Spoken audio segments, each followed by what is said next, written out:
In a hot tub surrounded by familiar faces, boundaries blurred.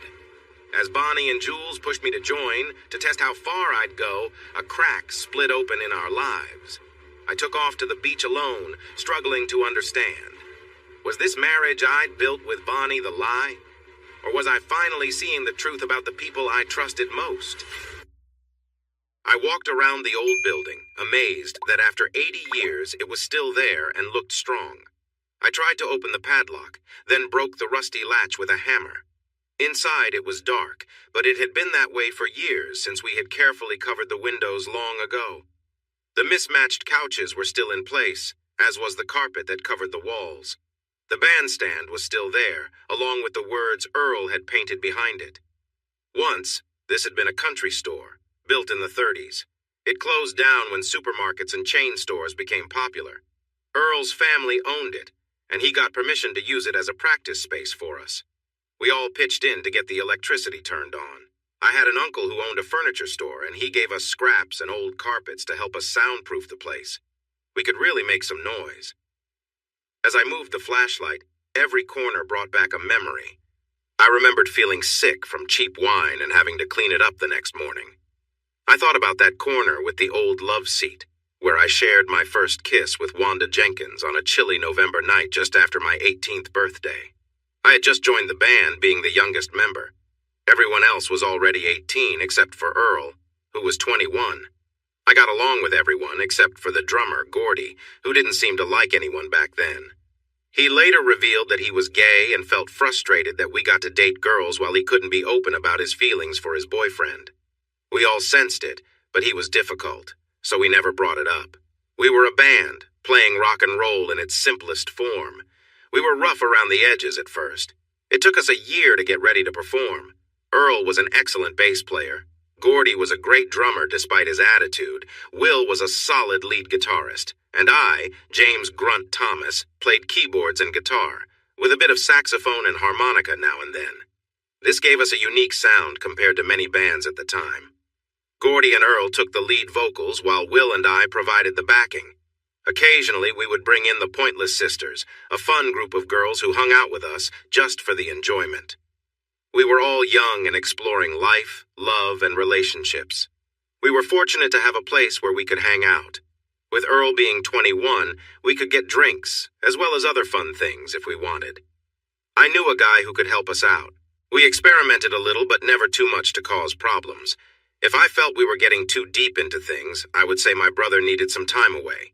Then he got caught and went to jail for a while, and what I said turned into reality. The building was large. The back part was meant for living, which was common when it was built.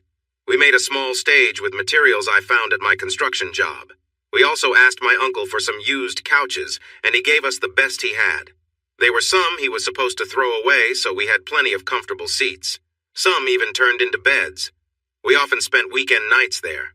We weren't foolish. When we practiced, we focused. Sure, we might have a beer or two, but it was usually a weeknight, and we all had jobs.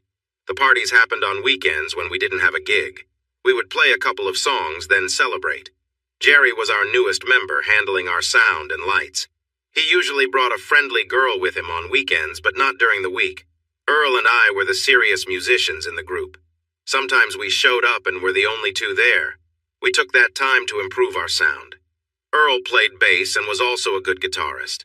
I took the lead guitar parts and he handled the rhythm. Sometimes we played acoustic, and other times we turned up the amps loud. That's what we were doing one night when Jerry's friend Bonnie came in with her sister looking for him. They sat on one of the couches, listening and smiling. Her sister, who went by Jules, had played in an all-girls band, and to our surprise, she sat down behind the drums. We played songs by Zeppelin, Cream, and Mountain, anything we could think of. Earl liked older music more than what was popular at the time. He sang a great version of Mississippi Queen, one of the best I had ever heard. We were having a good time until Gordy showed up, 2 hours late. He started yelling about the girl using his drum set, even though she hadn't touched anything. Things got tense when he tried to push her, and I caught his hand. "Try that stuff on me. At least she was here and we had a drummer to practice with." He was clearly upset about something. "Forget you. If you want her, keep her. I'm out." He stomped out, throwing things around. I followed him outside to make sure he didn't damage anything and waited while he sped away. I turned back with a smile. "Well, Jules, how about you join us again?" she agreed. Having a girl drummer who could sing helped us gain fans fast. Soon we were playing every weekend. Jerry asked Bonnie to help with the sound, so she was always around. I started feeling tired of playing every weekend while others had fun, so we decided to take 2 weekends off to just relax. We had all lost our girlfriends because they wanted to go out and have fun like everyone else. Jules took her breakup hard and we grew closer. Nowadays, people might call it friends with benefits, but back then we didn't have a name for it. We had gone to the local lake a few times, and I can say that both Jules and Bonnie looked great in their swimwear. Bonnie was a bit shorter but had a bigger chest, which stood out on her small frame. We were splashing around in the water and having a lot of fun when Jerry, who was a bit jealous, made a scene. Bonnie was on my shoulders, and our friend Jean had Jules on his. We were playfully trying to knock each other off. Jules got a bit too enthusiastic and accidentally pulled down Bonnie's top. Everyone saw it except me since I was under her. She squealed and fell backward, pulling me along. I thought I might go under, but I came up beside her as she stood in the water, laughing and trying to fix her top while Jules teased her. Suddenly, Jerry appeared and started yelling at her. He had clearly been drinking. "You can't go around acting like that. This is embarrassing. I should really teach you a lesson," he shouted. Before she could react, he grabbed her top and yanked it away, laughing as he headed towards the shore. "I'll wait here with my friends until you come out." I didn't think about it. I just jumped in and grabbed him by the hair, pushing him down into the water. Jules and Bonnie were screaming, as were some other girls nearby. I focused on getting her top, which had floated to the surface. I grabbed it, tossed it to Jules, surfaced Jerry, and pushed him away. He flung himself back to the shore while everyone stared at me. I was young and strong from working hard jobs, and I was really angry. Nobody said a word as I checked on the girls. Jules took Bonnie home. The happy mood was gone. I walked past Jerry and his friends, who shot me nasty looks but didn't say anything. Later, Jules came back to thank me for standing up for Bonnie. She showed her appreciation more than once. We ended up falling asleep on the fold-out couch. Earl had a girlfriend we nicknamed Cherry. We shortened it from Cherry Picker. She was the oldest in our group at 24, and she had tattoos, which was not very common in the late 70s. She had been part of a motorcycle group until they told her she was too old and let her go. I'm still not sure how she ended up with Earl. We called her that nickname because we were a younger crowd. If she even thought a guy was inexperienced, she would chase after him before he knew what was happening, almost like it was her mission. The guys noticed pretty quickly that they acted shy around her, but she would end up having fun with them before the night was over. Earl found it funny. They had an unusual understanding. Now and then, he would go off with someone he met while performing, and she would flirt with someone who had a bit too much to drink. Cherry was the one who suggested a new idea to Earl. They discussed it, and he waited until we were a bit relaxed before bringing it up. "Do you know what a Mazola party is?" We had no idea, so he explained. "Well, you get a group of people together, lay down some cushions and cover them with plastic. Then you pour out a few bottles of Mazola and have fun sliding around. If you bump into someone who wants to join in, you enjoy yourselves before moving on to someone else." Wow, he was talking about group fun. We didn't have the internet back then, but we had some magazines and movies that gave us a basic understanding of it. At that moment, we were feeling a bit carefree, so we didn't dive deep into it, but the idea stayed with me. I talked to Jules one night after we had a really good time together, and she was eager to share what she had learned from a previous partner. Back then, women didn't groom as much, but she had a neat trim, so it was pretty tidy. She taught me what she liked, how to be gentle or playful. By the third time, she was really enjoying it, so I knew I was doing it right. She relaxed, catching her breath, and then said, "Wow, if you've been practicing with someone else, let me know. I'd like to thank her." I approached it like playing a game, following a basic idea but changing things up when I could. I kept exploring, and she was really into it. It was quite the experience, and I made a note to remember what worked well for her. We stayed there until she felt ready again, and then she returned the favor. It was intense, and afterwards we relaxed together. So, have you thought about what Earl mentioned? I definitely had. The thought of meeting and having fun with new people excited me. At 18, I was full of energy and curiosity. I wasn't in a serious relationship besides Jewel, and we both enjoyed exploring with others when it came up. I have? Haven't you? Yeah.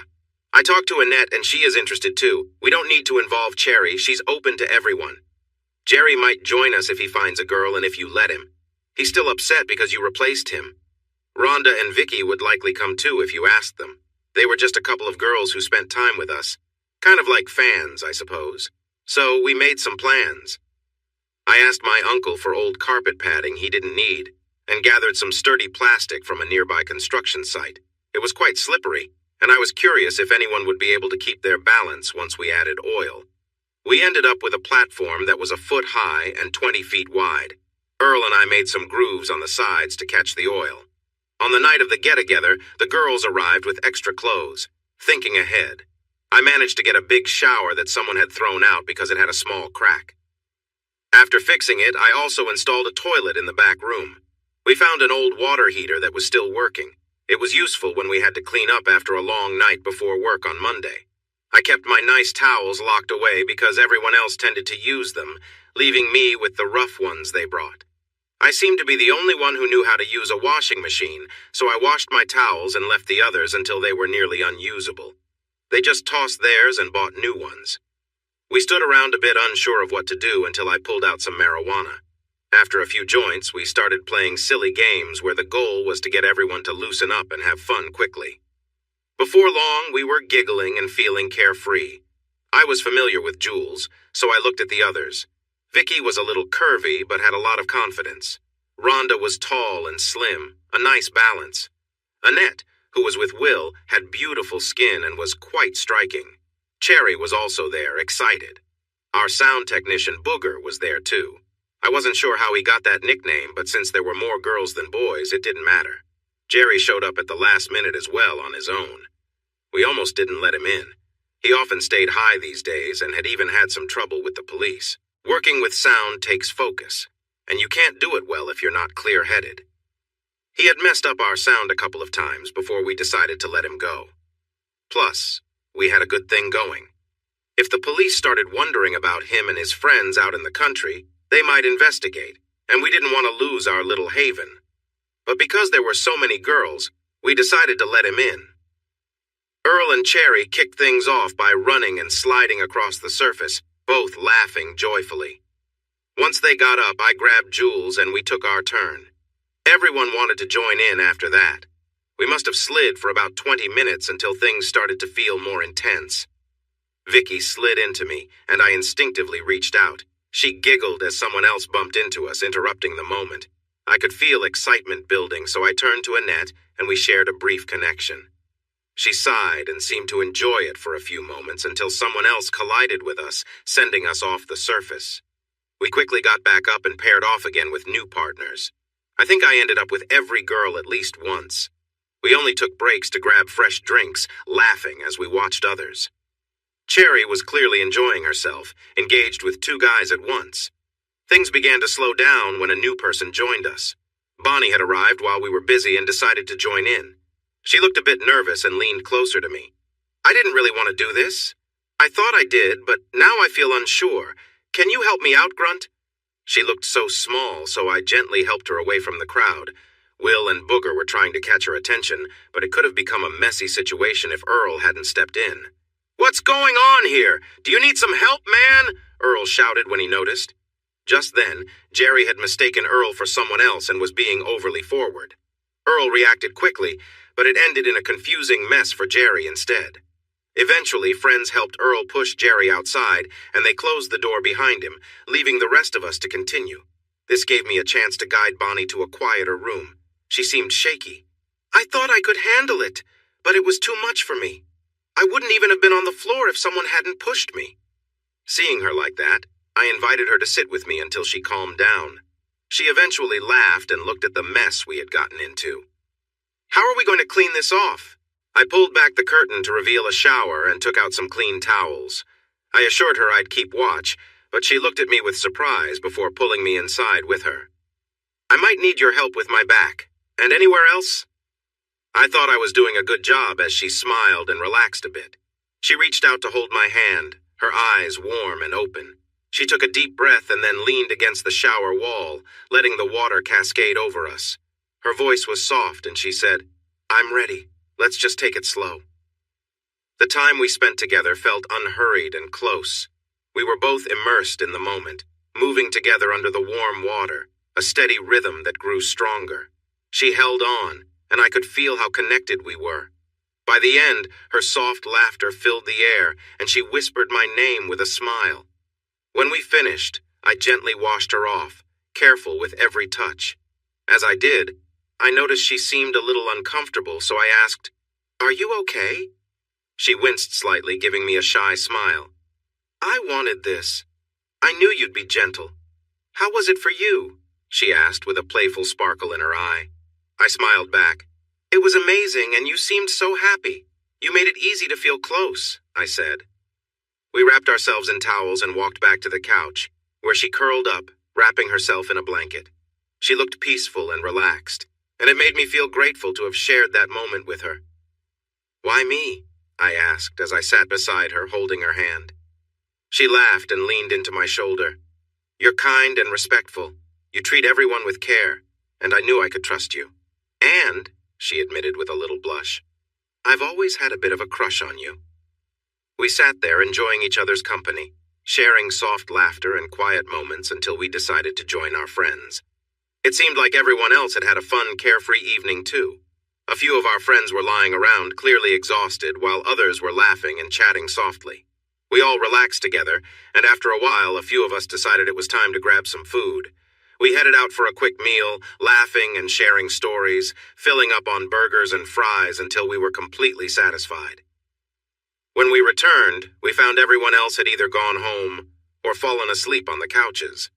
It was a night full of laughter, warmth, and the comfort of being with people who made each other feel at ease. I took the girls to the back room and showed them the fold-out bed I liked, which had clean sheets.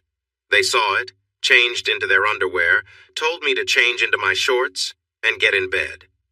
Before long, we all fell asleep together. The next morning, we woke up alone. After a bit of effort, I got us all into the shower. There was a lot of laughter and splashing as we got cleaned up. Jules stopped me from getting dressed. "Not yet. Bonnie said you had a good time with her last night. Now you need to show her some more of what you can do." She made a lot of noise, and after a while, she finally relaxed. While she rested, Jules had me help her next. When they kissed me, they didn't mind the sweetness, and after that, Jules showed Bonnie how to please. It took a while since Jules wanted Bonnie to really get it right. What can you say about an experience like that? Not much, really. We showered again separately and then returned to our normal lives. Earl mentioned it a few more times, but by then I was with Bonnie and didn't want to share. Plus, Jules had found someone she thought was special. Annette showed up expecting a baby, while Will turned into a jerk and didn't support her. The band didn't exactly break up, but just faded away. I married Bonnie, and Jules lived with her guy for a year before things got rough. So she moved in with us for a while before finding love again. Cherry moved away from Earl, and he was glad to see her go. Fast forward 5 years. I was still working in construction and was the assistant site foreman. The economy was good, and I was doing well. Bonnie and I had been married for 3 years. She worked part-time, and we used my extra money to pay for her nursing program at the community college. When she graduated with honors, she got a weekend job as an ER nurse and kept studying to become a registered nurse, working in the operating room, and she started earning as much as I did. It was my turn next, so I went for a degree in construction management. We also welcomed a daughter, Joy Marie, into our family. Once I earned my degree, we had another baby, Jason Paul. We looked for and bought a house in the countryside, and I made improvements when I could. When Bonnie unexpectedly became pregnant again with July Jane, we sold that house for more than double what we bought it for. This helped us get into flipping houses, not like you see on those TV shows, but more carefully. Buying a home that needed work, fixing it up, and selling it. I got a lot of help from friends I worked with on weekends for extra cash, and when the kids were old enough, they learned to help clean up too. When I turned 35, Bonnie and I looked over our finances, and I decided to quit my job so we could work on flipping houses full-time. I bought some property on the edge of town and built 240 storage units. Now, I have 6 locations with almost 1,000 units and an 80% usage rate. I still hung out with Earl whenever he was in town. We stayed close friends for most of our lives. 4 years after our band broke up, we decided to go on vacation together. Earl brought his new girlfriend, Bonnie, and I went with Jules and her boyfriend. We were in Daytona Beach a few months after a big event, and it was quite peaceful. We had tickets to see a band called Out Cold. They used to be very popular, but now they were playing in smaller places. Unfortunately, they canceled the show because of problems within the band. Their bassist had gotten into trouble, messed up a motel room, and got into a fight with police officers. It was Friday night and traffic was heavy. The police took him away right from the car. He faced many charges, and the bail was so high that the band wouldn't pay it.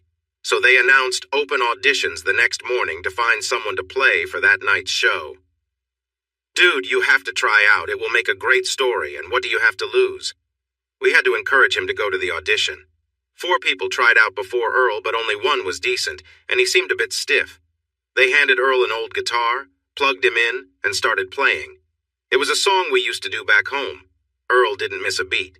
He played well on the next 2 songs too, but he stumbled on 2 songs he didn't know. There were 5 more people waiting to try out, but they ended the auditions early. Out Cold had found a new bassist. They offered him a 12-show deal to see if he could handle touring. Playing 3 shows a week would earn him more money than his regular job back home. Once they finished the paperwork, they asked him if he knew a guitarist who could help them for that night since their rhythm guitarist was unwell. Earl said I knew 4 of their songs. That night I got to experience performing in front of a large audience for the first time. I was very nervous. I'd practiced with them that afternoon, and all 4 songs were in the middle of their set. I played while the regular guitarist took a break to recover. He seemed to need that time to get ready to finish the show. I have many pictures from that special night, my only moment as a rock performer. Earl ended up playing with the band for 10 more years. He joined them at just the right time. They had gotten a new guitarist 5 months earlier, and he and Earl became good friends as the newcomers in the band. They shared a room, and before long they started writing music together. 4 of their songs ended up on the next album. This helped their career take off again, and they returned to performing in large venues. Over the next 10 years, they released 4 more albums, and in the end, they put out 2 best of collections.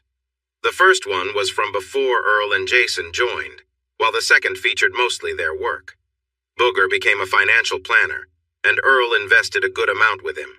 When the band broke up, Earl had $1.7 million in investments, not including his other properties, like the large house I built for him and the land he purchased from his family. Earl got married once, but it only lasted about a year. His ex-wife tried to make the separation difficult, but the agreements she signed worked against her.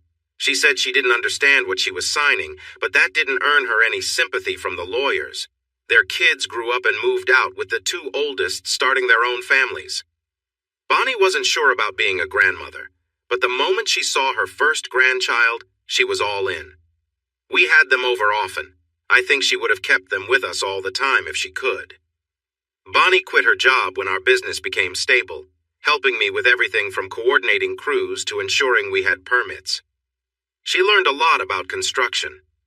When JJ went to college, Bonnie came to me with a plan to return to nursing.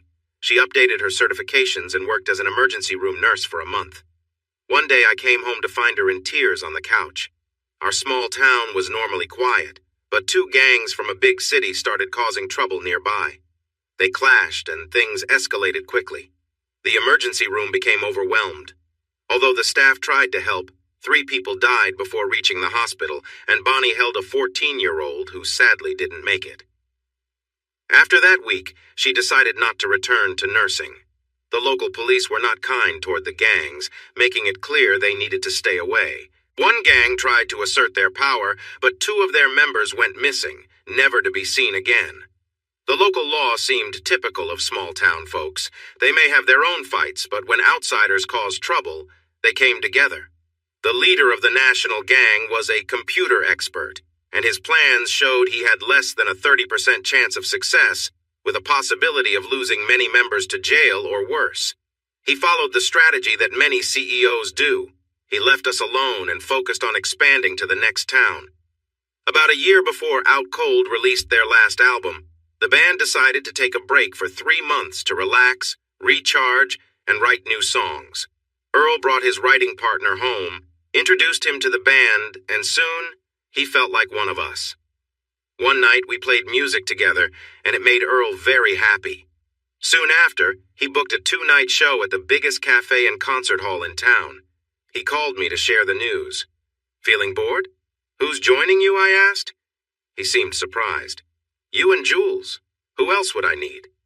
Jules hadn't played in years, but we got her a drum set and practiced every evening for 10 days. We invited a few friends to join us for fun, trying to get back into the groove. Earl also added a couple more amplifiers and another keyboard for anyone else who wanted to join in. The venue was packed. They were even turning people away. Everyone was eager to see the local star who had made it big. We played a few songs that Earl and Jason had written, then moved into classic rock and blues.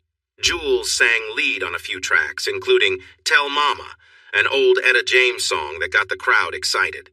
The next night felt like a high school reunion.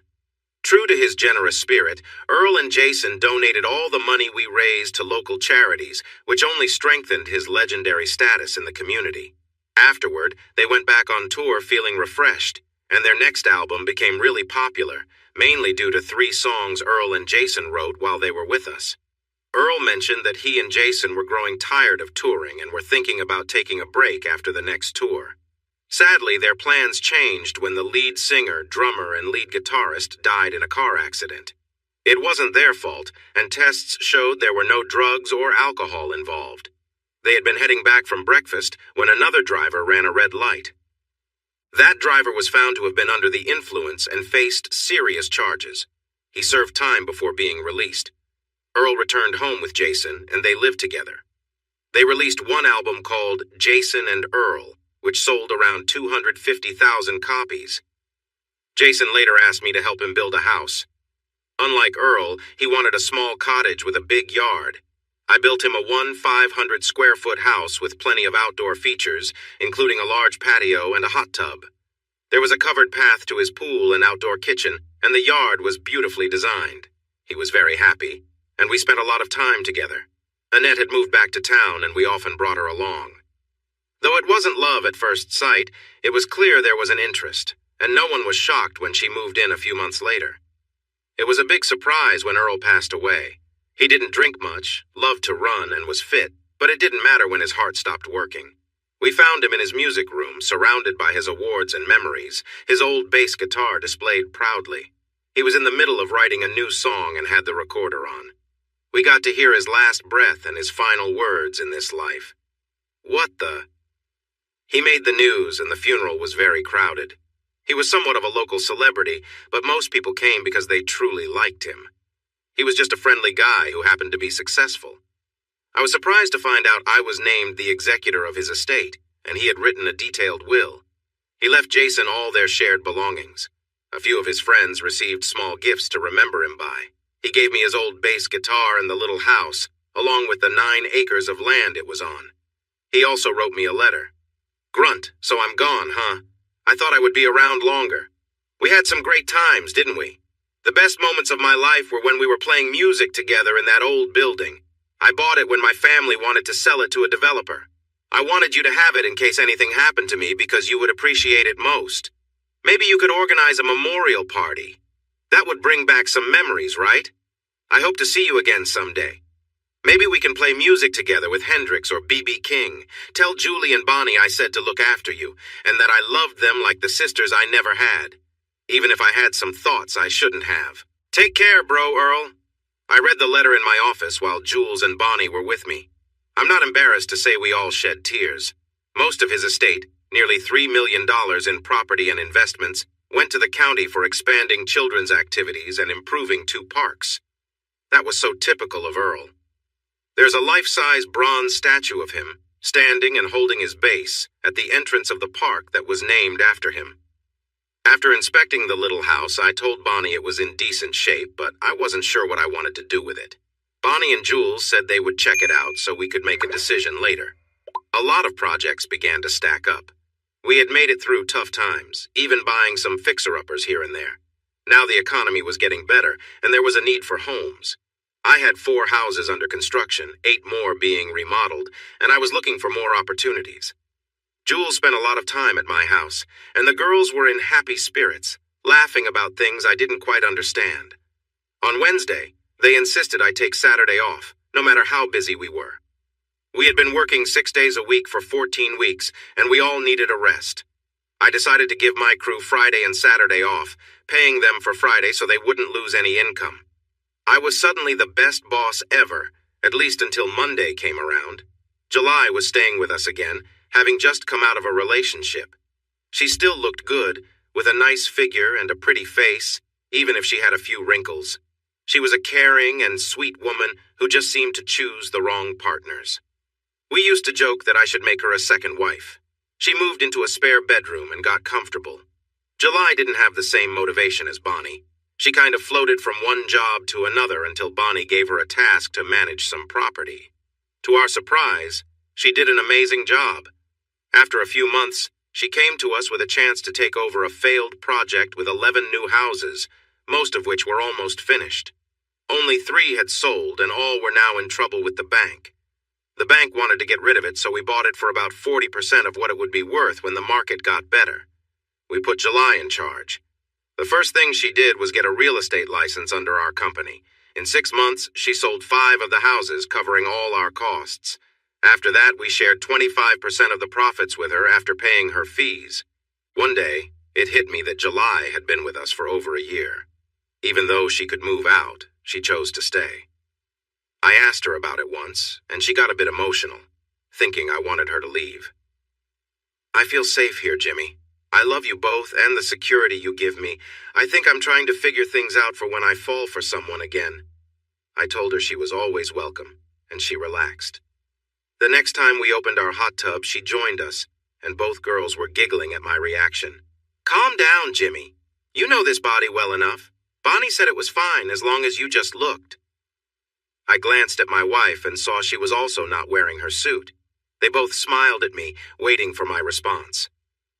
I took off my trunks and settled back with both girls under my arms, feeling the sense of comfort wash over us. Just to be clear, nothing inappropriate happened, although we were all close together. We enjoyed each other's company. When they got out and sat on the edge, I noticed they both had neat trims, not completely gone, just small sections, with Bonnie having bright red and July a soft brunette. Nice touch, I joked, watching them blush. July was the first one to speak again. Glad you like it. If you're interested, I bet we could schedule a little trim. I felt my face turn red. They grabbed some drinks and got back in the tub. After finishing 2 bottles, we decided it was time to end the night, feeling all wrinkled. July gave me a warm hug, and I felt a rush of surprise when she pulled away and turned to Bonnie. There you go, sis. All set for a good night. Before we go, do we have any batteries? It was one of those summer days that seemed to stretch out, the kind where the heat just lingered in the air, and everyone moved a little slower. We had all been spending more time outside, soaking up the sunshine. The house had a kind of easy, relaxed feeling to it, and both Jules and Bonnie seemed to be sharing some inside joke that I hadn't quite caught on to yet. Every now and then I'd see them exchange little looks and smiles that left me curious. One evening we were sitting by the outdoor fire pit, sharing some wine and chatting. It was something we'd taken up as a bit of a ritual lately, just relaxing and talking under the stars. I could tell Bonnie had something on her mind, but she only smiled, not giving anything away. We'd all gotten comfortable with the casual, easy way we spent time together, sometimes dipping into the hot tub and talking about everything or nothing at all. Our conversations were always light-hearted and filled with laughter, a small escape from everything outside. As we sat together, Bonnie leaned against me, and I could feel the warmth of her skin in the cool evening air. We continued to talk and laugh, but I felt a soft, warm sense of contentment that was impossible to ignore. It was in these simple, shared moments that I felt the strongest bond with them both. It was a connection that didn't need words or explanations, just the comfortable silence and laughter between us, the sense that we were all there for each other. And with that, I found myself smiling, content with the small joys that came from being with the people I cared about most, grateful for every quiet, meaningful moment we shared together. I felt overwhelmed, standing there trying to process everything. Jules and Bonnie exchanged glances, their expressions serious. Bonnie gently reached out, asking me to sit back down so we could talk it through calmly. "Grunt," Bonnie began softly, "there's something we need to share with you. You've noticed how much Jules has been with us, right?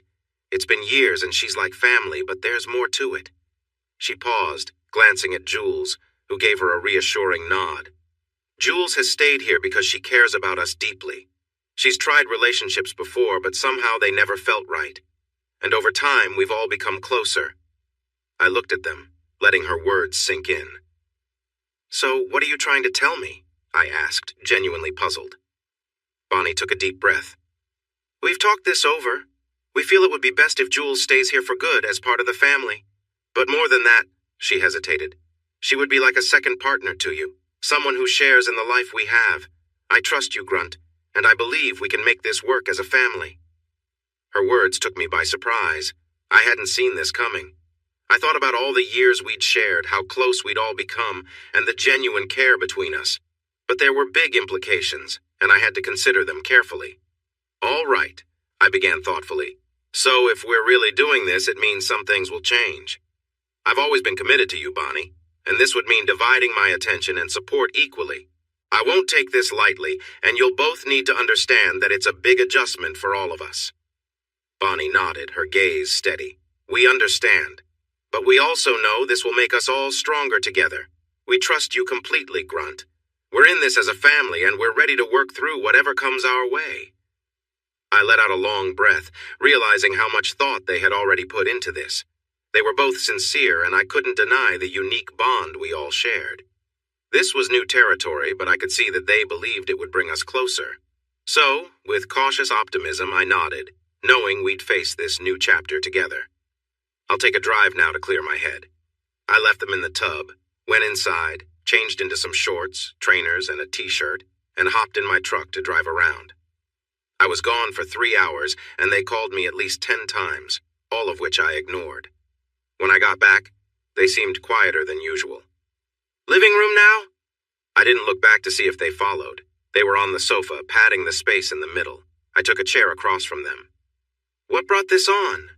Jules looked sad and sighed. "Do you have any idea how many bad people our age there are? A lot. Many have gone through tough breakups, some have kids who make life hard for new relationships, and some are just odd. If there are good ones, they're taken quickly. I'm tired of dating guys who only care about my money and how adventurous I am. There are more men than women, and I can't help but think polygamy might become more common. Did you think you'd see men marrying men and women marrying women and people being mostly okay with it?" She had a point. "That's true, but this is still new ground for us. If I agree, do we tell the kids? Our friends? Bonnie, does this mean you might want to try having another husband later?" Jules looked surprised, and Bonnie lowered her gaze. I suddenly felt a bad sense about this. What if this polygamy idea spread? No, I couldn't accept this. I decided to approach this carefully. If she was thinking about others, it felt like our marriage could be at risk. "Do you realize what complications this could bring? If I'm free to be with both of you, shouldn't you have the same right? If that's the path we're on, I think I need to step back." They both began to speak, and I raised my hand. "Not now. If we talk, it might lead to decisions that change everything. I promise we can discuss it later, but for now, let's not go there." I went out to my workshop. Working with tools that needed focus would help me clear my mind. I had some black walnut wood from 5 years ago, ready to be crafted. Our daughter was about to have her first child, a girl. She was due in 2 months, and I was making her a traditional cradle. I paired the black walnut with cherry and holly wood, which looked lovely together. I even made one side of the cradle longer, like the old ones. Women used to sit in rockers, sewing or doing other things, with their foot on the cradle's long rocker. Every time the rocker moved forward, the woman's foot would press down on the cradle, making it sway gently. Joy was very excited and a bit annoyed with me because I wouldn't let her see it until after she had the baby. I smiled as I worked. Joy was thrilled about the new baby, and her husband, a nice guy, was overjoyed. He was an only child, and his one wish for their family was to have at least 3 kids. Joy laughed when he told her, saying, "Really? You think you can't handle 3? I thought I was marrying someone strong." They had already picked out names for 4 children. I finally stopped, admiring the cradle that was set aside to let the glue dry. I was cleaning up when I noticed the clock on the wall. It was after 10. Why hadn't the girls called me? Then I remembered why I'd gone into the workshop in the first place. As I walked back to the house, I wondered what my life would be like in a year. The girls were very quiet. Bonnie softly told me that my dinner was in the microwave. I heated the leftovers and ate, washing my dishes and putting them in the dishwasher when I was finished. When I returned to the living room, I noticed a quiet conversation that stopped as I entered. I surprised Bonnie by pulling her in for a hug. Then I did the same for Jules. "I love you girls no matter what. I'm going to shower now and head to bed. Good night." I took a shower expecting someone to come in at any moment. They didn't. And to my surprise, no one joined me in bed. I thought I might struggle to sleep, but I was out in minutes. I woke when Bonnie came to bed, but quickly fell asleep again as she cuddled close to me. Things felt a bit off for the rest of the weekend. Monday morning came and Bonnie and I headed to our construction office while Jules went to the real estate firm. Weeks went by and I mostly put the earlier discussion behind me. Jules and Bonnie became more playful and casual breakfasts became a regular thing. We still enjoyed the hot tub together, but nothing happened like before. Then came a day that changed everything again. The girls had prepared a wonderful dinner with grilled steaks and homemade ice cream for dessert. They waited until after we had cleaned up to share their new idea. Jules and I visited the old building today. It brought back so many memories. We hate to see it go to waste, so we were thinking about fixing it up a bit. We could turn it into a little private club and rent it for events. We could create a nice outdoor area with picnic tables and a bandstand for outdoor weddings and gatherings. The inside is spacious, so we could open up a few walls, update the plumbing, and add separate bathrooms. It could be rented for retreats and private meetings, and we might even have a small bar. What do you think? I think you've thought a lot about it. I assume you have the necessary figures and plans for the permits. Who will manage this? Jules replied, "We've finished most of the early work, including the zoning needed. It shouldn't be too difficult since it's still mostly farmland around there. I think the local commissioners would welcome this to help with taxes. I still need to sort out the insurance needed for this operation. It could be quite high, so we'll want as much coverage as possible." Bonnie added, "Our teams will do the work. I don't want to hire outsiders, and we'll need to bring in an architect to ensure the remodel includes the right support structures." "Why are you pushing this so much?" "Because the property is in your name. Earl left it to you, not us. We can only proceed with your written consent." I told them I would consider it. Their disappointment was clear. I think they expected me to agree immediately. 2 weeks later, they showed me their plans. With some remodeling and maybe a small addition, it could turn into a lovely venue for events like weddings and reunions. There would still be a small bar, but based on the insurance agent's advice, it would only be for guests to store their drinks. This way, if anything went wrong after the event, the organizers, not us, would be responsible. They would need to apply for a special permit to bring in alcohol, and it would be only valid for that day. I had another expert I occasionally consulted for projects, and his advice had always been helpful. Once, he saved me a lot by advising against a partnership with another builder. When I declined, that builder quickly found a new partner, took their money, and left. His new partner lost nearly $1 million. A week later, my consultant returned with good news. There are plenty of large venues, but small spaces are rare around here. The only option is the VFW Hall, which isn't in great shape but stays busy since no one else competes. I believe this place will start making money as soon as it opens. I went home and signed the lease agreement, which would be renewed every 2 years. I charged them $10 a year and 25% of the profits. This percentage was to help cover the costs of remodeling. At my request, they created a partnership, and my role, aside from being the landlord, was minimal. This was their project. It took nearly 7 months to remodel and landscape the area. Since it was in my name, I paid the bills through a separate company set up by my accountant and lawyer. I ended up investing nearly $500,000 into it. Our cash reserves were at their lowest in a long time, But we were still making good money, so I wasn't too worried. The place looked wonderful. It could hold 240 people. The team had created things in parts like the stage that could be easily taken down and stored in a utility room when we didn't need them. The venue had nice wooden floors and lovely chandeliers, and there was even a fireplace. The restrooms were modern and elegant. The bar was small, but just right for a large crowd. Outside, the area was nicely arranged with trees and picnic tables, and there was even a playground for the kids who came with families. The entire area was fenced in for privacy. We definitely didn't want any child getting hurt on our equipment when no one was watching. They discovered a sign in a barn owned by Earl's uncle, the original sign from the store, and had it restored. They put it above the front entrance under a light. It read, Abernathy's Mercantile and Farm Supplies, in big letters. They used this name for the venue to honor Earl. Our first event was free. Annette's youngest daughter was getting married. Her budget was tight, and she didn't want Jason to help even though he offered. Finally, Bethany told her, You have to let him help, Mom. Let him be part of the day. I've asked him to walk me down the aisle and he'll be in all the family photos. You need to set aside your feelings about my father. Jason offered to pay us, but we said no. We'll think of this as practice for future events. She's almost like a niece to us and a daughter to you. This is a family deal. The venue was almost full. Flowers decorated the hall, the lights were soft, and the sound system worked perfectly. Bonnie held one hand while Jules held the other as we watched the ceremony. I felt warm inside, remembering my own wedding. Then I looked at Jules and saw tears in her eyes. She was thinking about her past marriages. I squeezed her hand a little tighter and she gave me a small smile. As soon as the ceremony ended, the team moved in, rearranging chairs and setting up small tables on the edge of the dance floor. The stage was replaced with a small band. During the second set, Jason stepped up to the microphone with his guitar. He sang a song he wrote for Bethany called Daughter. By the time the last notes faded, there wasn't a dry eye in the room. After that day, every time someone saw her wedding photos, she would point to the one of Annette and Jason, saying they were her mom and dad. Everyone was filming the ceremony with their cell phones, and soon the song went viral.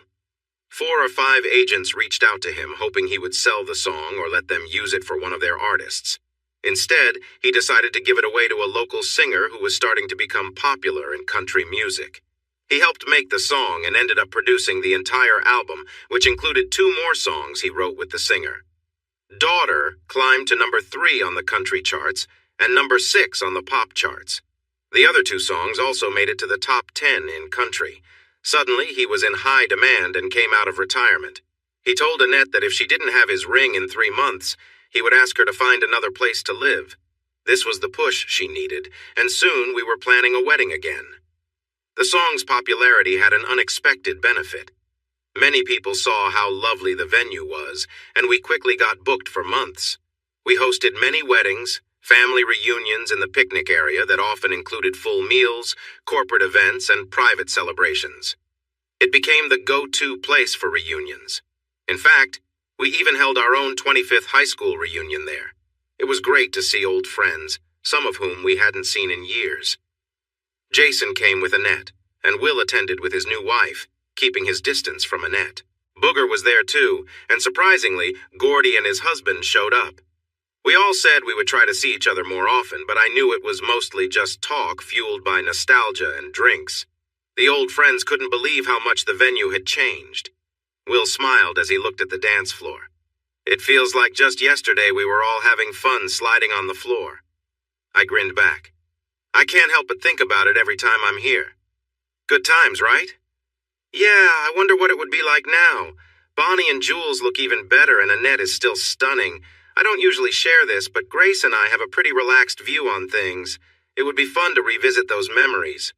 I laughed and said I'd talk to the girls about it, thinking they would find it amusing. Little did I know Bonnie had walked up behind me, and that conversation changed things. A few months passed. Jules had moved on, finding someone I thought was a decent guy. She seemed happy with him, spending weekends and some weekdays together. I believed it wouldn't be long before she moved out again. She met him while showing him a house, and he had just gotten out of a tough divorce. Bonnie was still warm and loving, but I noticed she often seemed lost in thought. She was spending many nights at the venue with Jules. Will and his new wife became part of our circle of friends. Jason and Annette had come to a sort of peace, but their daughter refused to acknowledge him, calling Jason Dad whenever Will was nearby. It was Jason and Annette's turn to host our weekend get-together. Everything was going well. The food was tasty, the company was great, and drinks were plentiful. At some point, someone suggested we should get in the hot tub. The only problem was that no one had brought swimsuits. Jules smiled, took off her top, and stood there in her shorts and a peach-colored bra.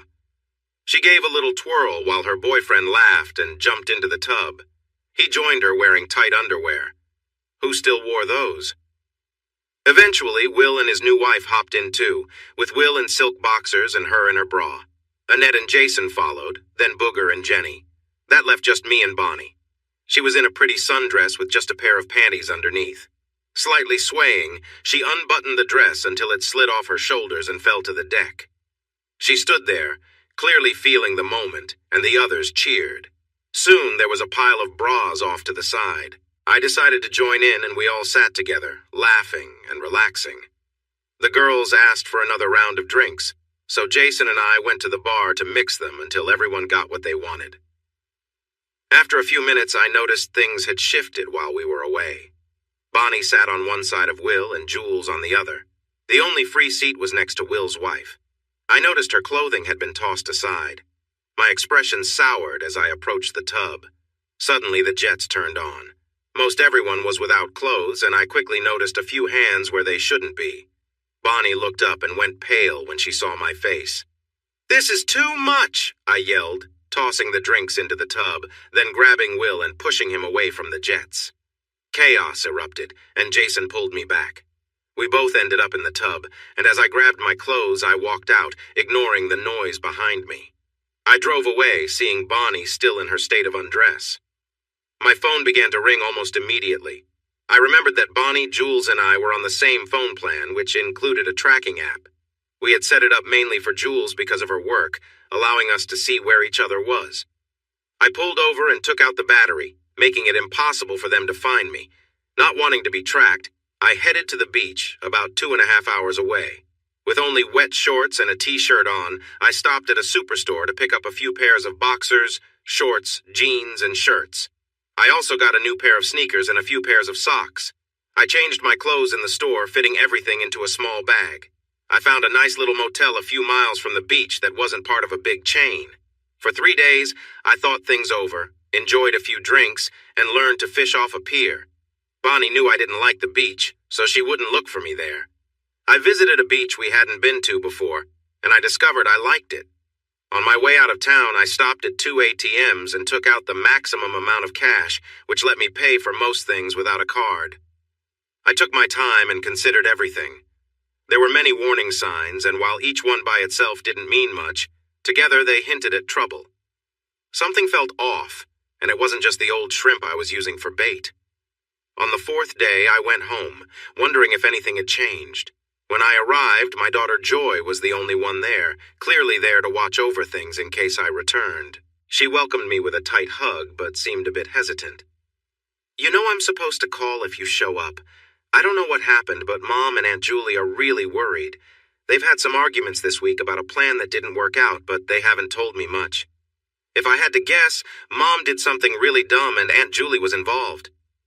"That sounds about right." She smiled. "As straightforward as I expected, so should I call them?" "Go ahead. You might want to let them know I still look really upset and they should be careful approaching me.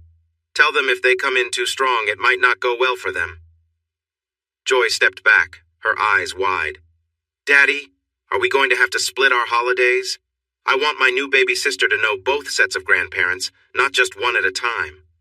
I kissed her cheek. "No promises, sweet girl. It doesn't change how I feel about you, and it never will. Where's the baby? Holding something innocent and pure might help me feel better. She's napping, but it's time to wake her up. I'll get her." Soon, I was in my favorite chair, admiring the beauty of new life.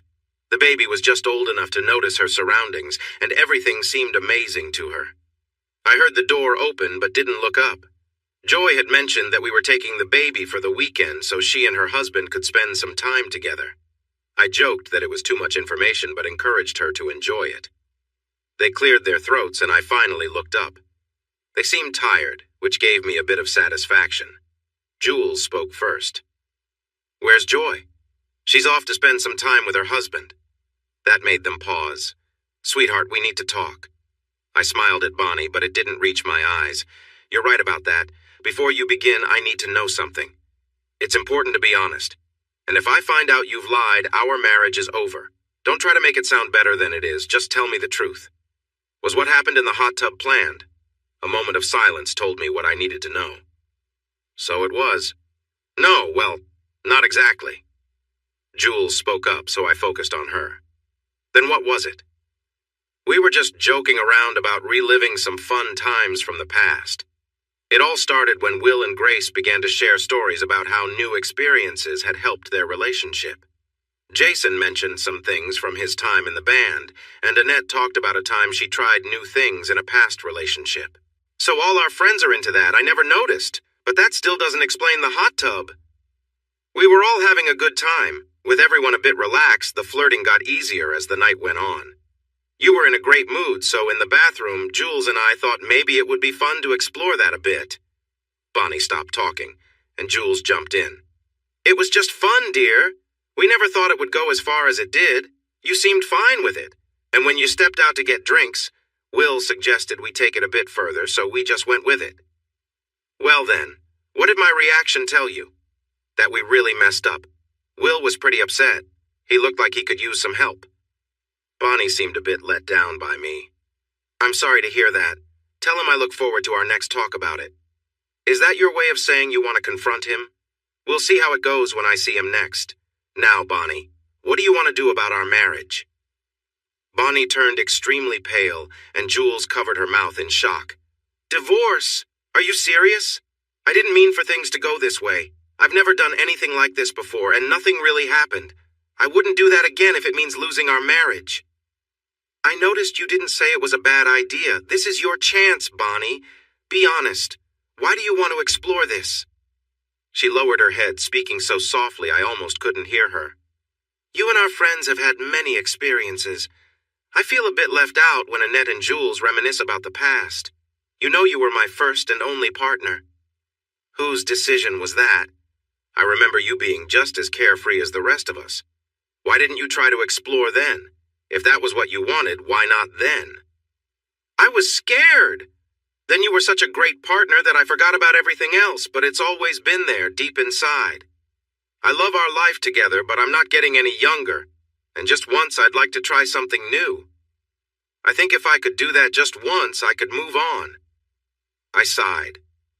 "You know, when we were younger, we did a lot of wild things. Now we've come full circle. Many of us have kids who are older than we were then. We've built our lives based on certain values. Are you willing to risk all of that just to fulfill a desire? What if things go wrong and our friendships break apart? Are we going to become regular people who swap partners? What if one of us says no and wants to stop? Will our partners keep going without us?" "No! It will be just once! I promise!" "You promised to be true to each other, but now you want to change that. What about health risks? Back then, no one knew about diseases like AIDS, herpes, or chlamydia. Do you really think it's a good idea to risk our health for a little enjoyment? We'd all get tested and share the results before we start." "Really? What about the other night? If I hadn't stepped in, things would have gone much further." Jules turned red. We've already been tested." "The whole group?" Bonnie answered. "Yes." I was so upset it was hard to breathe. "So let me get this straight. You all agreed to get tested? This after saying it was unplanned?" I look back on that night and wonder why you were pushing drinks so hard. If things had gone further, I would have been the only one left out. Was I supposed to just watch? That's not right." "Not at all. I told them you were clean and I have the proof at home. I just forgot to bring it." I looked at her shocked. "So you were going to begin this big adventure with a lie, breaking the trust of everyone? How do you know the other results weren't faked or outdated? How can I trust anyone right now? I need to be alone for a bit, to think. Please don't follow me or call. Just give me some space and I'll be back tonight." I handed the baby to Jules and stepped outside. Bonnie tried to hug me, but after seeing my expression, she backed off. Looking back, it might not have been the best idea to go to the local pub we had all visited for years. I talked to a few people, then took my drink and sat in the darkest corner. People quickly noticed I wasn't in the mood to chat and left me alone. That is, until Jason and Booger arrived. I saw them from my table and wondered if they were here for a drink or something more. Any thought that they just happened to be there changed when they paused for a moment to look around and headed straight for me. "Can we sit here?" one of them asked. "What if I said no? But first look me in the eye and tell me who sent you." Jason turned red. "Nobody sent us. Jules and Bonnie told us you were back and that we might find you here. We thought we could talk. First, I need to say I'm sorry. Jules and Bonnie made us think you were okay with our plan. You surprised us when you got upset. I guess you're not interested." "Not at all. Bonnie can't wait, though, so she'll probably get involved without me. Tell Will that if I find out she went along with it, I'll file for divorce and put all of you in the paperwork. I want everything to be public, not just a quiet deal. This state is strict about such things, and one recent case settled for $2 million. Keep that in mind." Jason looked a bit sick and seemed to wish he was anywhere but there. Booger just kept talking. "Will says, do you really think I care about what Will says? Seriously, is he that charming? He won't have to worry about anyone else if you keep acting like this. If you say Will says one more time, I might just lose it. Just listen for a minute, will you? Will says, I had been going to that bar for over 20 years, and that was the first time I got thrown out. Tom, the owner, walked me out himself. What happened back there? I've known you since you were a kid, and that's the first time I've ever seen you hit someone. Sorry, Tom. My life has become a series of firsts. Can I call you if I need bail money? He laughed. It had been a running joke between us since I was 16. I was about to do something foolish when he stopped me. If you keep this up, you'll end up in trouble. If that happens and you need to get out, call me. You'd actually help me. He chuckled. No way. You got yourself into whatever mess they locked you up for. But call me. It will be entertaining. Tom patted me on the back and told me to come back for the darts tournament on Saturday. I stood there with Jason and Booger. Booger had a towel pressed to his face. You knocked 2 of my teeth loose, he said, though it was hard to understand with all the swelling. Be lucky we were sitting down, Booger. If we were standing, it would have been worse. Jason extended his hand. Are we cool? Not at all. I need you both to stay away from me for a while. I think that would be best. Both girls looked scared when I returned. I can't believe you hit Booger. I would have preferred it to be Will, but you work with what you have. I'm going to bed now. Hours later, Bonnie quietly came into our bed. She lay there for a little while, then gently touched my arm. I love you, honey. I just stayed quiet, keeping my breathing steady. She knew I wasn't asleep, but she was smart enough to stay silent. When I finally woke up, she was very close to me. It was nothing new. She had always slept that way. I carefully got out of bed, trying not to wake her, and went to take a shower. When I came out, the house smelled amazing, and I could hear them talking softly. I wondered if they were planning something without me knowing. They stopped talking when I walked in, looking surprised as I kissed one, then the other. Good morning, girls. What's for breakfast? I felt like a king as they rushed around serving breakfast. I kept the conversation light, talking about Joy and our new granddaughter. They started to relax until I shared my thoughts. I don't want to hear about swapping for a while. I'm still trying to understand that my wife wants to be with other people. Bonnie, you've said there are no feelings involved. It's just about experiencing something new, which feels wrong to me. We also need to avoid all the people you were considering. You all planned things without me, and that doesn't sit well with me. If you don't want to agree with this, just tell me, and we can get our lawyer involved. Both women turned pale. Jerry, short for Geraldine, was our lawyer. She mainly handled business law, but there were others who dealt with family matters. I always thought that was an odd title. Where's the family when you're helping to break one apart? What followed was 3 months of a tense peace. Jules moved out to stay with her boyfriend, but returned 2 months later. I never asked, and she never explained, but I knew her patterns, and that romance seemed over. Bonnie was on edge for about 3 weeks, but slowly we started to find our way back to each other. By the time Jules moved back in, we were nearly back to normal. Our social life was limited because the only friend I would talk to was Jason, and Bonnie knew better than to see anyone else alone. About 6 weeks after that incident, I received an email on my business website. Jason was tired of paying to use someone else's studio. He wanted to create one of his own. He was looking for a space about 2,500 square feet, with offices and editing rooms on the upper floor. It was a big project, costing nearly $1 million, and he wanted me to help with building it. I'll understand if you say no. Before everything happened, you were my closest friend. Earl always said you were a good person, but I didn't believe it until I got to know you. You are also one of the most trusted builders around. If you take this on, I know it will be done well. We don't even need to meet often. Just think about it. I did think about it for a week, then went to see him one evening. Annette answered the door and looked surprised. I smiled at her. Hey, Annette, is Jason around? They hugged me tightly, which made me feel a little awkward. But then I remembered why I had been keeping my distance and felt tense. After sitting at their kitchen table for a while and enjoying a couple of beers, I recalled that they had been my friends for a long time. It was not my place to judge them. We talked for 2 hours, mostly about the studio project. I took a lot of notes on my laptop and mentioned an architect I knew who could draw up some plans. Jason hadn't found a place to build yet, so I suggested he ask Jules for help since that was her job. Once we finished discussing business, there was a moment of silence. Finally, I broke it with one question. Why? Annette spoke up. Bonnie was always the youngest of our group. We had experienced more life by the time she came into yours. She was aware of our past, but we were just kids back then. Once you got serious with her, you stayed loyal. She knows that, but when we gathered and reminisced about old times, she didn't fully understand what it was like. Wait a second. I never talked about those times in detail. I wanted to be respectful to Bonnie. She sighed. Not you or the other guys. It came up when it was just us girls, especially after a glass of wine. We might have talked it up a bit, but not by much. You were quite the catch back then.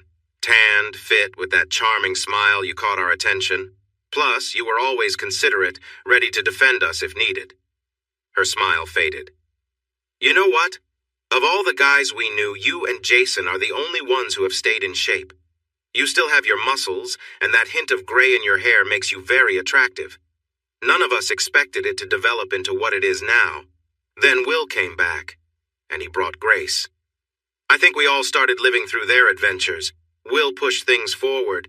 Grace was there too, grabbing everyone's attention. They would swap stories, her chatting with us and him sharing tales with the guys about how fun things could be. We kept it safe, just among ourselves, and tried to be careful with what we said. He said the group they left had been together for 20 years. At first, it didn't seem serious, but the idea started to grow. We began thinking about how and when it could happen. We talked about health concerns, and Will suggested we should always check that everyone was healthy. Then, even if it wasn't said out loud, we started to plan. Everyone was aware except you. Will thought you would be the hardest to convince, so we thought we should introduce the idea gently. Then there was the night by the hot tub. We were all feeling good, and when the clothes came off, it felt exciting. You seemed to find it funny, and we decided to take things further. But then Jason accidentally unplugged the tub, and when the jets stopped, it was a shock.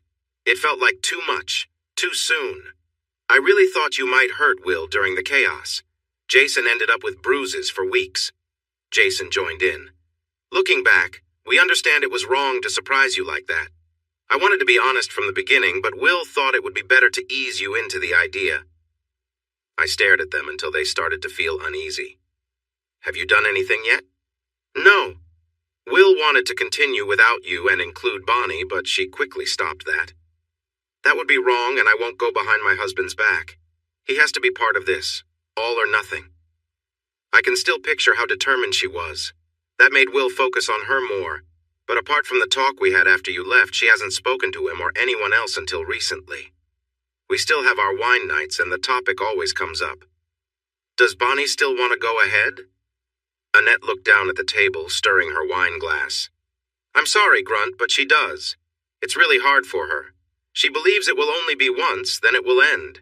Afterward, we would have shared memories. We're We're all getting older, and she wants to experience this before a certain age when she might not feel as good about herself. I stood up. I'm going home now. You've given me a lot to consider.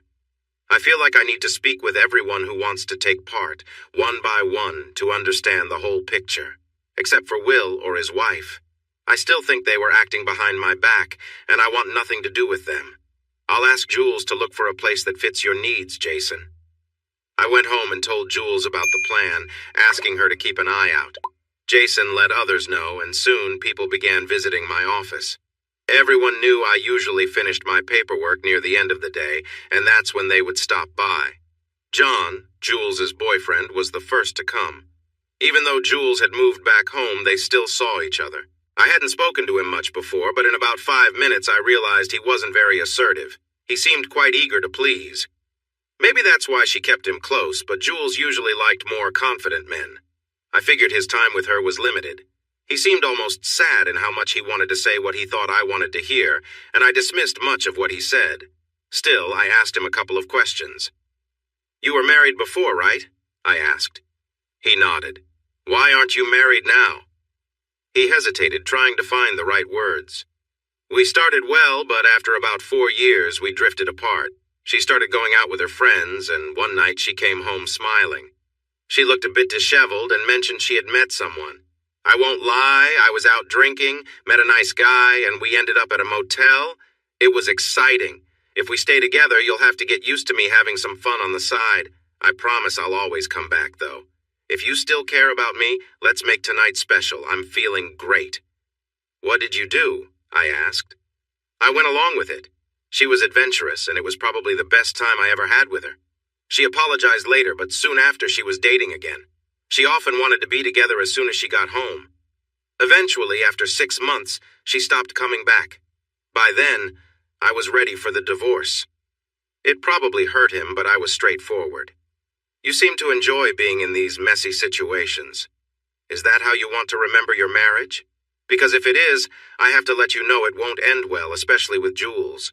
She needs someone strong, and you're not that guy. Honestly, the only reason she's still with you is for when things get complicated. Your time with her is running out. Most guys would have reacted with anger. He just let out a sigh. That was pretty much the end of our talk. Next, I met with Jules for lunch without Bonnie. We got takeout and sat together in the picnic area. Jules, are you sure about this? I know what happened before, but we were just kids back then. No one was committed.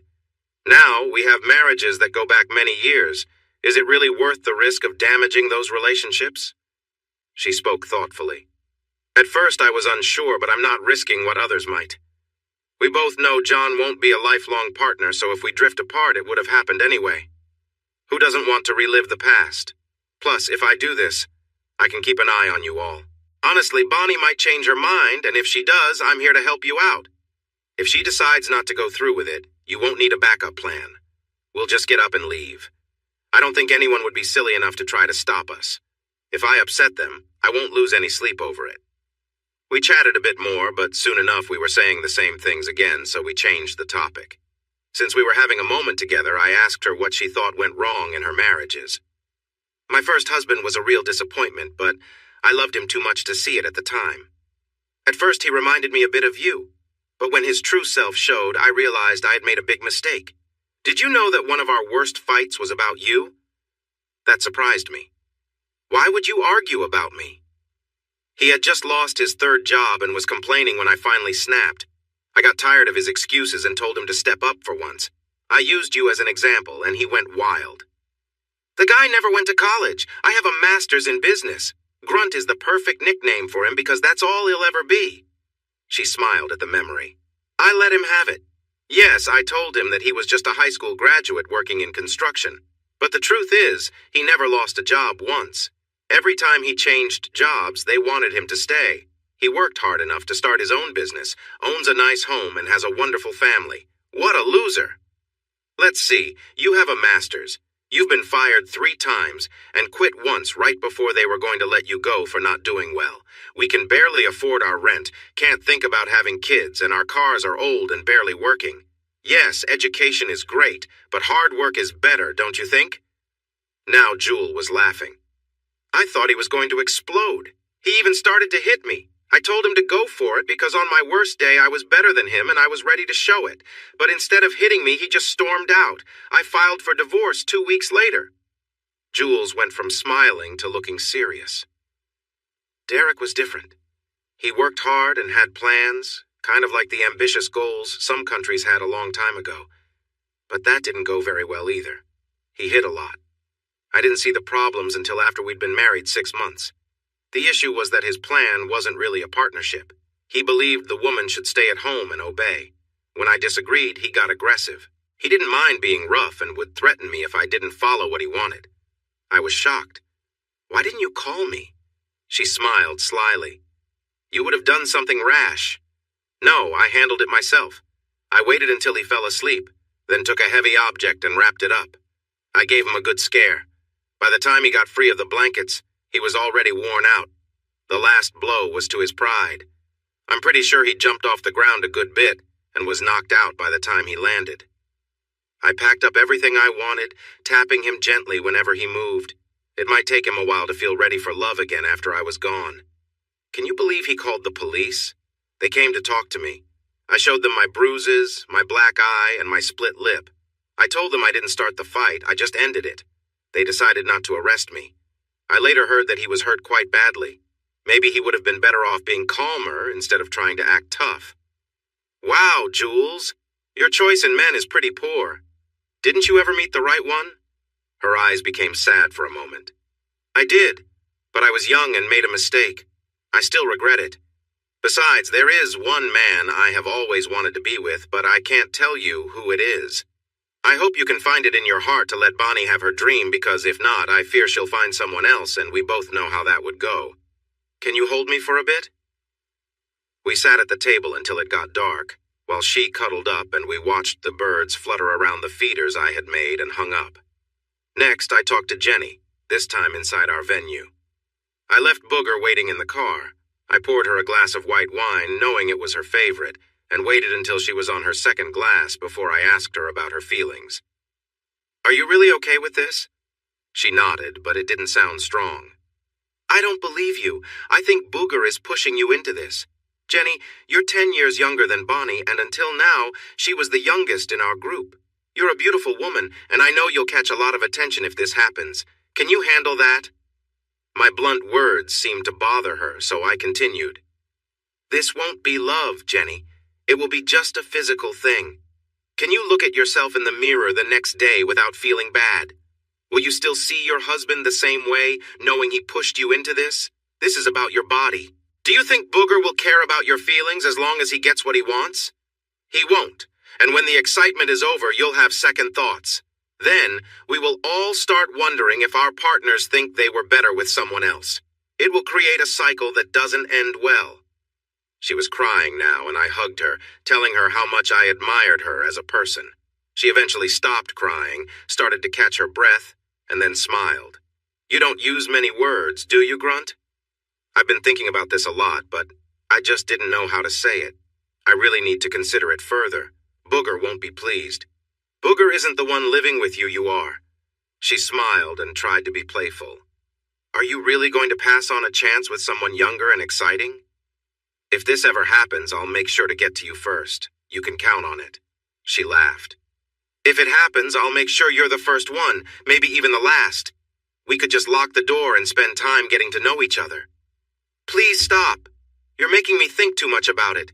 Seriously, Jen, think about what's right for you first. She stood up, surprising me with a bold kiss, then pulled back, giggling. She walked towards the door, knowing I was watching her. Just before she left, she glanced back and winked, teasing me a bit. This is just a little preview of what could be. Booger is going to go crazy when I leave this room like this.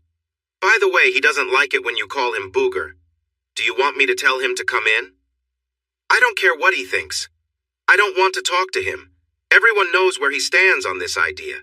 You deserve better than him, Jenny. I hope you see that before it's too late. Just like I didn't need to talk to Booger, I didn't want to talk to Will or his wife. They were the ones who started this whole thing. I did talk to Jason. He smiled and said he'd lived a carefree life long enough to know what this was about. He added that Annette had been with someone who liked open relationships, so she was okay with it. You really don't think this will hurt our friendships? It might.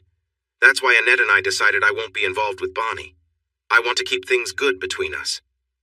I believe you, but if I go, Bonnie is fair game, and I won't hold it against you. He smiled again. In that case, I'm okay with it. We just need to keep things in control. I agreed, wondering how people could stay composed with so much openness and drinks around. Then there was a surprise. Vicky and Rhonda, two girls we used to hang out with back in the day, were still close friends with Annette. After a few drinks one night, they expressed interest in joining us. We had no idea they had feelings for each other back then. When they arrived, I asked if they expected the guys to leave them alone. Honestly, I hope not. That wouldn't make sense. We're together, but we're not obsessed about it. We sometimes like to explore with someone else. Remember, you've been with both of us before. This will be a fun adventure for us. A little excitement, and then we'll go back to our lives. We'll use the night to create memories that last. Let us join in, we can handle it. Don't pretend you wouldn't want to share this experience with us again. Rhonda had stayed slim. Vicky had likely gained a bit of weight, which showed. They were more noticeable than when we were younger. She pulled her shirt up a bit, adjusting her supportive bra. They may have sagged a little, but that had been the case for a long time. Instead of hanging down, they seemed to stick out more. They laughed at the look on my face while Rhonda helped her get ready. She took her time, making sure everything was in place. That didn't really speed things up. They kissed my cheeks and promised there would be more if I joined them. I thought about everything I had talked about with the others for a while. I even looked it up online. What I found didn't make me feel better. It seemed that couples who explored these kinds of things were quite rare, and many of them ended up separating soon after. Those who tried it just once had slightly better outcomes, but many still separated within a few years. Bonnie was very attentive, but I could see she was nervous about what we might decide. Jules stayed quiet and thoughtful. One evening, just after dinner, I looked at them. I'll do it. There was a shared moment of surprise, and Bonnie finally asked, Do what? Swap, just one time, never to bring it up again. But I have some conditions. Bonnie jumped onto my lap, followed by Jules. They pulled me up. Forget the dishes. Come on, we're going to give you a little test run. The girls were speechless when I said no. No, I meant it about this being a one-time thing. We need to focus on the details instead. I don't want to be in the same place where my wife is with someone else. I don't think I could handle that, and it can't be in anyone's home. It has to be a neutral place. I don't want to walk into a house and remember what happened there. I have a few more conditions that cannot be changed. If you can't agree, I wish you well and we'll try to part on good terms. Jules and Bonnie stared at me in shock. Bonnie looked a bit worried. Wow, you're really taking the fun out of this. I don't think it's going to be that fun. I'm just trying to make sure this doesn't hurt any of us too much. I found something interesting while talking with your group. Usually, one partner is much more excited about the idea than the other. Some couples don't seem too happy about it at all. I predict at least 2 of them might break up in less than a year. Why do you keep calling your friends my group? Bonnie asked. Well, Bonnie, it wasn't my group. I wasn't part of any of the discussions or plans they made. You all worked together without me knowing, and true friends wouldn't do that. Now I'm starting to question if I really knew them at all. I sighed. Or you. That night was quiet, and nothing much happened. It took them 3 weeks to create a plan that might work. We spent some time together, but no one was allowed to talk about it around me. I noticed Will looking at me a few times with a confident smile. I wondered what his expression would be like when he learned about my plans. We were going to a resort in a warm location where people could wear less clothing. I suspected the girls wanted to excite us for the night ahead. We were staying there for 3 nights. The first was just for couples. The second would be a big event. And the third was meant for relaxation and reconnecting. At least, that was my hope. We were leaving on Thursday. The Friday before, I told Bonnie my final rules. She still didn't know our destination when we arrived at the parking lot. Why are we here? Did Jerry have some documents for us to sign? Something like that, I replied. Jerry welcomed us, but seemed unsure about my requirements. I asked if they were ready, and she handed me a stack of papers. Then she guided us into a small conference room and closed the door. Bonnie looked very anxious. "What are those?" she asked. "Safety measures. They're straightforward. Read through them, take a moment to think, and then tell me if you agree. If not, the whole plan is off, and you should never mention it again. I'll give you some privacy." I knew it would take her some time, and since I hadn't eaten lunch, I walked next door to grab one of their well-known sandwiches. I was surprised I could eat at all. 45 minutes later, I returned. She had started reading and quickly put her phone back in her purse. I smiled, thinking some people might be disappointed right now. Her tone was sharp. "This makes it sound like you don't think we can do this. Don't you trust me?" "Not as much as I did. When your wife tells you she wants to be with other men, it shakes your confidence. I believe I'm being reasonable. I'm just putting in writing what you promised. Jerry says it's unusual, but legal. Think of it as a contract. If you don't keep your word, it's all enforceable, no negotiations. If you honor what you said, it should be fine." "Are you having second thoughts?" "The papers were a contract that included a new agreement for after we got married. We never had a contract before because we didn't own anything back then. And I had always trusted her. When you removed all the legal jargon, the papers simply said that we both agreed to spend one night with other people. But this would never happen again, and we wouldn't talk about it. If, after we signed the papers, either of us had intimate relations with someone else, the divorce would happen right away. The one who cheated would get 35% of our shared belongings, while the faithful partner would get 65%. The divorce would be straightforward, and if the one who lost tried to contest it, they would lose another 10%. The part I insisted on the most was that Bonnie could never, ever be with Will Fortner. If she did, we would proceed with the divorce. It also stated that he couldn't be at the upcoming event. He was the one causing my troubles, and I saw no reason for him to benefit in any way. I hoped my request would make everyone decide to cancel the whole plan. He's going to be really angry. He did most of the planning, and I'm sure the others won't be happy about this. Is it really needed? Bonnie, look me in the eye and tell me you want our marriage to last. You're getting your wish, so I expect you to put some effort into this. If you can't, we will move to Plan B. I hoped she would come to her senses, but it seemed that desire often took over. I'll agree, but reluctantly. Bonnie, in 5 seconds, I'm going to tear these papers up and we'll go straight to divorce. Jerry has everything ready for us to sign now. We can split everything evenly and go our own ways. I want you to agree because you love me and understand I'm trying to protect our marriage and our future. It's your choice.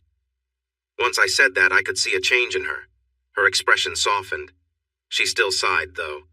I love you, and I appreciate you letting me have this. We'll just have to accept it. If the others want to get together later, they can. Call Jerry in.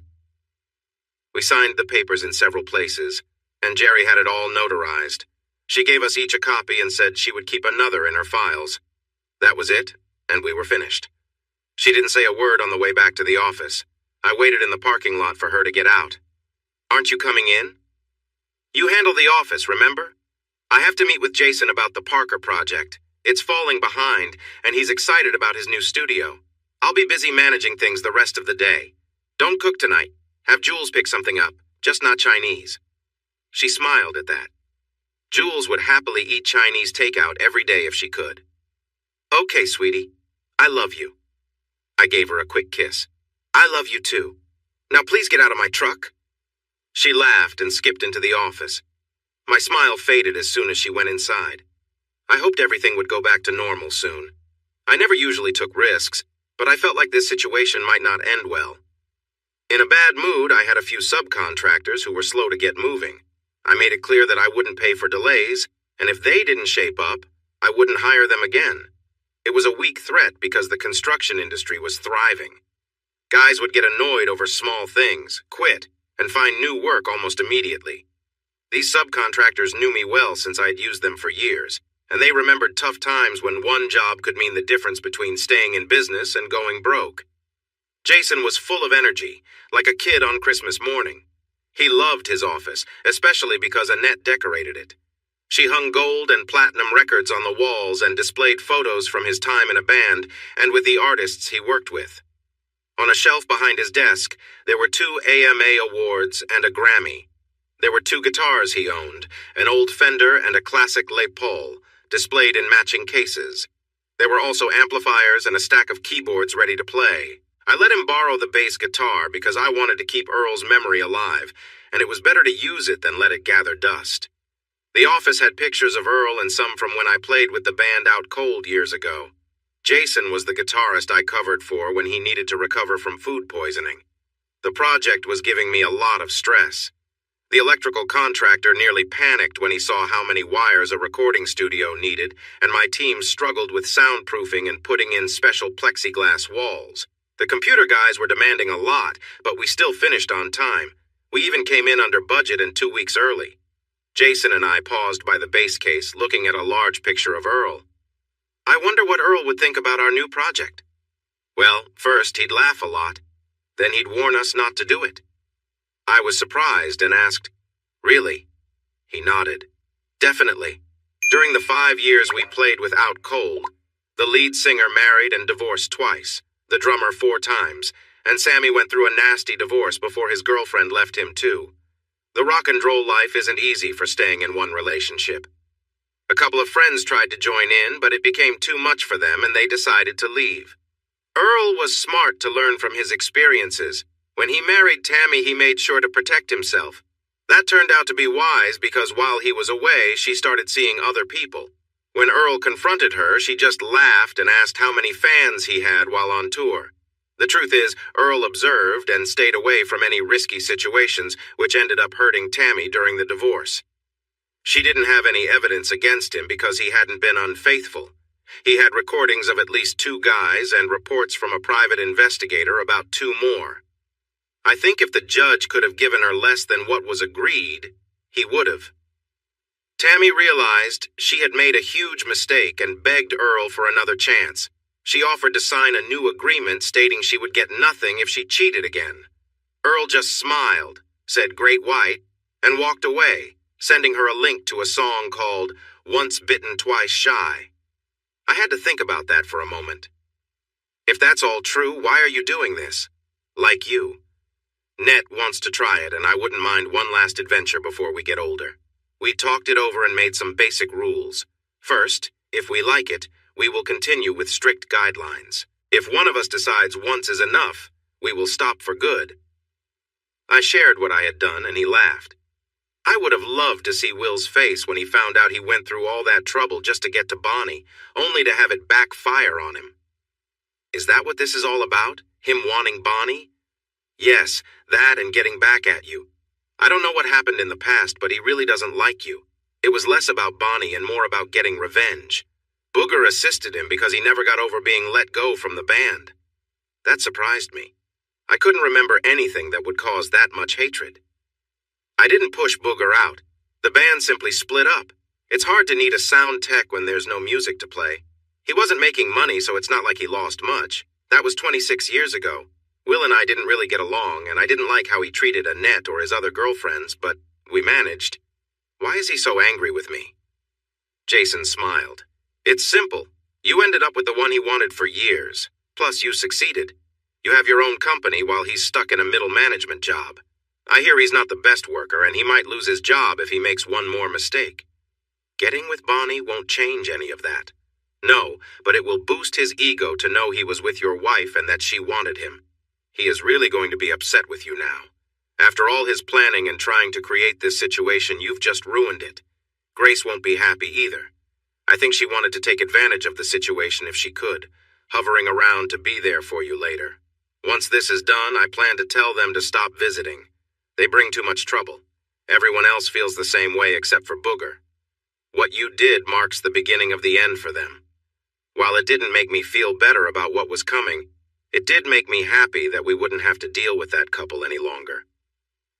We all gathered at the airport. I noticed that for a group heading on vacation, we didn't look too excited. I looked around for Will, feeling uneasy until we were in the air. Bonnie held my hand the entire flight, chatting cheerfully. Rhonda and Vicky were smiling and holding hands while Jason fell asleep, which seemed to annoy Annette. Booger and Jen sat a bit farther away from us, and she looked a little tense. She smiled when I glanced her way, and I smiled back. Jules and John didn't even sit close together, and it didn't seem to bother them. The resort was lovely. The weather was perfect, with white sand and warm, clear blue water. We each had our own little bungalow arranged in a curve along the small bay, and there was even a privacy chain we could use to keep visitors away.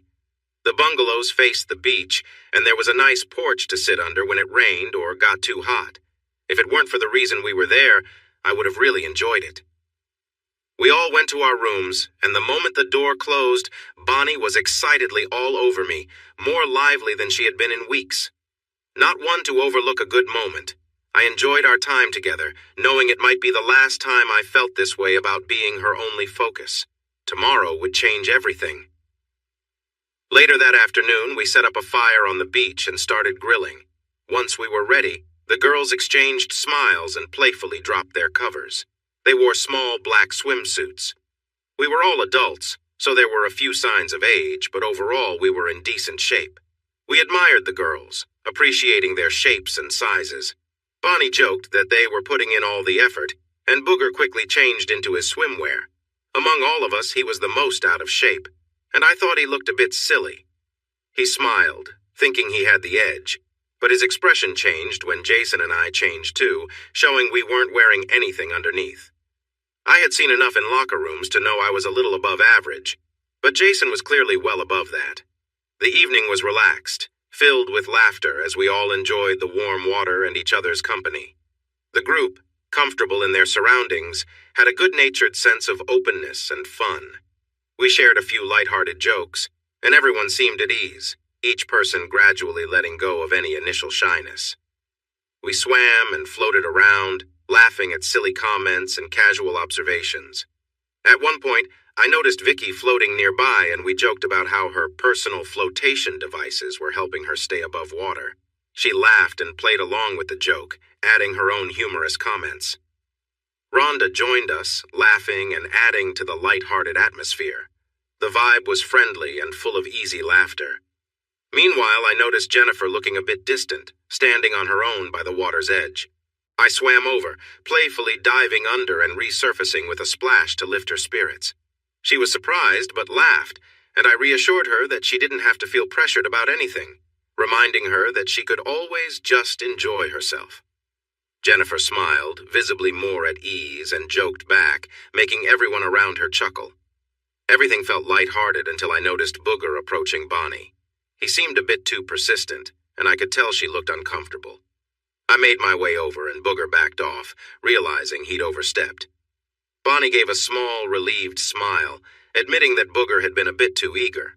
I reassured her that she didn't owe anyone anything she wasn't comfortable with, and reminded her that this time was meant for everyone to enjoy themselves at their own pace.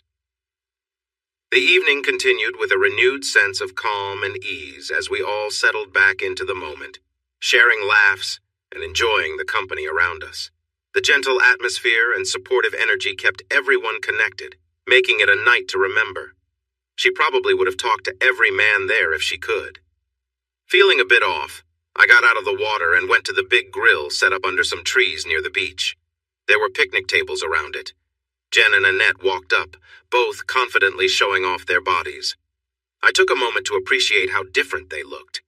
They smiled and spun around playfully before grabbing beers from the cooler and sitting at the nearest picnic table. "I'm a bit annoyed, Grunt. I hear that someone already claimed the first dance for tomorrow night.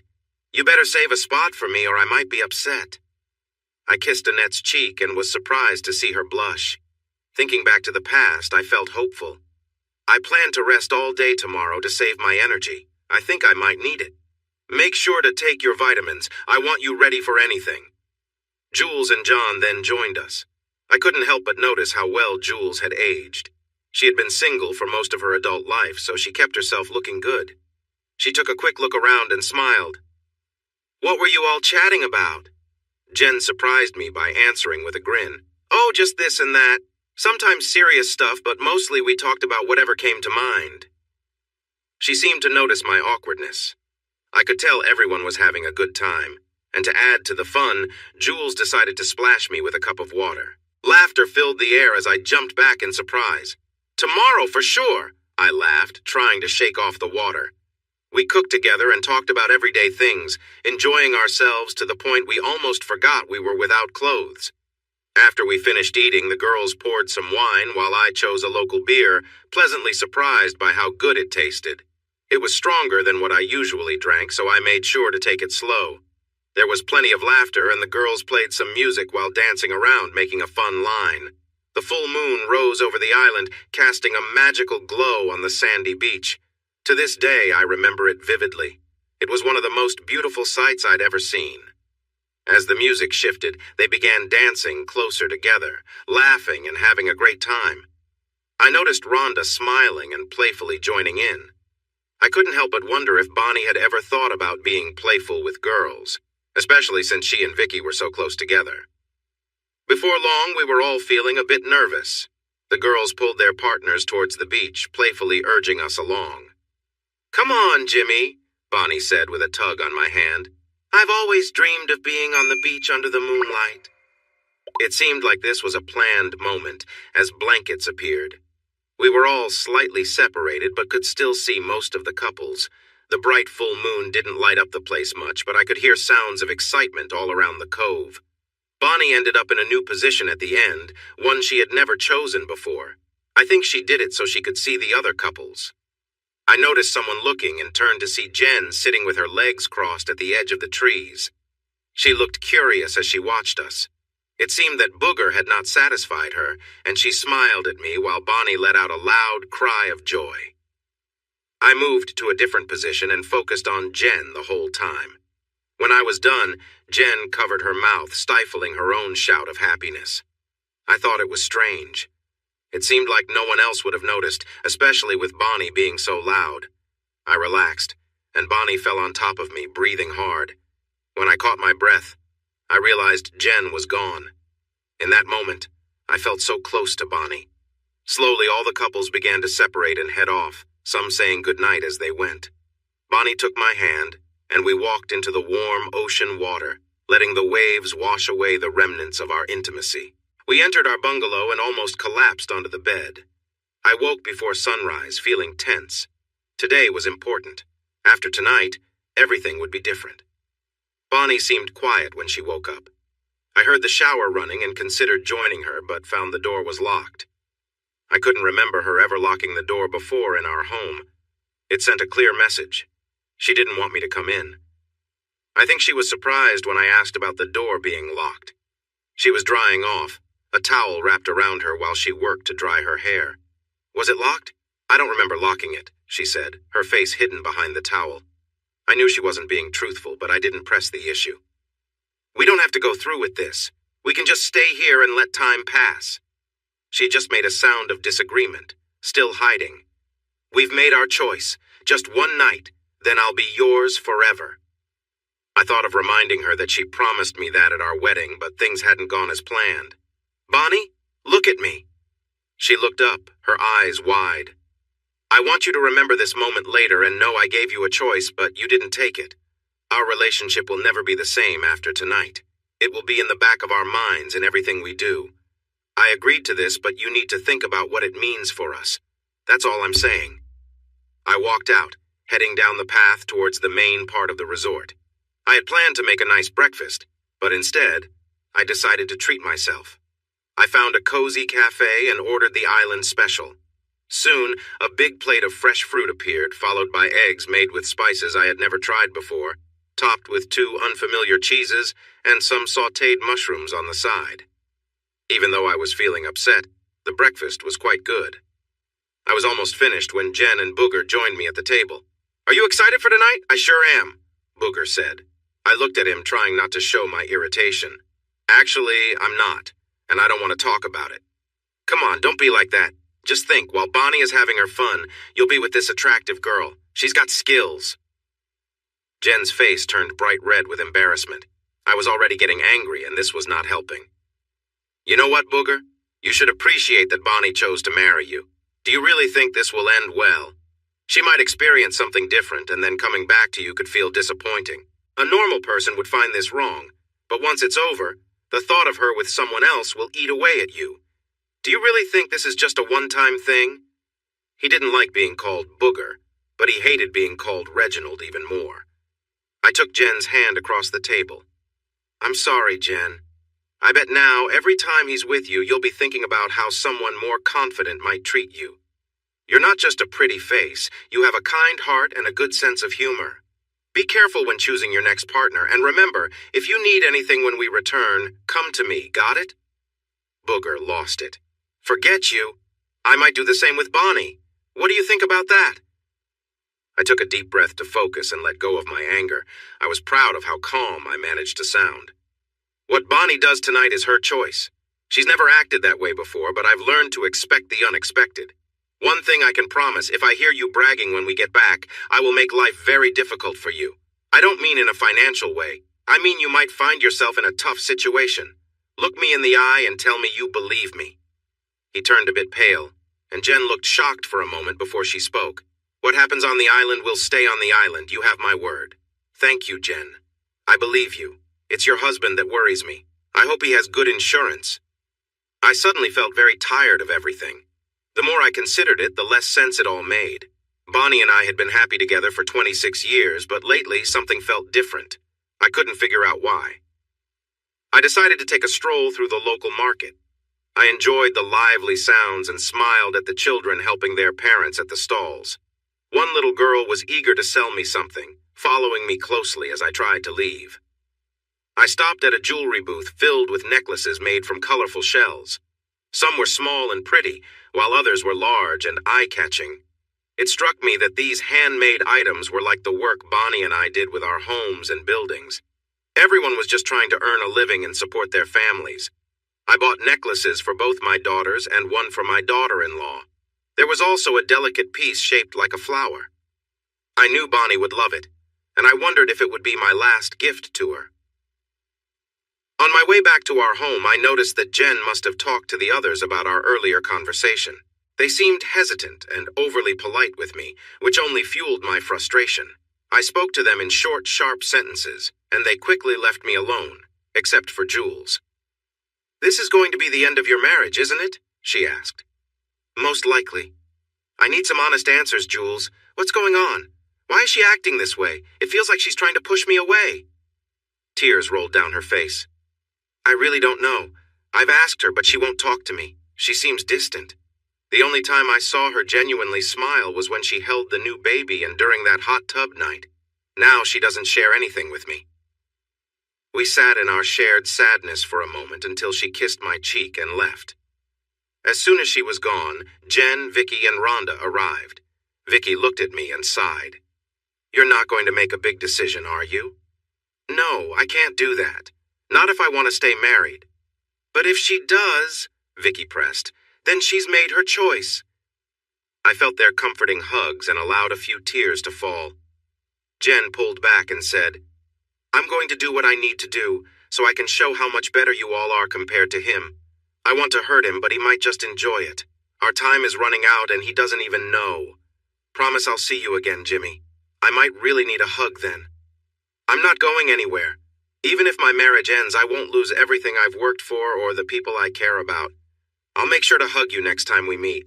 There might be some kisses too, I said, smiling for the first time. Maybe even a lot. Finally! Something to look forward to. Vicky and Rhonda laughed with her, and the atmosphere brightened. Vicky just said what she was feeling. I don't know what to do, so I'll be honest. This is tough. I've always liked Bonnie, and I refuse to take sides. If you suddenly find yourself free, make sure to set aside a weekend and get some help. You might need it. My friends had done well to boost my spirits, but soon they ran out of conversation. It was past lunch, and I hadn't seen Bonnie since breakfast. I found her resting on the beach. Booger was nearby, but kept his distance. As soon as he noticed me, he quickly moved away. I sat down next to her, admiring her form. She had carried 3 children, but she still looked good.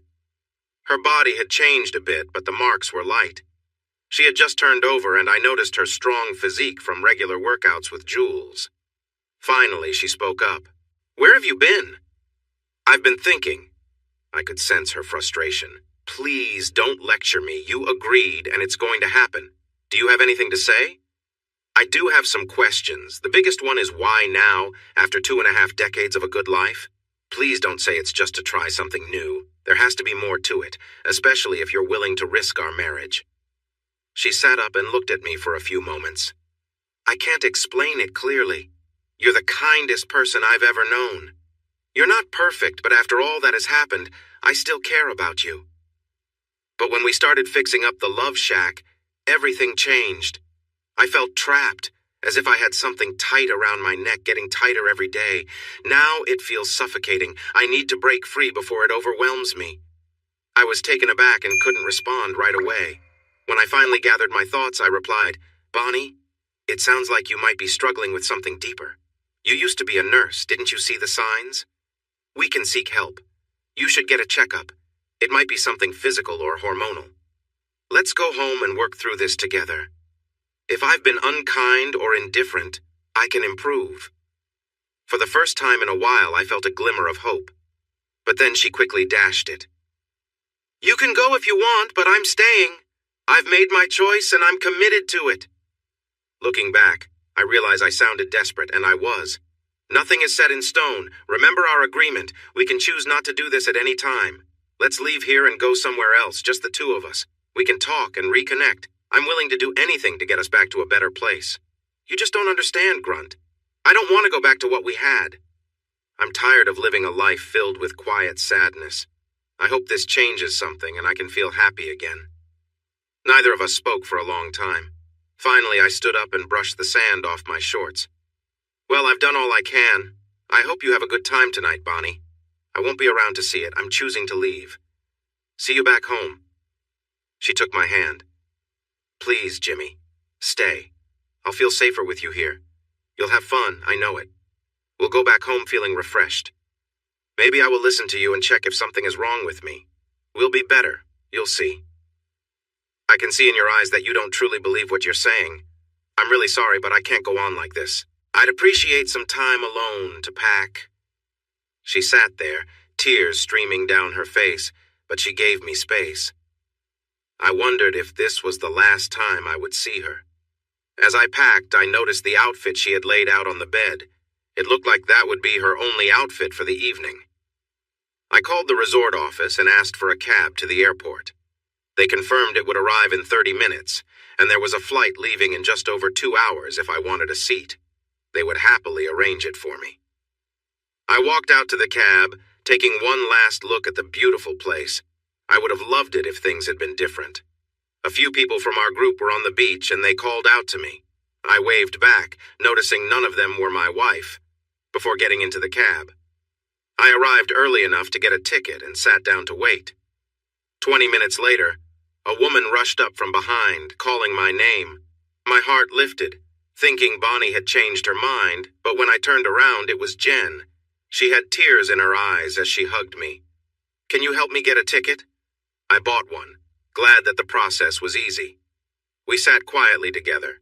20 minutes before we were to board, Jen needed to use the restroom, so I decided to go then too, wanting to avoid feeling cramped in the airplane restroom.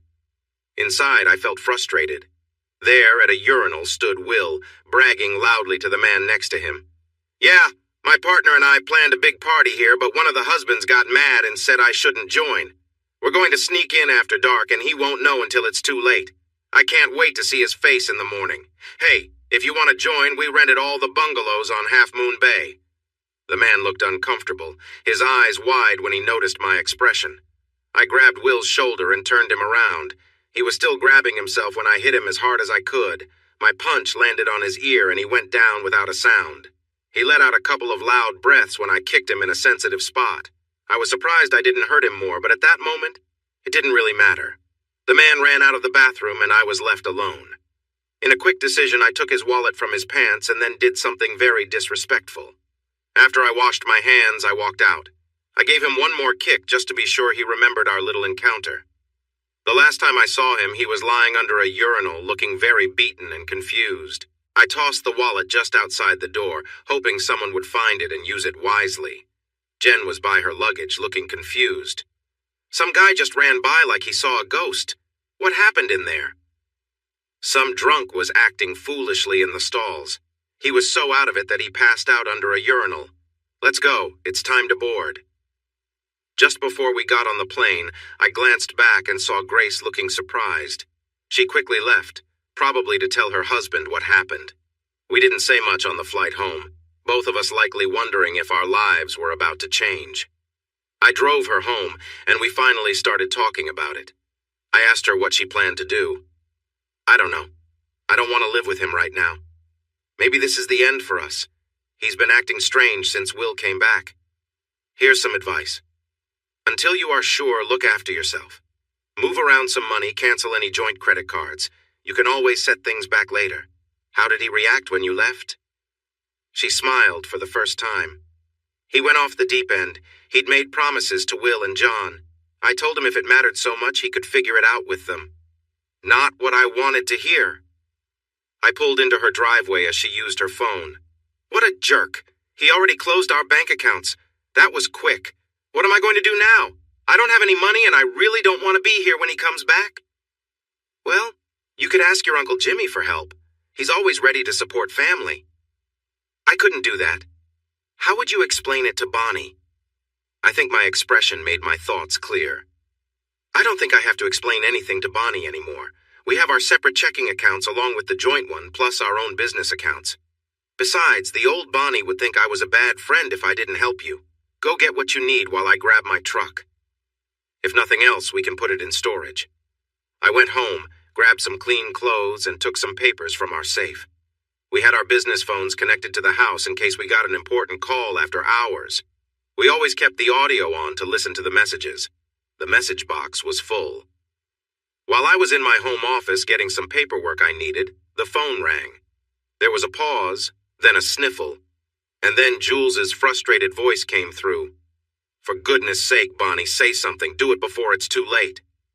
Then the line went silent. I didn't check the rest of the messages until much later. Jen packed lightly, and without speaking, I took her to one of our houses. The power was on for visiting, and I helped her set up the bed she had brought. That, a sofa, a television, and some kitchen supplies were all she needed. She drove in her car behind me. After she was settled, I left. She asked me to stay, but I needed some time alone. I promised I would check on her soon and told her to call if she needed anything. Jen gave me a soft hug and touched my cheek before I left.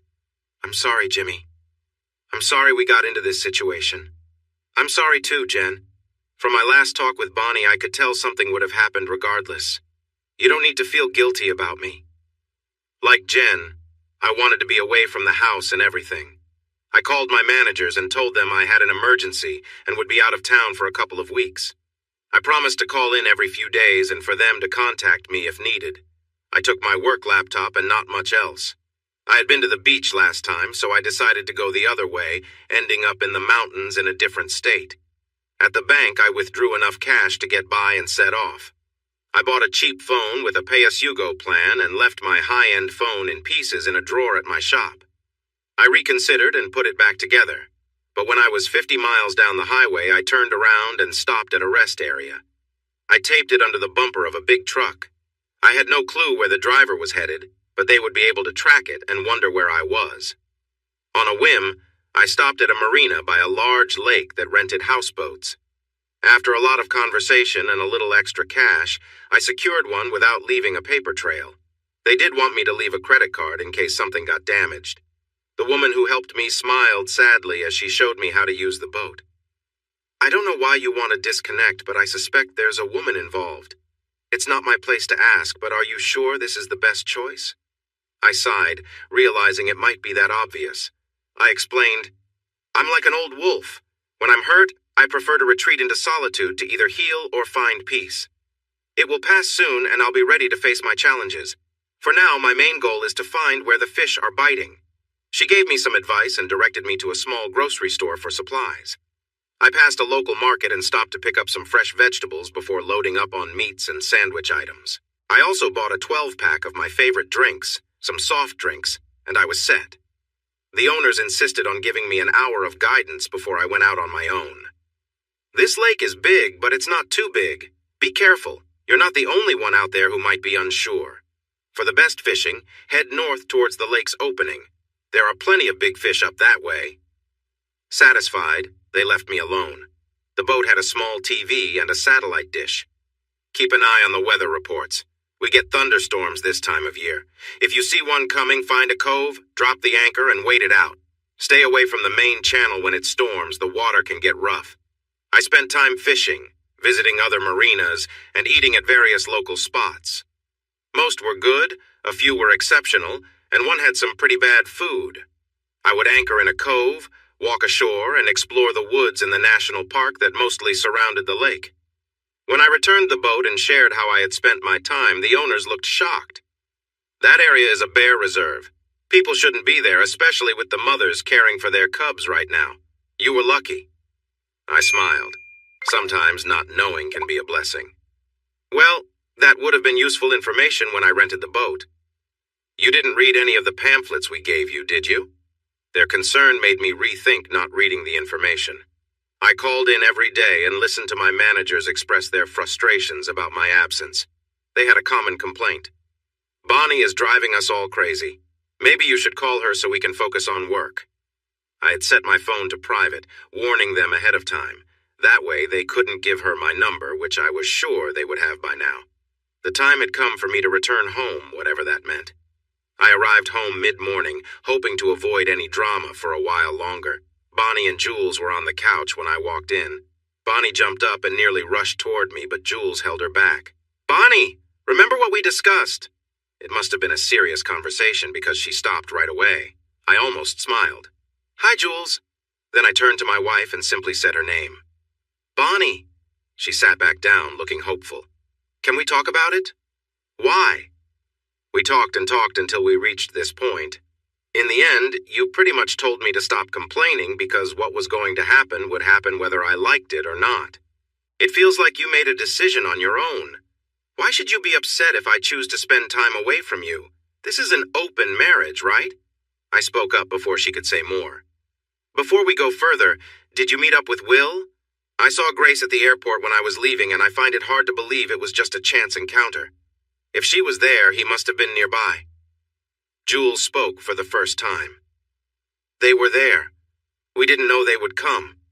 Well, except for Booger. Will had trouble at the airport and lost his wallet. You wouldn't know anything about that, would you? So, Will hadn't seen me. I surprised him from behind, so he probably didn't know it was me. He might have guessed when Grace said she saw me. I kept my expression neutral. He had trouble? I hope it was bad. Any injuries? Is he okay? But before you answer, did you meet with him? No. Why not? Because I promised you. Then she smiled for the first time. Besides, even if I had wanted to, which I didn't, the troublemaker hurt him a few times. He had to sit with ice for a while. I feel so sorry for him. Maybe we can act it out so I can better understand what happened. That's not the main point right now. I told you how I felt. You told me to get lost and did what you wanted anyway. I don't see how we can move forward. I don't think there's a happy ending for us. She seemed ready for this talk. I noticed Jules behind this. I made a mistake, all right? I thought your love was strong enough that you'd let me have my little experience, and then everything would go back to normal. I guess I was wrong about that. Come back to me and I will show you how much I care. So it's all good then? I don't think so. I'll never be able to look Booger and John in the eye knowing they were with my wife. Booger will be a pain. I don't care about John. I bet he was eager for that. I didn't just lose a wife. I lost what I thought were friends. I'm done socializing with them. If I see Booger, I plan to make it clear he should stay away and never speak of this to anyone. I never thought I'd be starting over at 46, but here I am. At least I can look in the mirror without feeling guilty. Bonnie had grown more pale. I never betrayed you. You agreed. I sighed. She was never going to admit that what she did hurt our marriage, and I was never going to forgive her for not respecting it. Maybe I did at first, but before anything actually happened, I told you I couldn't go through with it, and I really didn't want you to. I begged you not to. Yet you said you were going to do it anyway. You said you were tired of living a life of quiet despair. And you compared our life together to slow suffocation. You wanted to feel alive again. To me, it seems you chose your adventure over our marriage and just gave up on us. Excuse me if I got the wrong idea. No, it's not like that at all. It is exactly like that. I came here hoping to save some part of our relationship for our children's sake. But now they are grown women, and they understand that life doesn't always go the way you plan. I'm going to get some of my clothes and a few things I need, and then I'll be out of your way. I wouldn't want you to feel trapped. Enjoy your freedom, Bonnie. Think of all the opportunities ahead of you. You're attractive for your age, so it shouldn't be hard for you to find someone new. Or maybe you want to explore a bit before settling down. Ideally, you'll find someone who makes you truly happy. I'm done with this conversation now. By done, I mean completely finished. Don't contact me unless it's about business. Watching the emotions on her face was something. Jules looked shocked, so I knew she didn't see this coming either. Bonnie finally erupted. No, that's not what I want, not at all. This was supposed to be an adventure, something we could share and look back on. It wasn't meant to end us. I'm really sorry you feel this way, and I want more than anything to go back to how things were before, or even better. How can I do that? Well, you could see if Mr. Peabody will let you borrow his time machine to go back 6 months and not mention swinging at all. But unless that happens, you can't undo this. It's done. You wanted it, and now it's here, even after I warned you about what could happen if you did it. I'm finished now. Please let me gather my things in peace. Bonnie wanted to argue, but Jules pulled her into the kitchen. They were whispering, but I could tell the conversation was intense. 5 minutes later, Jules came to find me in the bedroom. Her mind is really all over the place right now. I couldn't help but smile a little. Tell you what, Jules, why don't you spend an hour in my thoughts and see how confused I feel? A year ago, I had a happy marriage and a hopeful future. Now, all I have is an ex-wife who doesn't understand why I can't accept her need to be with other men, and a group of people I thought were friends but who turned out to be deceitful and willing to do anything to get what they want. She asked quietly what her standing was with me. I'm still thinking, Jules. I have to believe you were at least partly involved in planning this situation and knew how I would feel about it, but you went ahead anyway. Did you get what you wanted from this? Her heavy sigh seemed to come from deep inside her. No, not at all. It turned out nothing like I hoped. What did you want, Jules? Does it even matter now? Let's focus on your wife, who is indeed your wife. Yes, she lost her way. Yes, we may have encouraged her. And yes, she should have listened when you told her how you felt. She did it because she wanted to, thinking that everything would be fine afterward. It's becoming clear that she made a big mistake and now she's looking for a way back. We could never go back. Let's say we stayed together and tried to forget this. What if she feels that way again? She would probably keep it to herself, but if the desire becomes too strong, then what? We can't watch each other all the time. She has a job that takes her out a few days a week. I'm always busy. Shouldn't I wonder what she's doing while she's working, or what really happens during her outings with her friends? For all I know, it could mean something entirely different. Poor Grunt will never know.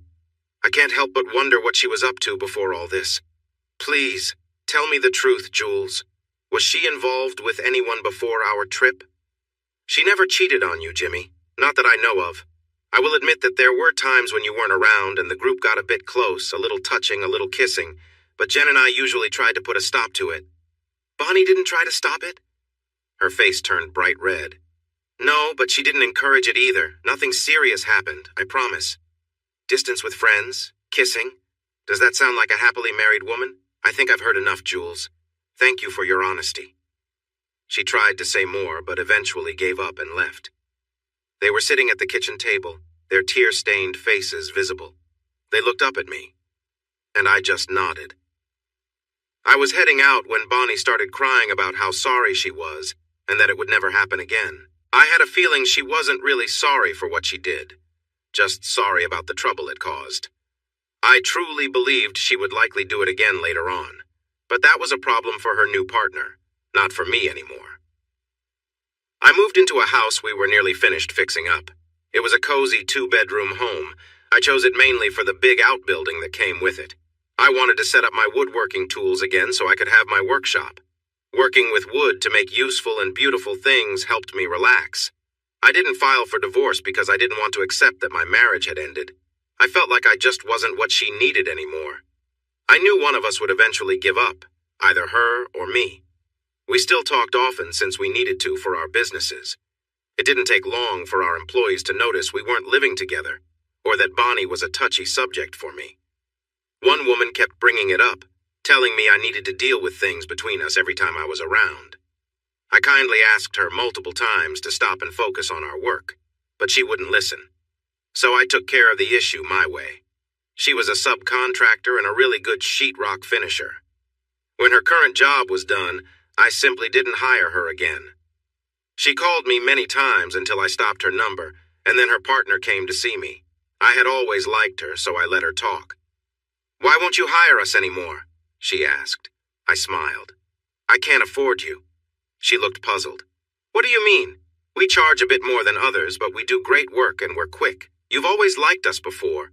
What changed?" "When I said I couldn't afford you, I didn't mean money. You both do excellent work, but Charlotte doesn't know when to mind her own business. Every time I spoke to her, it felt like I was under pressure. She thinks everything that happened between my wife and me was my fault and that I should just accept it.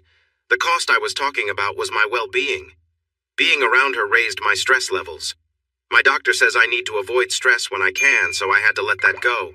You two will be fine. You're among the best at what you do, and people will want to hire you. Honestly, I will miss working with you."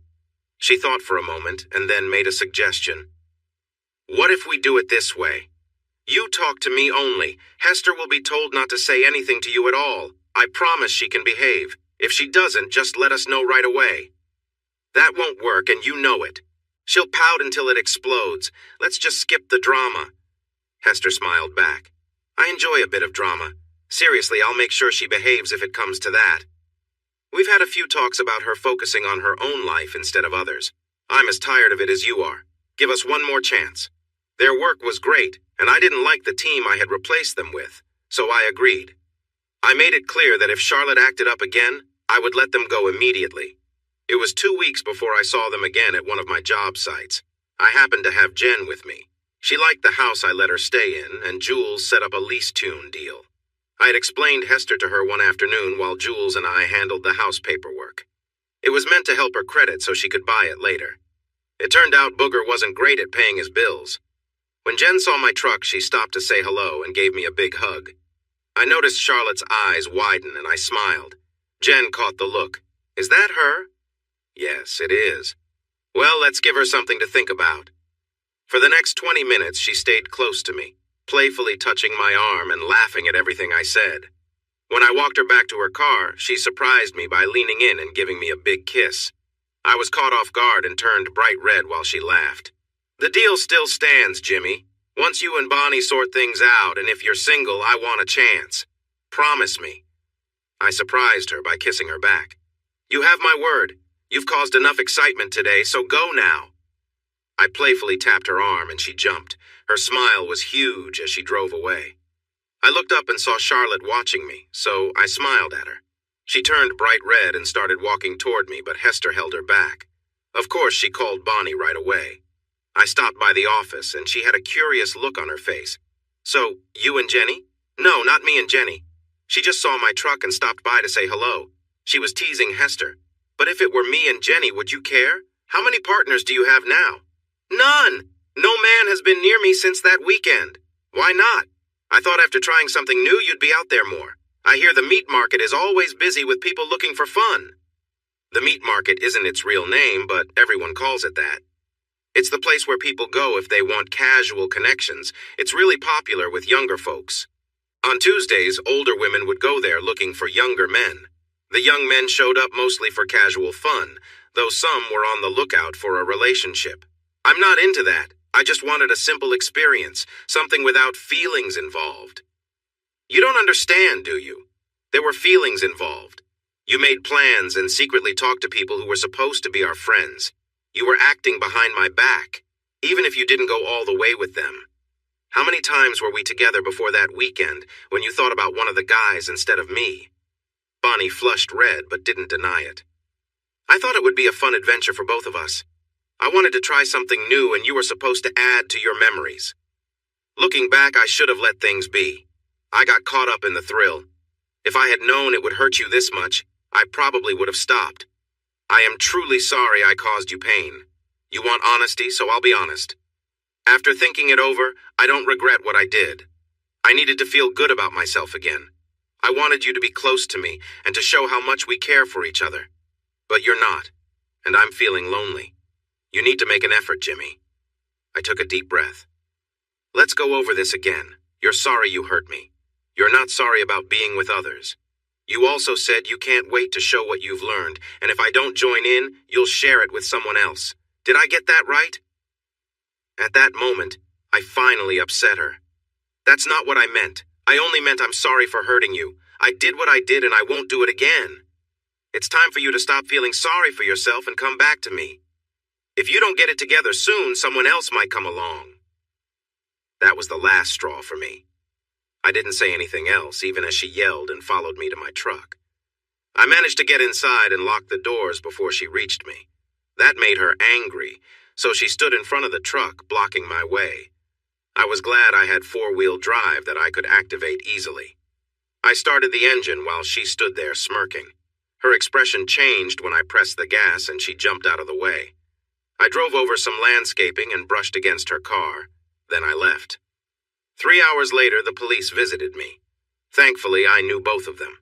When they asked if I tried to run over my wife, I smiled and said, "Only in my imagination." She was in the parking lot, and you can see the damaged bushes showed I was nowhere near her when I left. "Did you damage her car?" they asked. "Yes, I did.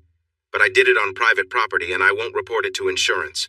It's our car, and both our names are on the title. Is it against the law to damage something you own on your own property?" There was a long phone call, but the officers concluded that nothing illegal had happened.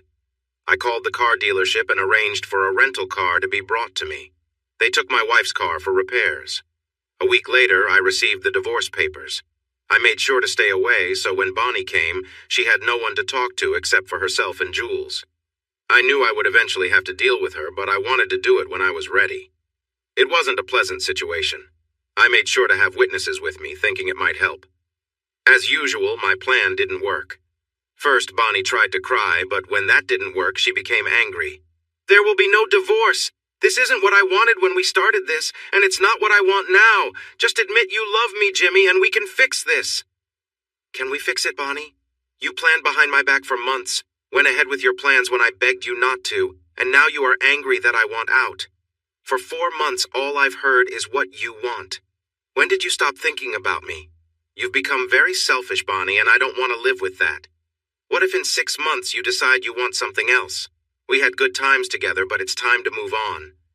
Talking to her felt pointless. After half an hour, I gave up and left. Jules, who witnessed the conversation, came over a couple of hours later. "Are you really going to go through with the divorce?" "Jules, what would you do if your partner did what Bonnie did? What if you didn't agree with it?" Her sigh said everything. "I warned her on the beach that night. She didn't listen to me. She thought I was just upset because you're not with me. Is there any truth to that?" "Maybe a little. You were the best partner I ever had. I sometimes think I should have tried harder to keep you. Instead, I let my sister have you. That caught me off guard. You never told me that, Jules. I would have been with you in a heartbeat. You wanted to keep your freedom. Don't get me wrong, I loved Bonnie, but I wasn't really interested in her until you said you weren't ready for anything serious." She sighed again. "Don't you think I realized that too late? We can't change the past. If we could, we wouldn't be having this talk. I'm here because I promised to come. I can't pretend to understand what Bonnie is thinking. If I had to guess, I'd say she regrets her choices, but there's no way to change it now. Deep down, she knows she made a mistake. She thought you would put up with everything for love, and now she doesn't know what to do. Don't expect the divorce to be easy. She'll resist every step of the way." "I wish she wouldn't, Jules. If she does, we'll just end up with big lawyer bills. Eventually she'll run out of options, and it will still happen. Ask her to keep it simple and quick." She stood and kissed my cheek. "I will, but I doubt it will help. I'm sorry for the part I played in ending your marriage. Not as sorry as I am. Thanks for saying sorry." She left with tears on her face. I thought I had done everything right. I worked with Jerry, our accountant, and even consulted with a lawyer to make the split as fair as possible.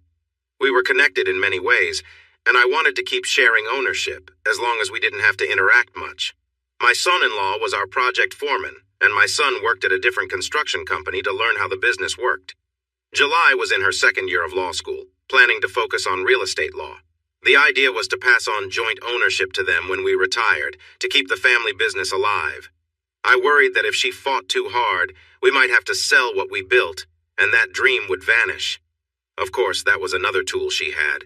She resisted every option fiercely, threatening to shut everything down until we came to an agreement. She knew it would hurt our business. Mediation was rejected, forcing us to go to court. Both of our lawyers were skilled. When the real reason for my divorce was about to be revealed, they asked the judge for a private discussion. Bonnie looked good, but tired. I learned later that she stayed awake for almost 48 hours to prepare for this. The judge's eyes widened as we explained everything. Bonnie wanted me to drop the divorce. I told her I would expose everything, making sure it became public. By the end, the judge seemed unhappy. This is certainly a complicated situation, wouldn't you agree? Honestly, I'm leaning toward granting the divorce, but it seems there are still feelings involved. Sir, your wife made a big mistake, but I've seen couples recover from worse issues. I think counseling might help. It could make the divorce process easier. If you truly cannot forgive her and the counselor agrees, I'll finalize the divorce after the sessions. I believe 8 sessions would be reasonable. You can choose any counselor you like. We have a list from the court, or you may find someone else. Begin within 2 weeks and don't miss a session unless it's a verified emergency. Do you understand? Well, Your Honor, it's not like I have a choice now, do I? I'll go, but I want your promise in front of all these witnesses that you'll keep your word when it's over. I'm tired of surprises after everything I've been through this past year. This made her angry, but I didn't mind. She agreed, and it became part of the records. I turned down the first 2 counselors after reading what others had said about them. Bonnie's lawyer suggested another pair, a man and woman team with a good reputation. I think Bonnie was surprised when I agreed.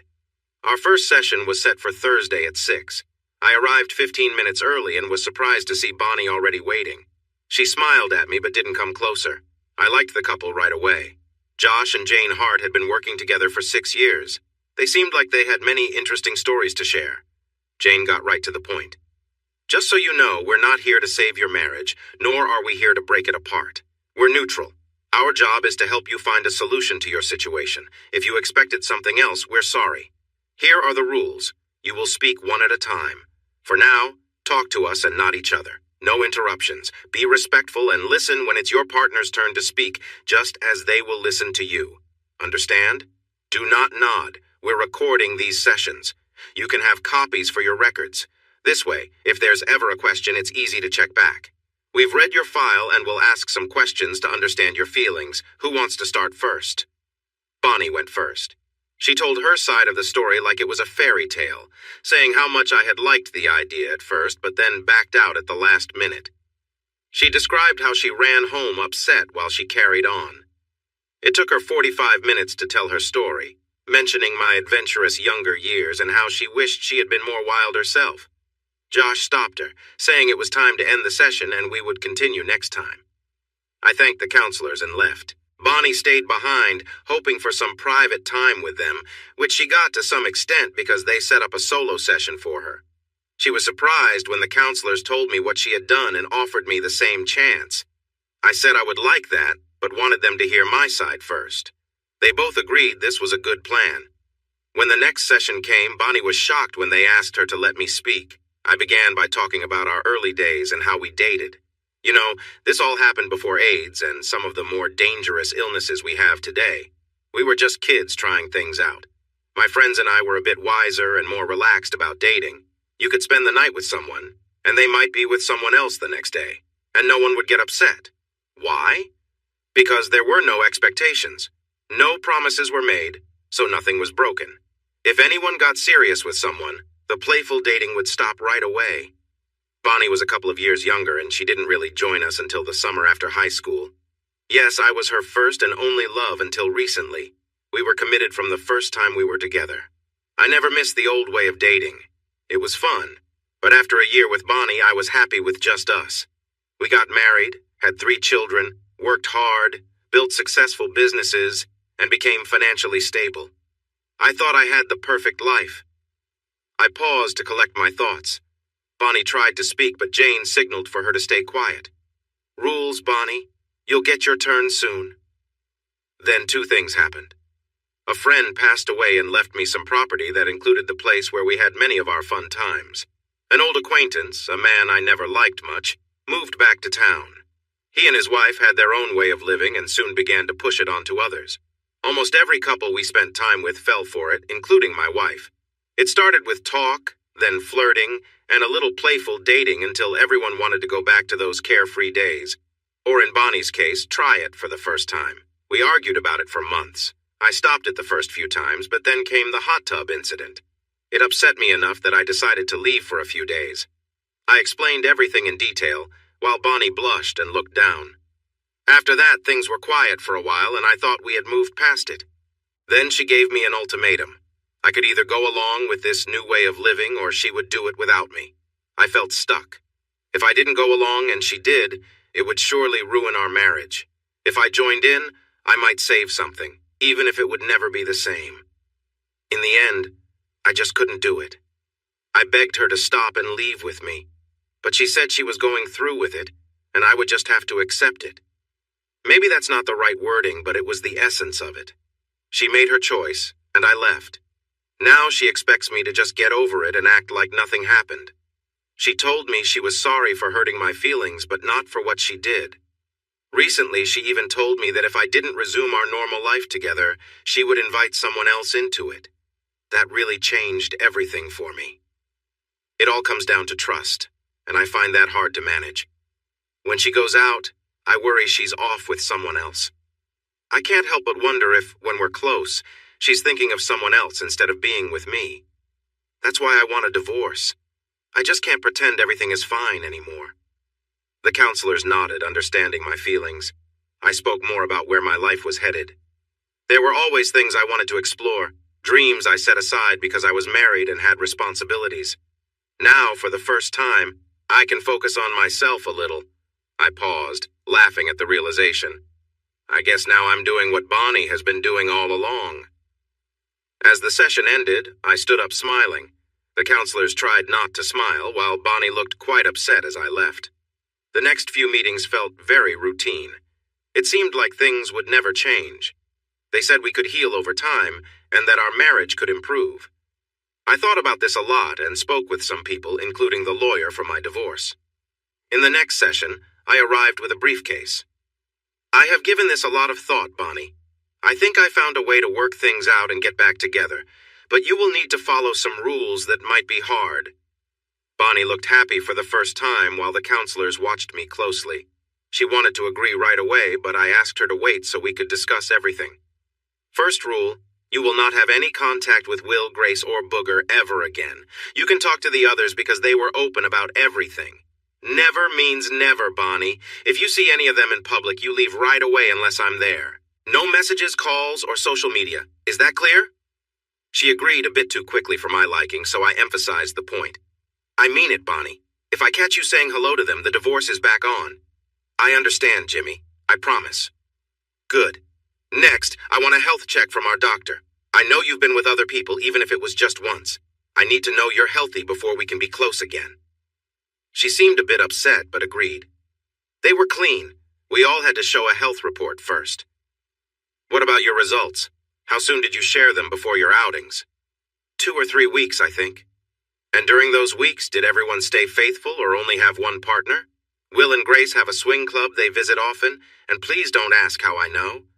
I thought by now he would have tried to recruit you all. Bonnie shifted in her seat. Well, he did suggest we visit a club he was part of right after we got home, but no one wanted to go. What's next on your list? How nice of you all, I said. Really, Jimmy?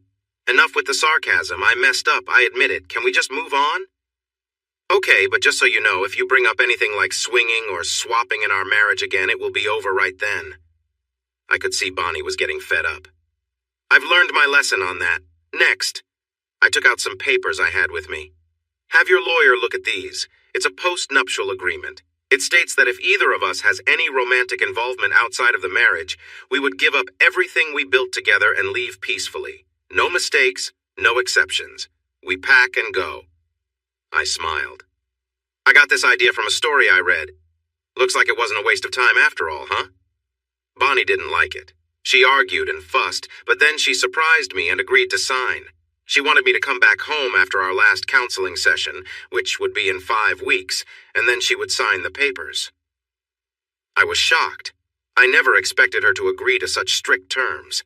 The counselors suggested we should go on a few dates and spend some time together during the day. Dating Bonnie felt strange. The first date was very awkward, but by the 3rd week, we were hanging out a lot. We hadn't taken things too far by mutual agreement, but we got closer in other ways. One night, she playfully pulled away, giggling as she put her shirt back on. 2 more weeks, honey. I want you to rest, take vitamins, maybe get a few of those other things. We have a lot of time to catch up. I drove off with a smile. Maybe this would work out after all. Bonnie finally apologized, saying she was wrong and shouldn't have acted that way, and I believed her. Yet I knew she would remember those times for a long while. Technology has changed so much. I find security cameras everywhere a bit too much, but it's just how things are now. All the properties we own have security cameras, connected to our office or home computer. Plus, a security company checks the footage every hour. It was pricey, but it had prevented several break-ins, and even stopped an arsonist from trying to burn down part of a storage facility out of spite from his divorce. The day after my last date, I got a call from the manager of our security service. We exchanged greetings before he explained the reason for his call. It's probably nothing, but we've noticed some gaps in the security footage at the event hall, the security rep reported. Each time the cameras go off for about an hour and then come back on. There's no specific pattern. It's happened in the morning, early afternoon, and evening, all before 10. We think someone with access to the system might be turning them off and then back on. How would you like us to handle this? Can you override the controls remotely? I asked. Yes. Then, if it happens again, override it right away and give me a call. Make sure you're recording. We might need the footage. This situation made me uneasy, so I decided to stop by the hall for a closer look. I walked around, checking the grounds and interior, but everything seemed perfectly in order. Nothing appeared to be missing or out of place. I thought of mentioning it to Bonnie later. Maybe she'd have some insight on the odd camera activity. The security company even sent a technician to inspect the system, but he didn't find anything wrong, so I went on with my day and put it out of mind. Just as I was settling into lunch, I received an urgent text from the security company. Urgent situation. Please respond immediately. I called them back right away. The captain on duty sounded rattled. Sir, at 12:55, the cameras went down again. We reactivated them as per your instructions, and we now have a sensitive situation. What kind of situation? If you have a laptop handy, log in, and we'll send you the feed. You'll need to see this to decide what steps to take. I hurried back to my truck, set up my laptop, and logged in to view the footage. What I saw left me stunned and deeply unsettled. There were a few people in the hall, including Bonnie, and I saw interactions that were difficult to comprehend. Feeling the need for clarity, I instructed the security team to continue recording for a bit longer to capture everything necessary, and then to turn off the cameras again discreetly. My initial shock slowly settled into a sense of disappointment and confusion.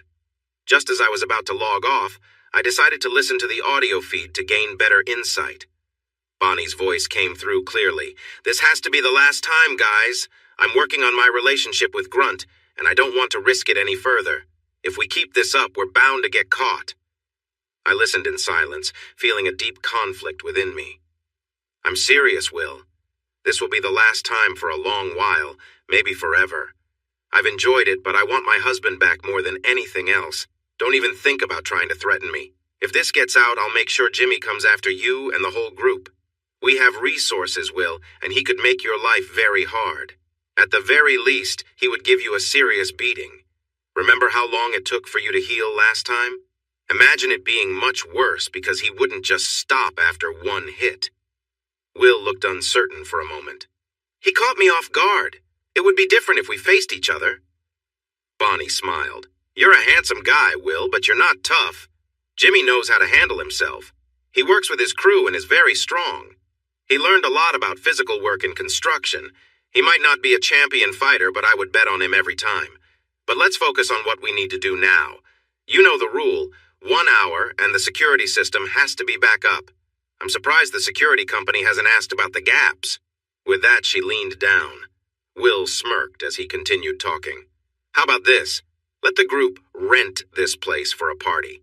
You'd have to be here, and I doubt Grunt cares much for our activities. We could set the place up to have some gaps in the coverage. We could even put up a little curtain in back. Remember how much fun you had when we went to the bookstore? She pulled away and looked at him. It was exciting, but that was a one-time thing, and I said I wouldn't do it again. That was with strangers. This would be with friends. We all know each other. Bonnie smiled. I'll think about it. Now time is running out. In the next 50 minutes, she spent time with 3 of the 4 people, then shared some moments with Grace. Afterward, they tidied up a bit, and Bonnie sprayed air freshener around the room. I'll miss this. Maybe not. Remember, the group wants to have a party here. You're getting used to this. Just regular time with your husband won't keep you happy. Yes, it will. I will make sure of that. Let me think about that party, okay? If we do it, it has to be months away. I'll have other things to focus on until then. She kissed everyone as they left, a simple sign of friendship. After they were gone, she looked around with a sad expression. Then she took out her phone and called me. I had heard the phone ring, but let it go to voicemail. Sighing, she shut the door to the building and our life together. I canceled our date for that night, saying I was busy with something important. She asked if we could have dinner after our counseling session. I told her we could, if she still wanted to after that. I didn't go into detail when she asked me. I walked into the counseling session with a manila envelope. Bonnie probably thought it was about our post-nuptial agreement, so she didn't seem worried. I began speaking as soon as we sat down. Bonnie, you've been lucky. If this had been uncovered a few weeks later, things would have been difficult. But I found out now, and since you haven't signed anything, it will be split evenly. I can accept that. You played a big part in our success, so it's fair you get half. Honey, I don't know what you mean. I looked into her eyes for a moment until she looked away. I think she realized I knew something. They say a picture is worth 1,000 words, so instead of talking, I'll let you see these. I handed her the envelope, and her hands trembled as she took it. She pulled out the first picture, glanced at it, and passed out. The photos scattered on the floor, some face up. Jane knelt down to check on Bonnie while Josh picked up one of the pictures and looked at it for a moment. I know this is hard, Jimmy. We don't know when or where this was taken. It might have been right after what happened at the resort. They have timestamps, Josh. 3 days ago at our events hall. I think we're done with the sessions, don't you? Even if you don't believe it, I'm not returning. Tell her when she wakes up not to resist the divorce or it will get messy quickly, and I'll make sure everyone involved faces the consequences. I was almost at my truck when I heard her scream. Apparently, she had woken up. She fought it hard, putting up obstacle after obstacle. It was only after I had my lawyer get in touch with everyone involved, requiring them to appear in court, that she stopped. 4 months later, I was officially divorced. Will didn't fare well. Grace wanted to know why he had been summoned, and when she found out, she was furious. Rumors started spreading. Not from me. I got what I wanted and was done with them. And Will lost his job due to poor performance. No one wanted to hire him, so he had to leave town. Everyone was surprised when Grace chose to stay behind. She found a great job and convinced the CEO to let her stay by sharing her story, offering him perks. He was single, and 2 months later she moved in with him. Part of her new role required her to travel with him, and gossip suggested she was adding extra benefits to secure contracts. They seem happy together. It took 6 more months to sort out the finances and business responsibilities. Bonnie still managed the office. I took care of the cruise. Jules handled the real estate side, and profits after costs were divided equally. It required very little interaction between us. In a surprising move, I insisted that since the Love Shack was assigned to me, I would keep full control and give up equivalent value in other assets instead. When her lease ended, I chose not to renew it, effectively closing the business. Her reaction was intense, and I recorded as much of it as I could on my phone. She tried to take me to court, and when that didn't work, she wanted to buy me out. I left her a voicemail. I'll take it down myself first. That settled the matter. I woke up when she slid into bed beside me and snuggled close. When I put my arm around her, my eyes opened wide. Good morning, Vicky. How long have you been here? She shifted against me playfully and laughed. We just got here. So, you and Jen? This is the 5th time we are back here after she beat us. Are you two living together again or what? I thought about lean, lively Jen, who was 12 years younger and full of spirit. After my divorce, I took a long break. I returned to the lake I loved, looked around, and bought a houseboat. It wasn't a small one. It was a 72-foot floating home. I had been alone for a week when she showed up. How did you find me? She smiled. I'm not telling. I might need to use it if you decide to run away again. Now invite me on board. I did, then turned around, found a quiet cove, and dropped anchor. Since it was the middle of the week, there were hardly any people around. I got her a soft drink and opted for lemonade myself. We sat and took in the view of the lake. After about 30 minutes, I spoke up. I wasn't running away. I just needed to get away from all the drama for a bit, relax and not think too much. How's that going for you? Look around, Jen. No people, a lot of nature, a perfect spot to unwind. Why are you here? Her smile was a little mischievous. Would you believe I was worried about you? I was, but you seem fine. The real reason I came all the way up here is because of a promise. What promise? The one we made that if you got a divorce, I would be your first partner after that. I believe we both meet the criteria now. I was surprised at her words when she giggled. How warm is this water? It's mid-August. The lake is about 80 degrees. Why do you ask? She stood, pulled off her sundress, leaving her in a pair of small shorts that she quickly took off, then smoothly jumped into the water and floated away, her smile wide as she floated on her back. Are you coming in? It took me a moment to remember I was single and had no commitments.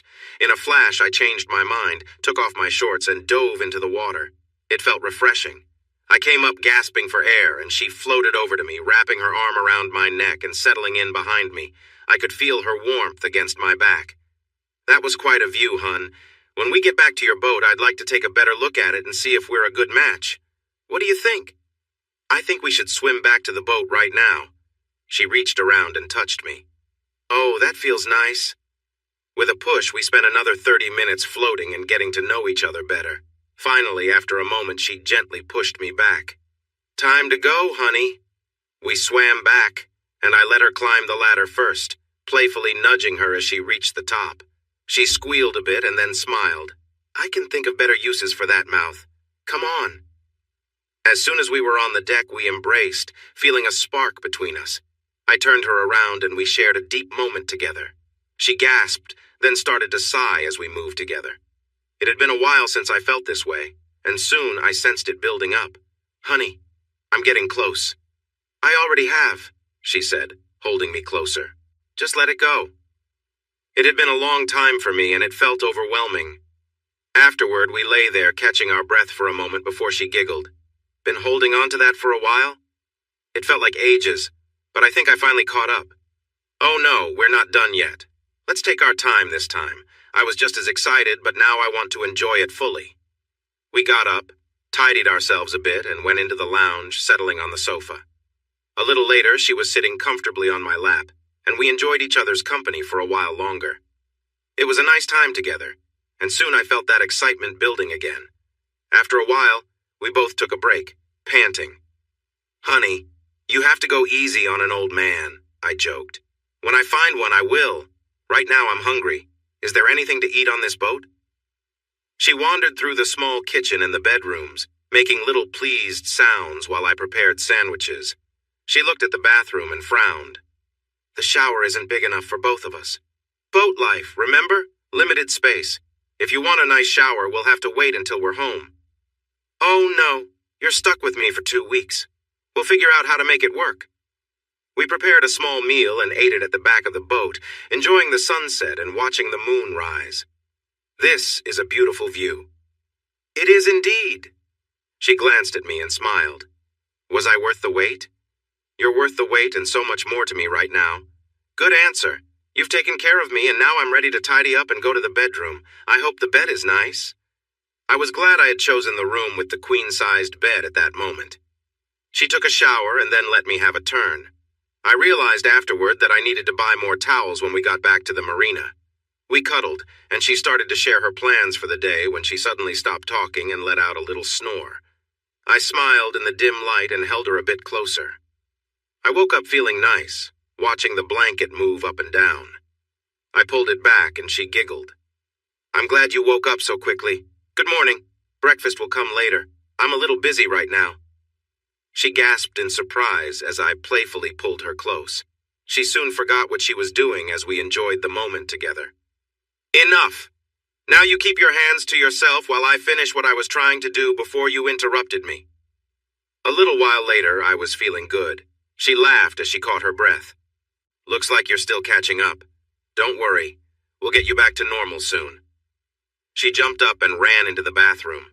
I heard the shower running, so I got up to make some coffee. She came out, still in just a towel. I leaned in for a kiss, but she playfully pushed me away. "Shower first, and brush your teeth, please." After I showered and got ready, I noticed she was still in her towel. "We need to go back to the marina to get my suitcase. Then we can go grocery shopping." We headed back and I grabbed her suitcase. I took her to a small local place for lunch and she loved it. Then we went to the grocery store. I pushed the cart while she carefully picked out each piece of fruit, which reminded me of shopping with Bonnie when our child was younger. The cheerful memories made me feel a bit sad for a moment. "Earth to Jimmy, where did you go?" I smiled at her, thinking about how fortunate I was to have such a wonderful younger woman by my side. "Just a little memory, a nice trip. Let's check out the steak selection." We were very close during the first week, both eager to reconnect. By the second week, we had slowed down a bit and talked a lot more. Booger was still around, but facing some issues. He needs a partner to take part. He has asked me twice about restarting our relationship. Both times I asked if he was still involved in that lifestyle, and he admitted he was. "Are you expecting me to join in? If that's what you're hoping for, you can leave now," I said firmly. "In the right circumstances, that island trip could have been something great, but you and Will managed to turn it into something cheap." She paused, lost in thought before continuing. "Did you know he resisted the divorce until I decided to follow your advice and hinted that I'd make his activities public? He quickly backed down after that. Now when I look at him, I feel sad. He's put on about 30 pounds and even started combing his hair to cover his bald spot. If we were still together, he'd probably be the last choice in the group. I shudder to think what the rest of his crowd is like if he's a reflection. I've tried not to judge people who choose that lifestyle," I said thoughtfully. "If it works for them and both partners genuinely agree, I understand the appeal. I've read that only a tiny fraction of couples go that route, and for them, the chance of divorce is much higher than average. It's a risky path for anyone who wants a committed relationship. Still, some people aren't made to stay with one person, and maybe that's an option for them." I sighed. I didn't end things with Bonnie because she wanted to explore. I thought we were finding our way back to each other until I saw those tapes. I ended it because she chose that lifestyle and kept it hidden from me, even though she knew how I felt. It was clear that she preferred that life over the one we had, and I couldn't accept that. Jen hesitated for a moment. "I might as well tell you. You'd find out soon enough. Bonnie is fully into that lifestyle now. She often goes with Booger to events and isn't particularly quiet about it. She feels that, as a single person, it doesn't matter what others think. Your kids aren't too happy with her right now." I had tried to shield the kids from the details of our divorce, but they were grown and quick to pick up on things. They still kept in touch with their mom, but it was strained at the moment. Our youngest, July, took it the hardest and hadn't really spoken to her in months. Bonnie blames me for the distance, though I've never discussed our breakup with them. Jen and I spent our last few days together, mostly talking and reconnecting. I was ready to leave with her, finally stepping out of my self-imposed solitude and rejoining the world. Just before we left, we had an honest conversation.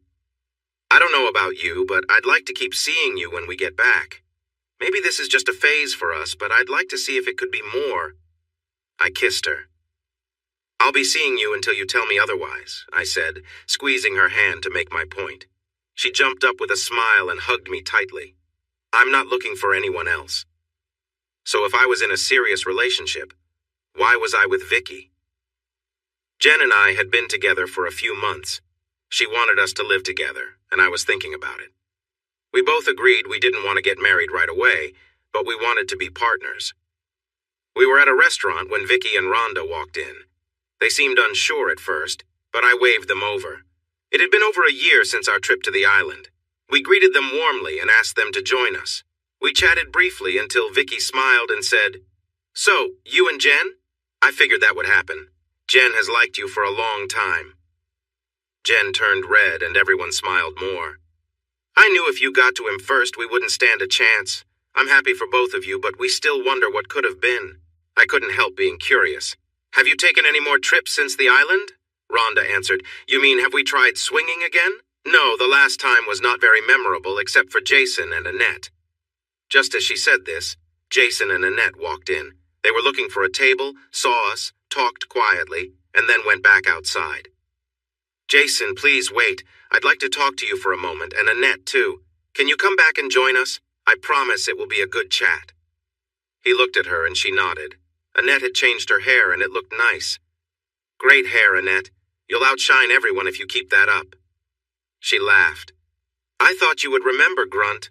I don't have carpet anymore. How could I forget? That was a year ago, and things might have changed. Soon we were back inside, and 3 eager women watched us come closer. Annette hugged Jen and then looked at Vicky. Help me out here.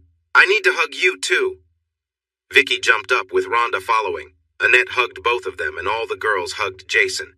We pushed 2 tables together, and it felt just like the good old days, as long as no one mentioned anything awkward. Jason seemed tense, so I decided to bring it up to ease the situation. Jason, I just want you and Annette to know I'm good with both of you. I don't think anything happened with Bonnie, but if it did, that's life. Everyone who was there had to make their own choices. Jason said he would feel better discussing this in private, so the topic was dropped. After being there for an hour, I realized how much I missed these moments. The waitstaff began to give us looks, so we paid the bill and left a generous tip. We all stood outside wanting to hold on to the feelings of friendship that had returned. I had an idea. I took Jen's hand and called back, "You all follow us." I wasn't sure if they would, but every car lined up behind us. I bet they were surprised when I drove into the parking lot of our old hangout spot. I hadn't renewed the lease, but I let Bonnie and Jules use it until their last customer left, which had been 2 weeks ago. I changed the locks and set up security cameras so no one could enter without keys. I called the security office while driving, letting them know I was going in and I would turn off the cameras inside for a short time. I had my own drinks stored away, so I brought them out and placed the bottles on the bar. Jen liked Cosmos, so I mixed her one, and for myself I made a drink with bourbon and 2 ice cubes with a glass of water on the side. I suggested a toast when everyone had their drinks. Here's to the 2 people who haven't spent the night here, Jason and Jen. Everyone laughed. We talked and enjoyed each other's company for a couple of hours before we decided to call it a night. I had only 1 drink and Annette had just 2, so she drove Jason home while I took Vicky and Rhonda with me. Vicky managed to walk, but Rhonda needed help. I took off their shoes, and Jen helped loosen their clothes before we left them to rest. We had just settled down when we heard giggles that turned into playful noises. Jen thought it would be fun for us to join in, so we did. After years of working construction, I was used to waking up early, so I got started on breakfast at 8. About 30 minutes later, Vicky came out, completely unaware of her state. I smiled and said, "Vicky, stay clear of the stove. I don't want you to get splattered." She looked down, realized what was happening, and blushed a bit before heading back to the bedroom. But then she turned around and said, "This isn't anything you haven't seen, and I really want a cup of coffee." She made her coffee and sat down like it was completely normal to be at the table as she was. Rhonda joined us about 20 minutes later, glanced at Vicky, smiled, took off the shirt she had borrowed from Jen, and got herself a cup of coffee sitting beside Vicky. She asked if Vicky's head hurt. They both had a slight hangover, but not as bad as they expected. Jen was the last to come out, wearing a gown. She paused for a moment, then took it off, and I served breakfast to 3 comfortable friends. They stayed for most of the morning, then left with hugs and goodbyes. I smiled at Jen as she loaded the dishwasher. "Looks like we're all friends again." She chuckled softly. They wanted to be friendlier. They told me the worst part of the island trip was missing the chance to know me better. I was a bit surprised. Jen had never shown interest in women. "Would you have ever considered it?" She thought for a moment. "Maybe I would have, in the right situation. I've always been curious, and it would have been a safe place to explore." I still imagine us having fun together. That was something to ponder. The next day, Jason called and asked me to come to the studio. I might need to expand. I've added more staff, including some talented producers and engineers. Jerry is trying to convince me to start my own label to make more money. I'm considering it. I'd like your thoughts on a remodel. His business must be doing well. The building was still fairly new. I knew he used Jules to host artists for recording. They typically stayed for 2 to 4 weeks, and she had reserved a couple of houses just for him. If there was any damage, the contract made it clear that the artists were responsible for repairs. One band got a bit rowdy and damaged a house, but the management took care of it without fuss. They wouldn't be staying with us again. I agreed to visit late the next afternoon. I was surprised to find the place crowded. Jason smiled at me. Musicians aren't usually early risers. Some might record until dawn if they get inspired. We make adjustments, and if the producer and engineer are okay with it, they may stay longer. We've gotten some great music out of those late-night sessions. He pointed to a gold record on his wall. It was from the first country artist he worked with, titled Midnight Sessions. He led me to his office, and I paused for a moment in front of Earl's bass. I just left it there. I figured you might want it back eventually. You just have to ask. I think it's happy here, surrounded by the music. Jason nodded, a silent understanding between musicians. Still play? I did. My gear was stored at the Love Shack, but I kept an old Martin guitar with me. Sometimes, especially after the island trip, I played to fill the emptiness. It didn't completely help, but it made me feel a little better. Jason picked up a couple of guitars. Let me play something for you. Let me know what you think. He played in a smooth jazz style, the notes flowing beautifully. I thought it was one of the most amazing things I had ever heard and told him so when he finished.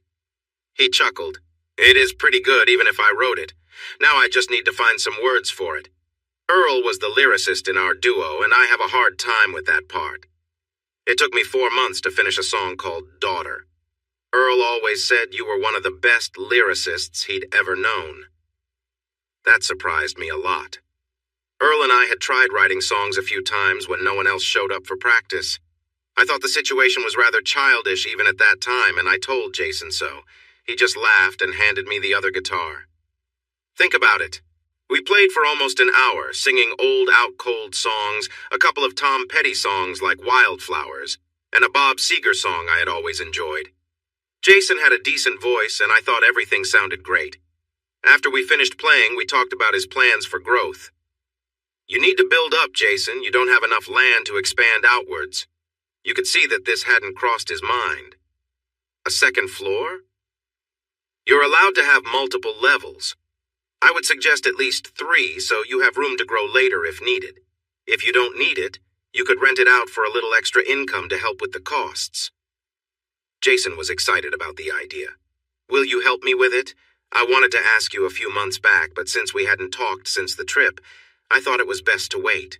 You've been my best friend since before Earl passed away. It hurt not talking to you for so long. I was surprised, but then realized he was right. Maybe because of my connection to Earl, I had grown closer to Jason than my other friends. I missed his humor and Annette's sharp wit more than I wanted to admit. Do you want to talk about it now? I knew you didn't like it at first. I told Annette that I wasn't sure you could handle it. Bonnie kept saying you were okay with it, and when you finally agreed, I thought you were. Annette and I had a good laugh when you included the no-will clause in the plans. We saw you on the plane and thought you didn't look pleased. She told me she felt that you wouldn't be able to handle it, and it turns out she was right. So what happened after Jen and I left? Jason grinned. Well, Will and Grace showed up. Their arrival and your leaving gave me a funny feeling. He wasn't able to join in, though. He had a lot of pain and spent 2 days with ice on it. Booger and Bonnie kept saying everything was fine, but we didn't believe it. Vicky and Rhonda decided they weren't going to be with Booger. He was really upset when they told him. He insisted they were breaking the rules. Vic laughed. What rules? The agreement was to be with anyone you liked, and Rhonda and I have decided you give us a bit of a weird vibe, so no for you. He paused, remembering, a small smile on his face. They locked their doors after Annette and I arrived. We had our own little gathering. Thankfully, all the girls were open-minded, or they would have been disappointed. It was still a good time, and I managed to have fun with all of them. It was exhausting. Then he frowned. Before we go on, I need to tell you this. The girls left me sleeping and went out for breakfast. I woke up to some noise and realized what was happening. By the time I understood it was Bonnie, I was already on my way, so I went along with it. After we enjoyed ourselves, I got out of bed and complained a bit, but she just smiled and suggested we do it again. Soon, the girls returned and sent her away. Later, we decided to visit the beach one last time before leaving. As we walked around the bay, we spotted Bonnie with Booger and two unfamiliar people. They seemed to be having a good time and didn't notice us. We went back, packed our things, and left. I think it took Bonnie 2 days to come back. I was curious. I wondered what made her change from a devoted wife to seeking attention elsewhere in less than a year. She never fully explained during our talks, only that she felt old and unattractive, wanting to explore other relationships before it was too late. It might sound shallow, Jim, but that's likely true. She must have been thinking about it before Will returned. He reignited a spark in her. Eventually, she stopped using her sensible thinking and acted on impulse. She had to know that could cost her our relationship, but she made her choice. I think everything that happened after was driven by the understanding that she might never get a real chance to be with you again. It became a make the most of what you have attitude. You should talk to Annette. She might understand it better than I do. A lot of what I'm saying comes from her. He was probably right. Annette was a high school guidance counselor and had the right qualifications. I plan to ask her to lunch soon. Jason shifted the topic. So, you and Jen? That's quite an age gap. He smiled, and I smiled back. Yeah, Jen and I. I'm not sure how long it will last, but for now, we both need this. We bring each other joy, and trust is really important to us.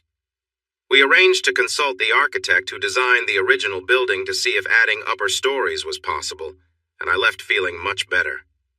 I did take Annette to lunch to discuss what had happened. Believe it or not, she did what many women do when they start to feel older and less attractive. It doesn't matter if their partners still love them. Some women feel they need outside approval. Most don't go to the extent Bonnie did, but it happens. Plus, right now, there's a strong focus on women's empowerment. Many magazines discuss it. While they might not encourage it outright, they hint that such affairs can sometimes improve relationships. Companies like Ashley Madison promote this kind of thing, and it's become a big business. Shouldn't they understand at some level how risky this can be? Most are aware, but they downplay it. Most situations aren't like ours. Usually one partner hides things from the other. Many get caught, but many more do not. Recent studies show that women who cheat often don't get caught. About 3/4 keep their secrets forever. The same goes for men, though slightly fewer are successful at hiding it. It's estimated that in 70% of all marriages, at least one partner strays. Those numbers are pretty sad, said Ned. She sighed. Sad but true. If your child starts kindergarten today, by the time they finish high school, 54% of their classmates will come from divorced families. I've seen many upset teens in my office trying to make sense of it. I couldn't do your job. That's because you see things in black and white. My work requires me to see the gray areas. Sometimes I can help a kid, and that's what keeps me going. We ended lunch with a promise to stay in touch, and we did.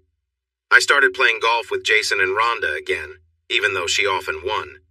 Jen and Vicky would relax by the pool and then join us for drinks and a light meal afterward. Jason brought along one of his new engineers to join our group. We didn't like him at first because he easily outplayed us. Still, aside from golf, he was a good guy and his wife was lovely. I had been thinking about what to do with the Love Shack. I didn't want it for myself, but also didn't want Bonnie to have it, especially after I saw how she was using it. One Saturday after we played a round, the alarm went off. We drove over to check it out. It turned out to be just a dead branch from one of the old oak trees that had fallen against the deck and triggered the alarm. The police came, checked that we belonged there, and advised me to have a tree service take a look at the oaks. Ed and Sandy had never seen the place before and were fascinated by it. Sandy asked why it wasn't being used anymore, but Jason quickly told her there was a lot of history to it and he would explain later. 3 days later, Sandy found me at the construction site I was working on. I was surprised to see her. She told me it wasn't just a social visit. She insisted on taking me to lunch to share her idea. She had a degree in hospitality management and hadn't found a job she liked since moving. I'd like you to reopen the hall and let me run it. We'll split the costs and profits 50/50ths. Let's try it for 6 months and see if we can make it work. The proposal intrigued me. I wasn't losing anything on the building, but I wasn't making anything either. This is a good way to keep the building in good shape and avoid any trouble. I agreed right away and told her I would ask Jerry to prepare the documents. Sandy was worried that since she wasn't from the area, getting business might be tough. I laughed and told her that until we closed the deal, we had pretty much all the control in the market. Just then, Jules walked into the diner. When she saw me, she almost turned around. We hadn't spoken much since we parted ways. I thought she felt loyal to her sister, which made me a bit bitter. I believed she should have known me well enough to convince Bonnie against the idea of swapping. But that's in the past now. Jules, where are you going? Please come back inside. I want you to meet someone. After that, I think we should talk, right? I promise I won't get upset, and if I do, just tell me to stop. I care about you as a friend, and I want to make things better. I'm asking nicely. She seemed to think it over for a moment before giving a shy smile and agreeing. She returned inside, and after she ordered her food from the waitress, I introduced her to Sandy. Jules, this is Sandy Reynolds. She's a friend of Jason's, and her husband is one of his engineers. She's also a good friend of mine, and she has some ideas about reopening the Love Shack. Jules looked a bit surprised. Before we talk about that, I need to mention that Bonnie and I are setting up a similar place on part of the old Johnson farm. I got the contract for it, and it's allowed for mixed use, so we've bought 3 lots, hired an architect for the plans, got the permits, and the foundation is already started. We plan to open in 6 to 8 months. I was a bit taken aback, and Jules sighed. Bonnie really loved the Love Shack. She worked hard for it, and we were both proud of what we had created together. We felt very upset when you took it away from us. Bonnie is going to be really upset when she finds out. When you tell her, remind her that if she hadn't changed it into her own version of the Love Shack, we could have kept it going. I couldn't allow her to use it the way she wanted, and I already knew from the video recordings that it would lead to problems. Think about how much business would have been lost if the news got out. This town is quite traditional, Jules. It could have failed within 6 months. You might want to make sure that doesn't happen with your new place. Sandy listened carefully, wide-eyed. Jules placed her hand on mine. Please, Jimmy, this isn't the time to discuss these issues. We'll talk about it later, I promise. Right now, I can't assist you. Bonnie would feel betrayed, and our relationship is a bit shaky right now. She did share some things with Sandy while we ate. Then she stood up and surprised me by kissing my cheek. I've missed you, Jimmy. Call me at the office when you want to chat. Sandy watched her leave. Wow, that sure stirred things up, huh? I don't know what to say, and it's not really my place to say anything. We'll just have to manage without her input. The next time you see Jason, tell him it's okay if he wants to share the story. He might not want to, and if he decides not to, then that's the end of it. It was surprisingly easy to get the permits, and we were lucky to have most of the old team back. We were fully booked almost from day one. Sandy knew we needed to be up and running before Bonnie and Jules opened, so she worked really hard to bring in business. She put in 2 weeks of long hours before I had to step in. No more than 50 hours, and I mean it. You've got a husband and a little girl at home, remember? Plus, I don't want you to wear yourself out. Delegate some tasks, take a day off now and then. You'll feel better, your husband will appreciate it, and so will I and your team. Got it?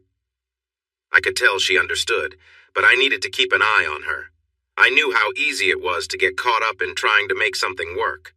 Bonnie had a similar talk with me when we were in our 30s. Jules must have told Bonnie about our reopening. I hadn't spoken to her in nearly 4 months when she called me, going on a long rant that felt like it lasted forever. When she finally paused, she sounded tired. Do you really dislike me this much? The one thing I did mostly on my own. My one measure of worth. And you took it from me. Now you're giving it to someone else. I took it from you because I was upset. All those nice words you said about us getting back together while acting like nothing happened? At that moment, I did feel hate. Everything you told me after our last meeting felt meaningless. Please don't expect me to be too upset. You brought this on yourself. Why did you decide to ruin everything? Now is your chance to explain. There were a few sobs before the line went silent. Jen was working a job she didn't enjoy, and one day her company was bought out, which led to everyone losing their jobs. She felt down for a couple of days, unsure of what to do next. Come work for Sandy. She needs an assistant, and you have the skills. You'll earn more than at your old job, and you might enjoy it more. Even if you don't want to, it will still look good on your resume. I'll feel a little strange working for the person I'm living with. You won't be working for me. You'll be working with Sandy. I don't really get involved in the daily business. If you don't want it, just take some time off and find something you really want to do. I'm sure your boyfriend would be happy to help you out for a month or two. She smiled and began the next week. Jason and Annette shared the details of their recent experience with swinging. They weren't as surprised as we expected. Ed laughed. I came from California for this job, remember? One of the main reasons was to get away from lifestyles like that. I have nothing against it, but it often leads to complications. It's hard for an artist to work well when there are distractions. We know a couple of couples who have made it work, but many cannot. It was summer, and Jason invited us over for a barbecue. He was really passionate about it after Earl introduced him to it. He had 3 large grills and a smaller one, but his favorite was an old converted oil drum. The man who built it for him was very skilled. It had wheels so it could be moved easily. We borrowed it for family reunions, and Jason always cooked. He enjoyed it and was quite good at it, too. The customers seemed to think so. We lounged in chairs, feeling full, when Annette announced it was time to relax in the hot tub. Jason asked if I was okay with it, knowing I had some uncomfortable memories. As long as everyone keeps their swimsuits on and respects each other's space, I'm fine. The women changed into their swimsuits, and Jason, Ed, and I took off our shirts since we were already in board shorts. I sat between Jen and Rhonda, with Jason and Annette nearby, followed by Vicky, Sandy, and Ed. We relaxed and joked for about an hour. I found it quite enjoyable. I had always wanted a hot tub at home, but Bonnie always vetoed the idea. I never understood why. The women went inside to change and dry their hair. We watched them as they walked in. Jen was the youngest and also very attractive, but Annette was still quite lovely. Vicky and Rhonda also looked nice, and Sandy was petite and charming like the perfect soccer mom. Jason smiled as they disappeared into the house. This is a good life. Ed and I both agreed. I couldn't get the tune Jason had played for me out of my mind and found myself thinking about it a lot. Words began to form in my head. I tried to ignore them, but they kept coming back, so I started to write them down. It still took me a month to finally share them with Jason. I sent them an email and he called me a couple of hours later. Come down here. We settled with our guitars and he played what we had worked on. It sounded much better with him. I had an idea for a piano part, so we got a keyboard and I played it. Annette and Jen arrived 5 hours later to pick us up. It was already past midnight. They wanted to know what we had been working on, so Jason played back the tracks we recorded, with my piano soft behind his guitar. To our surprise, they started crying. Jason got one of his country artist friends to record it, and his deep voice was just right for the song. Old friends and new lovers told a bittersweet story about moving from a divorce into a new relationship. It was inspired by my experiences and those of others who had faced heartbreak and found love again. When it was released, it quickly went to #1 in just 4 weeks. One reviewer even said it was the country version of Adele's Somebody Like You. For some reason I couldn't explain. I didn't want anyone to know I helped write it. I worried that if Bonnie found out, she might use it against me. So I took a pen name that Jason suggested, L. Shack. I thought it was funny. That was my only attempt at songwriting. Jason encouraged me to keep going, but my heart wasn't in it. Jen and I had been living together for over 6 months. It was fun, and we both needed it. We didn't expect to last, but here we were. Jen's youthful spirit made me feel young, and my experience helped her, making us a great match. We would still see Booger sometimes, and I enjoyed the look he gave us. If Jen spotted him first, she would show me little signs of affection just to tease him. One night, we went to a nightclub for Will and Annette's anniversary. We were not usually out, but it was a special occasion, and our friends were all there celebrating. It must have been hard for him to see us happy together.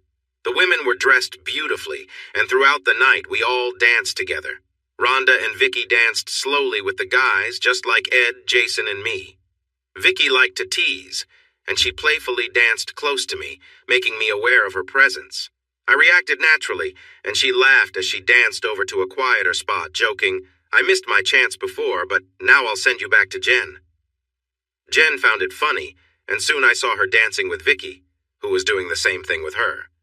When Jen returned, she looked dreamy, and I couldn't help but smile. After a couple of fast songs, the guys took a break, but the girls stayed on the dance floor, having a great time. The place we were at was not like any of the wild clubs. It was nicer and meant for older couples. Still, it quickly attracted attention. We were having a great time until Booger appeared, clearly drunk. "You ruined everything! It could have been fun!" he yelled, while the woman with him tried to pull him back to where they had been sitting. I saw a ring on her finger, which made me think she was one of his partners. Before I could say anything, he turned to Jen and shouted, "You think I miss you? I'm with plenty of people now, and they are all better than you." He lunged for Jen, and I reacted without thinking, pushing him down to the floor. I was sitting, so I didn't think I had much force, but Booger was known to easily go down. He lay there without moving. The manager and a bartender were already coming over when I pushed him. I stood up, apologizing and saying we would leave. "Why? You stood up for your friend. We're the ones who should apologize for this scene. Sometimes alcohol brings out the worst in people, and I can tell this isn't the first time," said the manager. Jen smiled as she explained, "He's my ex, and he didn't handle the breakup well. Then I met Jimmy, and I've definitely done better." The bartender helped Booger up, but he still looked angry. I wasn't sure what was said between them, but Booger suddenly quieted down. True to form, he left his date standing there. "I don't have a way home," she said sadly. We took her to our table, and the ladies comforted her while I called a cab. "I thought he was a nice guy. I'm here because my husband liked his partner. It was just a pity date, really. This isn't the first time something like this has happened. I have a feeling he might get kicked out of the club," she said, sounding like she might regret her choices. I wondered what kind of person would put their spouse in such a position. When the cab arrived, she thanked us for our help, and I walked her outside. Just before she got in, she kissed my cheek. "He hates you, you know. I've heard him talk about you. He calls you the man who ruined everything." I put her in the cab and paid the driver before heading back inside. I leaned in before closing the door. "Just a suggestion, but maybe you should think about your choices. You don't seem very happy, and it might not get better." Later, I received an email from her. She said she had taken my advice, and she and her husband decided to leave the group.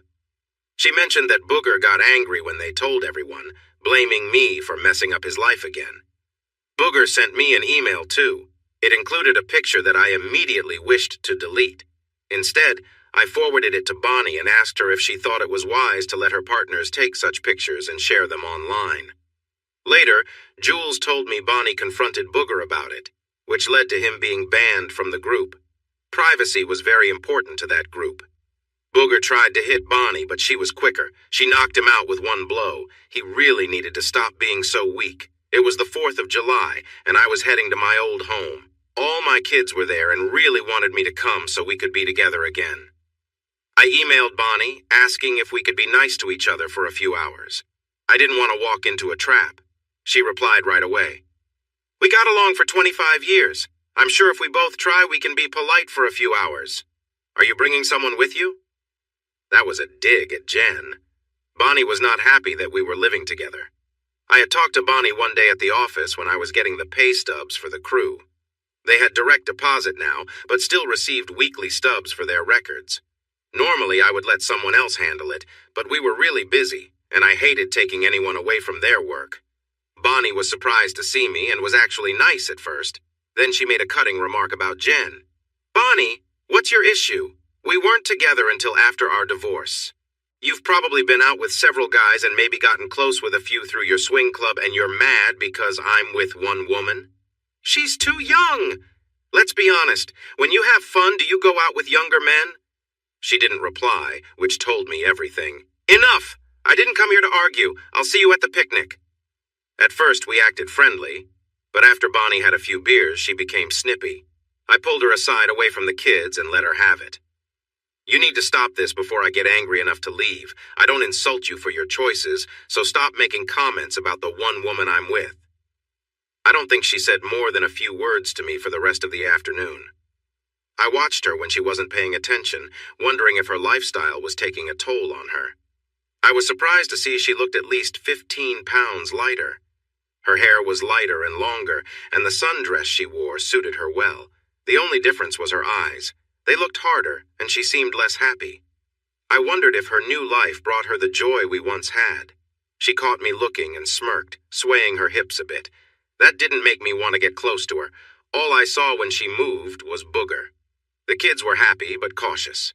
I waited a little while before telling them that if they kept it up, I would leave. After that, they relaxed and acted more like themselves. The grandkids were all around us. The youngest had just learned to walk and was trying her best to keep up with her cousins. She got tired quickly, climbed onto my lap, and took a nap. Bonnie quietly came over and sat on the swing, keeping some space between us. She looked down at the baby and smiled, but didn't say anything. Soon, the next youngest child came over and Bonnie picked him up, hugging him close. He fell asleep almost right away. I heard a camera snap and looked up to see July taking pictures. She leaned down and kissed my cheek, whispering in my ear, "I wish this was real." Then she kissed her mother, but I couldn't tell if she said anything. Before leaving, she had to say something sharp. "Send your little friend my best. I'd rather share something special with her. Being with Jen reminds me of the good times we had together many years ago." She seemed like she could explode with frustration. I couldn't help but smile all the way home. On the drive back, I thought a lot about Jen. I had grown comfortable with her and started imagining a future together. I was healthy. My gym buddy said I had the body of someone in their 30s. Maybe I had enough good years left for a long relationship. When I got home, Jen had gone to a party with Sandy and some friends from work. She looked tense and a bit flustered when I arrived, barely giving me a kiss and keeping her distance. I waited a moment before asking her what was wrong. "Something is clearly bothering you. You've always talked to me about what's going on, so please just tell me." "I think I should move out." That was the last thing I expected. I stayed calm. "That's your choice. I don't own you, and we haven't made long-term plans. If you feel you need to go, then you can leave." Her surprise was evident. "That's it? Just go? No, please stay or anything? Did you want me to beg you to stay? It seems like you've made up your mind. I'm grateful you told me face to face. Can you be out by the weekend? You're not even going to ask why or try to change my mind. You're sending mixed signals, Jen. I don't really need to know why. If our relationship was strong enough, I shouldn't have to fight for it. I want to thank you for the time we spent together. You were the reason I kept going after the island. But now my mind is clearer, and I won't get upset. That doesn't mean I won't miss you and what we had, though. It just means I can handle the disappointment better now." She seemed to want to discuss it, but I didn't. I left her on the couch crying, wondering why as I drove away, and despite what I said, it genuinely hurt. My chance at happiness seemed to vanish right before my eyes. I decided to avoid any serious commitment in the future. Maybe I would be ready in 10 years or so when I was in my 60s. I was in good shape, still had a full head of hair, and was financially stable, which meant I wasn't worried about meeting people in the future. If I wanted company, I'd have no trouble finding it. Needing some time to myself, I headed to the lake, got my houseboat ready with supplies for a few days, and disappeared into the quiet coves. I knew this was a likely spot if anyone wanted to find me, but the lake was vast, and I stayed away from my usual spots to ensure some real solitude. When I returned to the marina to restock supplies, I spotted Vicky and Rhonda parked by my truck. They saw me coming out of the store with a case of beer in hand and approached me immediately. "We need to talk, Grunt," Vicky said. I looked over at her, feeling a bit of frustration. "Part of the reason I came here was to be alone. Why are you here? This isn't really your concern." "Yes, it is. You matter to us. Don't you want to know why Jen was talking about leaving?" she asked. "Maybe a little," I admitted. "Jen and I had a good understanding. We agreed from the start to be honest if things changed. I was just caught off guard and needed some time to think. I'll be back soon. I just needed to figure out a few things. But I'm heading out now. Want to come along?" They didn't hesitate. We cruised on the lake for a while, then anchored in a quiet cove. As I was getting drinks, I heard a splash. I looked out just in time to see Rhonda jumping into the water.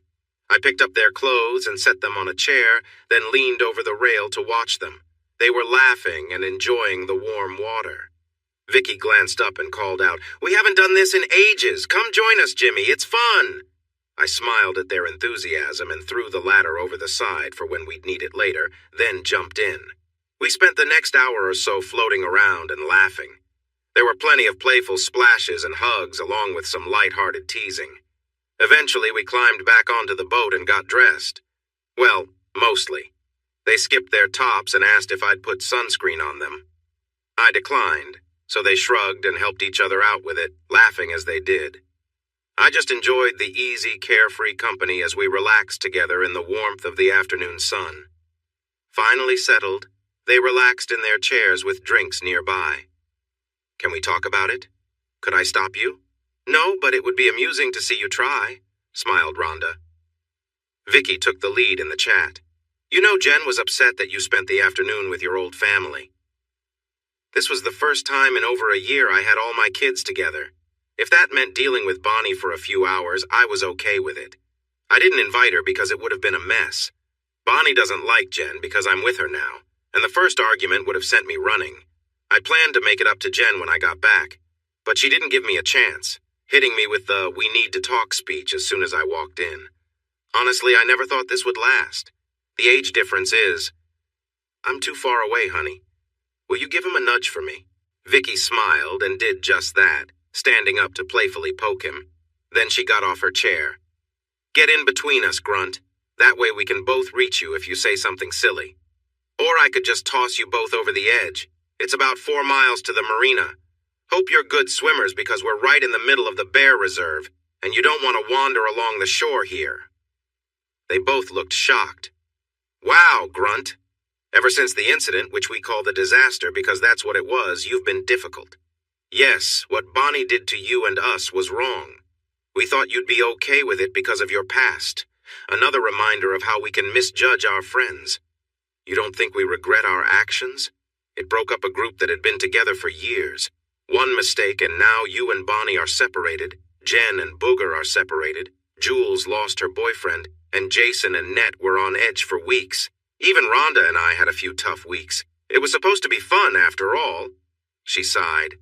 "Sorry, I needed to say that. What we came here to tell you is that Jen is really struggling. She went to the party upset because you were with your old family. She tried enjoying herself, danced, flirted, got pretty tipsy, and almost got close to someone. Sandy helped her out, and when she came to her senses, she felt awful, both physically and emotionally. Then she remembered the kisses and touches and thought it was time to talk about your future together. But in her tipsy state, she started off the conversation all wrong. You left her just like that. I think she wanted to surprise you first, but ended up surprising herself. Why are you telling me this? So you can go home and fix things? I didn't cause the problem, that's all on Jen. I went home hoping to make things with Jen more serious, but that idea was quickly dismissed. I'm tired of hearing about my relationships or anyone else's. I think I'll take a break from dancing for a while because I'm exhausted from switching partners all the time." That moment hit me hard. It felt like a light bulb went off in my head. I realized that I had been so caught up in missing my old life that I hadn't made much effort to start fresh. I was just going through the motions, feeling sorry for myself. Enough of that. It was time for me to start living again, on my own terms. I suddenly realized that I really cared for Jen. She was kind and cheerful, putting up with someone like me who was stuck in the past. But I also recognized that she deserved someone better, and as much as I liked her, I might never be the right match for her, and that was okay. I laughed out loud and jumped into the water. The women in the boat were shocked and worried because they didn't know how to steer it.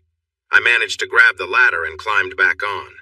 They were about to scold me when I kissed Vicky passionately, and then I did the same with Rhonda.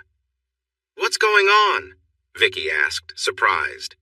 I playfully teased, "I think I'm ready to join in the fun again. To celebrate, I'd like to share some special moments with 2 amazing women if they're interested." "Huh?" they replied. I chuckled. "If I could draw, I'd show you." "Oh, we get the idea. But why the change now?" "Why not? I'm not tied down and my relationship with Jen might be ending. I don't owe anyone anything. We're adults, and what we do is our own choice. If I want to share affection with two people who mean a lot to me, I think that's perfectly fine." They looked at me for a moment before breaking into smiles. "Welcome back, but for today, let's hold off on anything until you talk to Jen. If you both decide to part ways, we're in. If you two want to stay together and explore things, even better. We've been interested in Jen for a while. Annette has a crush on you too. She shared that with us one night after a few glasses of wine. She'd love to spend time with you." They both kissed me affectionately and then asked me to take them back to the marina and secure my boat. I followed them home and saw Jen's car in the garage when I arrived. She was sitting on the couch with the lights off, no TV on, just quietly waiting in the dim light. When Jen noticed me, she looked away again. I sat down next to her, just waiting for her to speak. "You were right to leave," she said softly. "Can you explain that?" I asked. "I have nothing to lose anymore, Jim. I thought we might be together for a long time. I know I loved you. No, I still love you. But if I loved you that much, how could I take something that meant a lot to you and use it to justify what I did? I never planned for anything serious to happen, but it just got out of hand. I'm glad I found the sense to stop it. It wasn't right, even if we hadn't clearly stated our feelings. It would have been unfair. I'm struggling to understand this, Jen. You say you love me, yet you were ready to be with someone else? I get that you were hurt and upset, but I felt angry with you, and I never thought of turning to someone else. My ex and my kids are part of my life forever.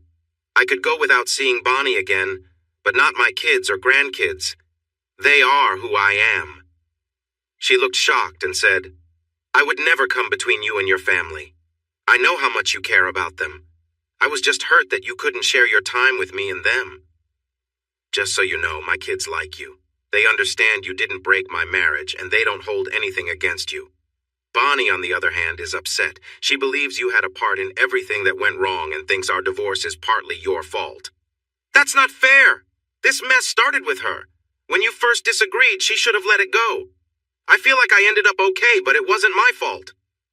"I know that, and you know that, and deep down she knows it too. But Bonnie doesn't like to take the blame when things go bad. She always looks for someone to blame to feel less guilty. If she had known what would happen, she might have made different choices. Hindsight is always clearer." Jen looked at me, determination on her face. "I'm not like her. If I make a mistake, I will always tell you, no matter the cost. I know I messed up. So, do we still have a relationship?" "I hope we do, but being hurt and almost being with someone else doesn't really help us. What happens if I make you angry in the future? I'm older and I will make mistakes." "You're not old. At least part of you isn't," she said with a laugh. "And I'm not that young either, so let's drop the age stuff, okay? You're not the only one who makes mistakes. Last week showed that. Just to be clear, if I had been unfaithful, I would have left because I wouldn't have been able to face you again. You deserve better, especially after what happened with Bonnie. Here's the deal. I messed up, you reacted the way you did, and I deserved it. I really want you back, Jim. I love having you around. I knew what she was about to say, and she knew too. It felt heavy in the air, and then she started crying. I pulled her close. You're really going to use the tears? You know I can't resist that. I want to be with you. I love having you here as well." She understood me. Her tears flowed for a moment longer before she jumped up, wanting to show her feelings. "If you love having me around, prove it. Show me. I'm yours forever, Jimmy." It was a strong statement, but I was a bit distracted by her. Even though I had seen her many times, she was 34 and seemed to glow with confidence. The next morning I felt older than usual. Jen got really into improving our home. She had been cautious about suggesting changes before, but now ideas were coming. She wanted a new backyard and insisted on helping. It took us 3 months to finish. We didn't have a pool, but we put in a nice hot tub that could fit 10 next to a brick patio across from the outdoor kitchen. We removed 2 old, sick trees and planted a few new ones. I smiled and joked that an optimist is someone who plants trees they might never sit under. She playfully hit me for it. "You have plenty of years ahead, old man.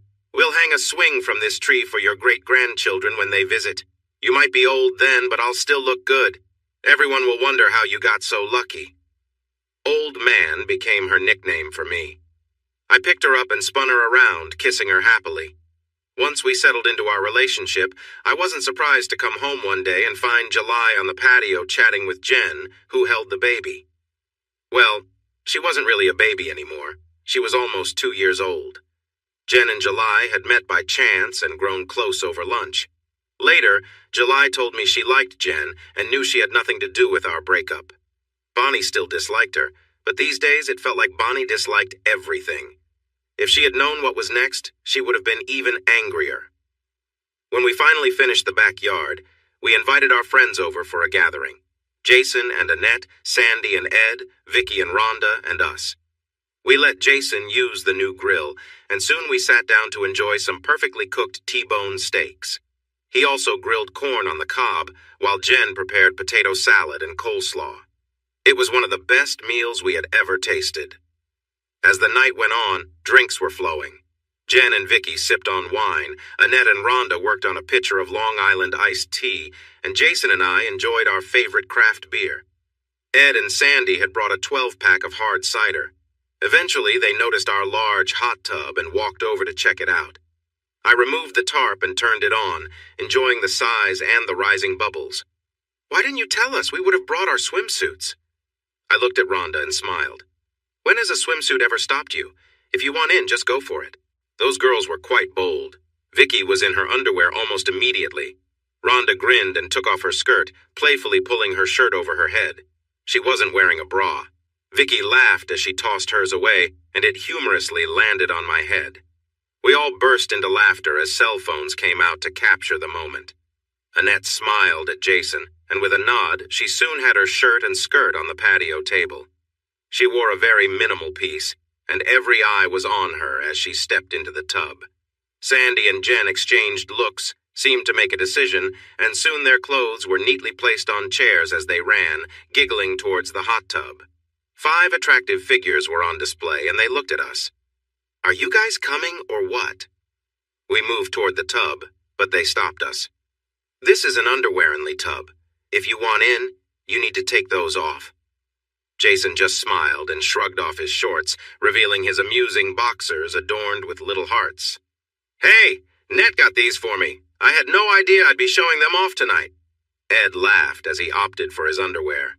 Everyone turned to me, and I chuckled as I decided to go without, prompting laughter from the guys and playfully surprised gasps from the girls. Soon we were all settled in, and as the evening rolled on, the girls decided that if anyone needed to go get something, it would be me. They playfully cheered and laughed whenever I stood up to leave. Did it turn into anything wild? Not really. We were just a group of friends enjoying each other's company. There was light-hearted teasing and joking, but that was about it. After some time, we all stepped out of the tub before we turned into prunes. Rhonda giggled as she removed her underwear. "I'm not putting clothes on over wet ones," she said with a laugh. Sandy lost her cool. "Did you really say drawers?" she asked, trying to catch her breath. "Yeah, drawers. What do you call them? California girl?" "I've never called them drawers, but you're right." She turned around, quickly changed into her shorts, and then it seemed like everything changed. The next morning, I walked out to find 5 pairs of panties on the table. Jen came up behind me, smiling. "We need to return these to their owners." She held up a pink pair that Annette had worn. "She is really pretty, isn't she? She has a nice figure, too." I could sense a bit of insecurity, so I wrapped my arms around her. "She does, but if you're wondering, so do you. You're just the right shape, very lovely." I wanted to make her feel good, so I lifted her playfully for a quick kiss. She giggled and kissed me back. We chatted about the night over breakfast. "Are you okay with what happened? I don't want it to bring back any bad memories." "Sweetheart, we were just having fun with friends. It wasn't planned, and there was no secret agenda. It was all in good spirits. We just looked, that's all." She smiled again. "I noticed. You guys took a lot of glances." "What can I say? We're guys. It's in our nature. Being around 5 attractive women was a bit much for us. It could be a funny title for a movie. 5 Friends in a Hot Tub coming soon." I laughed so hard I nearly spilled my scrambled eggs. I leaned back, feeling happy. My 5-year-old twins were laughing as they slid off the side of the houseboat I had made for them. It swung out over the water, and when you reached the bottom, you went fast. If you picked up enough speed, you could skim over the water. They were wearing life jackets and were being watched by their mother, sister, and 2 cousins. July and her daughters, who were here with us, made it even more fun. It was amusing that 2 5-year-olds had a 10-year-old and a 7-year-old as cousins, but that's just how it worked out. Jason and Annette were next to me, watching their granddaughter zoom down the slide. Ed and Sandy's kids were also there, eager to take their turns. Vicky and Rhonda were nearby, enjoying the time with their honorary nieces. Watching them made me smile. After 25 years together, they decided to tie the knot. My Jen was on a jet ski, ready to help the kids if needed. When she caught my eye, she smiled. She still looked great in her swimsuit at 41. The kids played until they finally wore themselves out. We went back to the marina and settled in the park and playground. Jason and I cooked on the grill while the ladies relaxed, watching the kids play on the swings and slides with excitement. After we ate, July packed all the kids into her minivan for a sleepover. They fell asleep before she even left the parking lot. I hoped they would just take short naps. If they slept too long, it would be a long night for her. The older folks returned to the boat and we set off to our favorite cove. It was a great spot for fishing and we planned to relax, enjoy some drinks, and take it easy. Jason had become quite successful with national artists eager to book studio time. Ed received some interesting offers and was considering starting his own business, but Jason offered him 25% of his studio.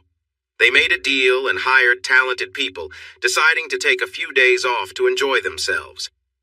Annette had worked enough in the school system to retire, and she joined Jason's team. Her training helped her support artists during tough times.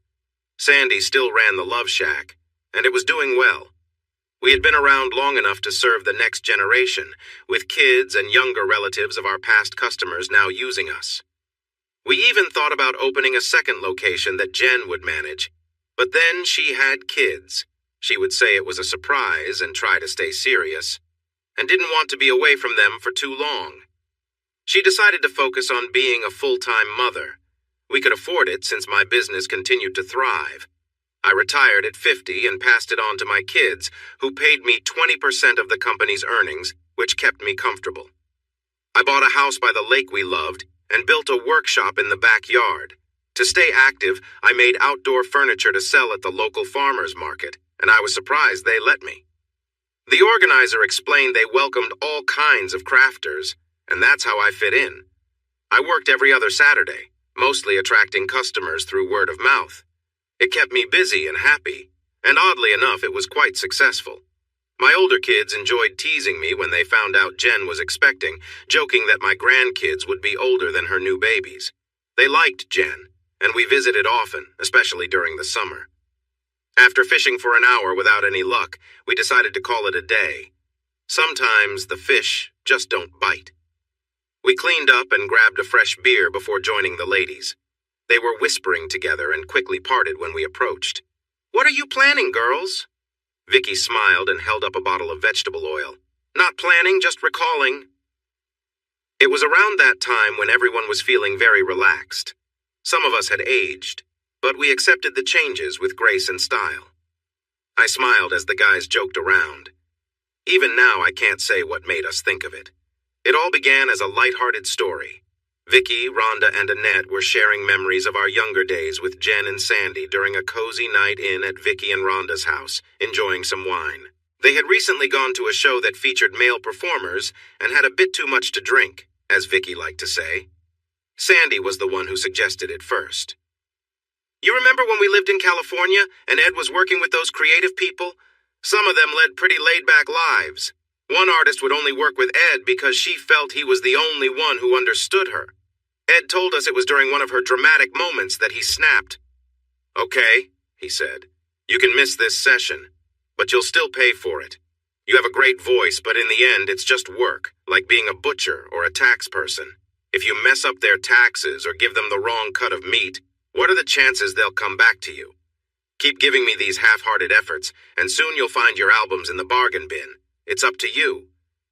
She calmed down after that, and while working with Ed, she acted very professionally. Later on, she got a reputation for being difficult because she wanted the best from everyone she worked with. Over time, she became friends with us. And one evening, after a few drinks, she shared that she and her husband sometimes tried new things together. They made sure everything was controlled and safe. Then she invited us over for a night in. We thought about it, but before anything could happen, her husband left her for someone else, which left us feeling uneasy. I sometimes wonder if we missed out on something. Vicky, Rhonda, and Annette exchanged knowing looks. You did, Annette said. We were basically young and free at that time, and that made it exciting. We already liked each other, so there was trust. I can still picture us moving from one to another, enjoying brief moments before shifting partners. Jen paused for a moment. You know what I dislike most about that trip? I never got to have any of those experiences. My then husband was awful, and the thought of his friends being close to me made me uncomfortable. Jimmy was the only reason I went. I regretted it even before it ended badly and we flew home. It wasn't great, honestly. One guy was a bit creepy, and another was just slimy. It's a whole different experience when you're with someone you truly care about.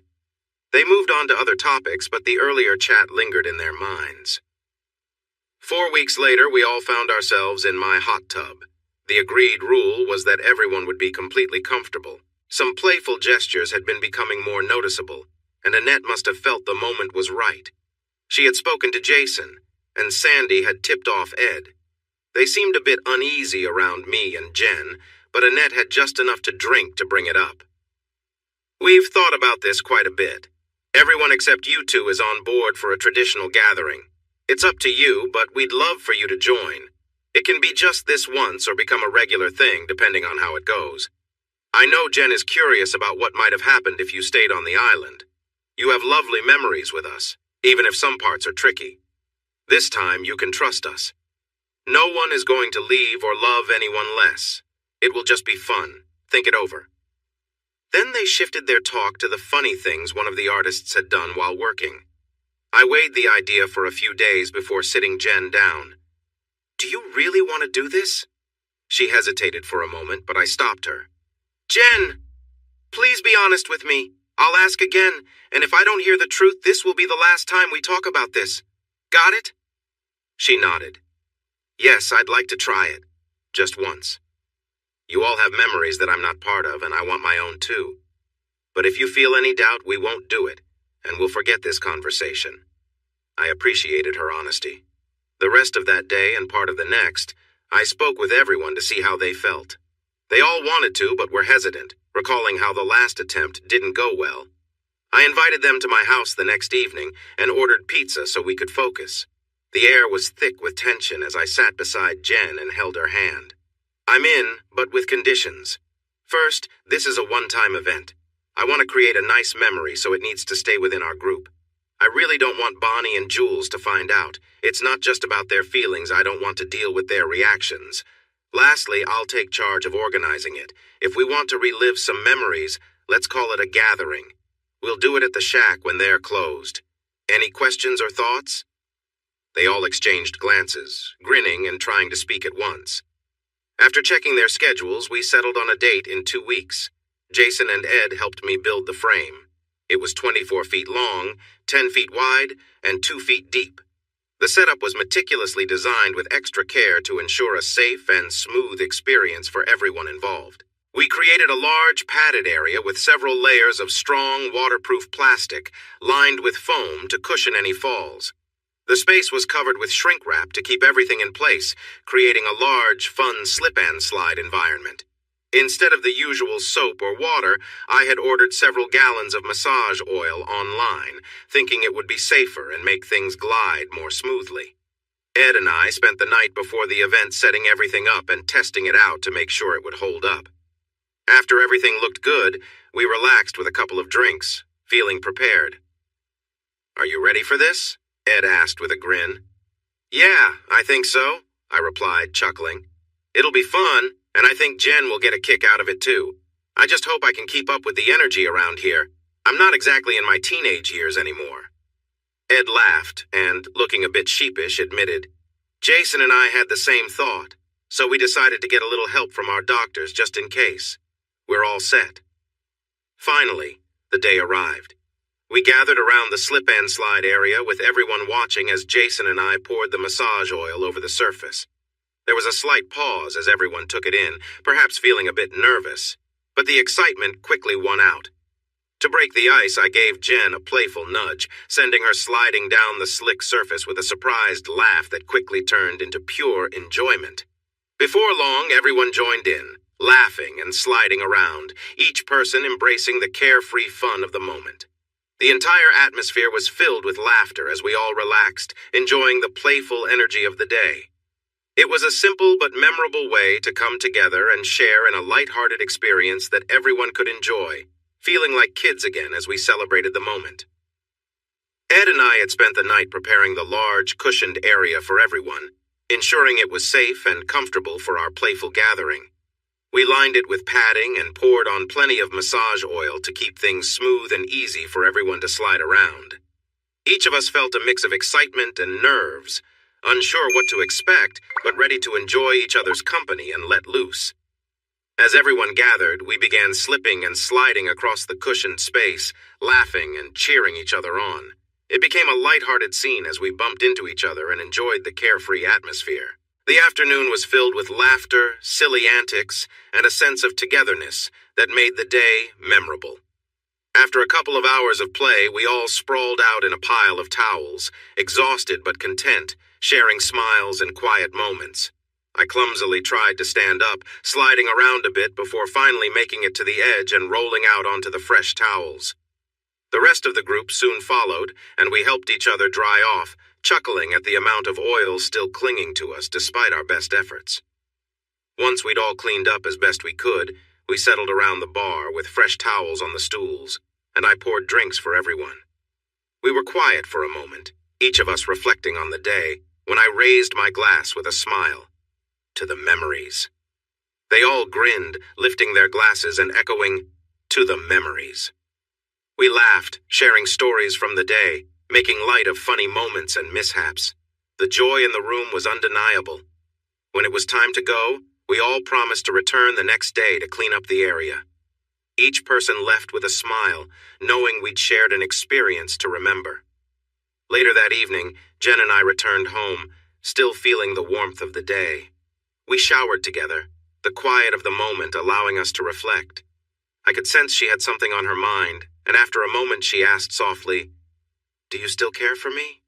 I held her close and smiled. "More than ever," I said, reassuring her with a gentle hug. She looked relieved, and we shared a warm embrace, happy and content after a day of laughter and connection. I held her close until I couldn't anymore, then she turned and leaned over. I felt like she wanted to reassure us that we would still be together. We both reached a moment of happiness together, which doesn't happen often. Then we cleaned up and went to bed. I think we both fell asleep almost immediately. I woke up in the morning feeling uncomfortable with her close to me. She shifted and let out a sound. "Not today, honey. I'm a little sore." "Me too. Last night felt intense." "No more of those for me," I joked. She giggled softly and then asked quietly, "Are we okay?" I kissed her neck gently. "We're fine, honey, unless you want to go again." "Not in this lifetime. Once was enough. How about you?"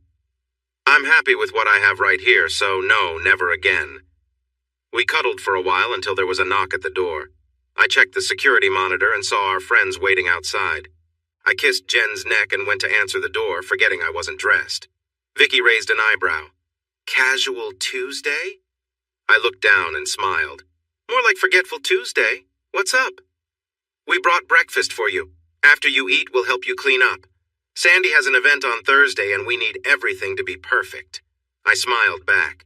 "We can never go there again without smiling at the floor." Jason agreed. "Good memories make you happy." That set a cheerful mood for the day.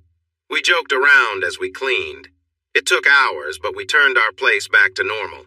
Ed and Sandy went home to their kids while the rest of us stayed and made a late lunch. Vicky kept glancing at the hot tub. Finally, she stood up and decided she needed to soak. Anyone else feeling sore? Soon, we were all in the tub, relaxing as the jets worked their magic. After an hour, we dressed, shared hugs, and said our goodbyes.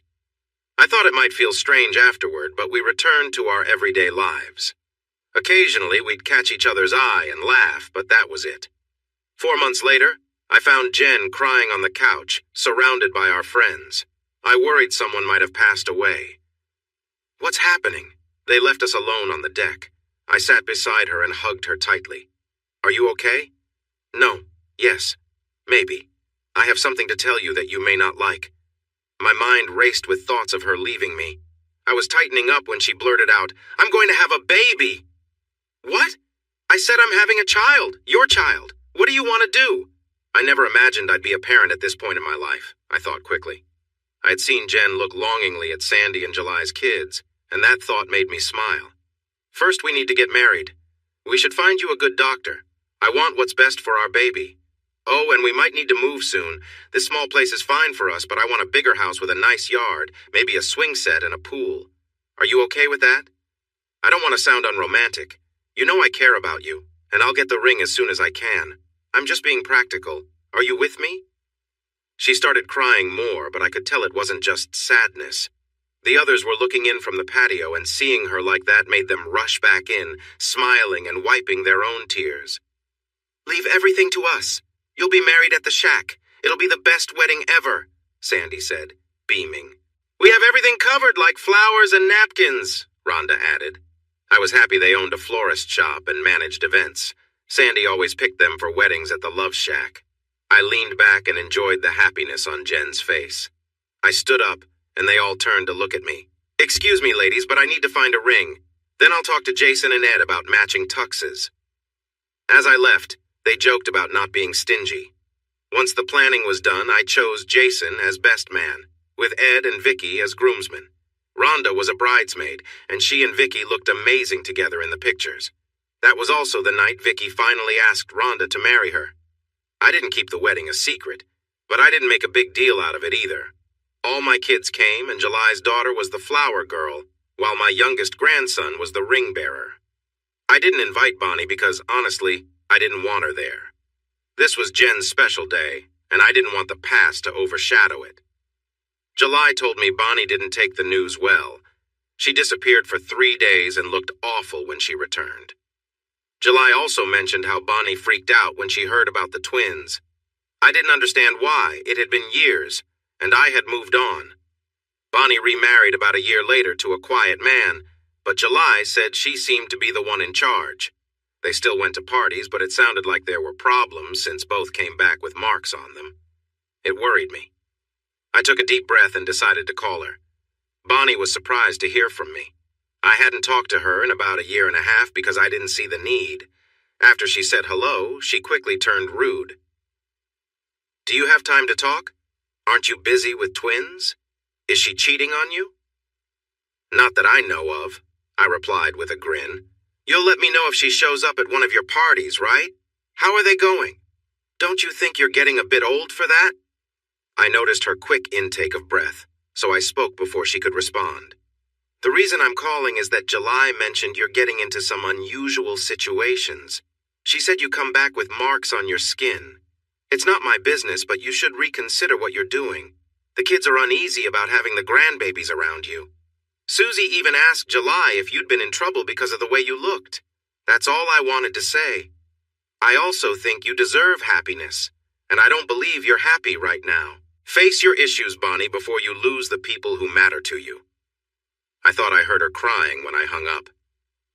A couple of months later, July told me that Bonnie and her new husband had separated, and 6 months after that, she was officially divorced. Since we were still in business together, I had Jen sign a prenup and insisted her new husband do the same. I heard there was some argument about it, but he eventually agreed. When the divorce started, he tried to back out, but it didn't go anywhere thanks to her lawyer. When the twins were 6, Bonnie married again.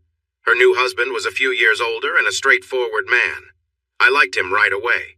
He asked about our history, so I told him we had been married for over 20, mostly happy years until our paths changed. He just nodded. "She said you were too nice to tell the truth. She shared everything with me while you divorced and her life afterward. She says she's been out of that life for 3 years and is open to signing a prenup that protects both of you if things go wrong. I'm willing to take a chance on her. It seems you found a good place." We sat at my kitchen table, and he watched Jen and the kids playing in the yard. I smiled. I got lucky, or so she tells me daily. I think there's something to it. If you love her, marry her. Just be cautious. Before all this, she was a wonderful wife. I wish you both the best." 6 months later, July filled us in on the wedding details. Thankfully, her youngest was able to be the flower girl, and one of his grandsons could be the ring bearer. She said it was a simple and beautiful ceremony, and they both emphasized their commitment to one another.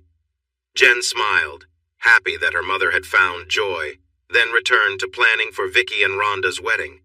I was the best man, and Jen was the matron of honor. Vicky looked sharp in her tux, and Rhonda wore a lovely gown. The ceremony was beautiful, and there were no dry eyes in the room after they exchanged vows. Later at the reception, I danced with Vicky in the same spot where we had shared our memories. I leaned down and whispered to her, "I can still smell the lotion." She burst into laughter and hugged me tighter.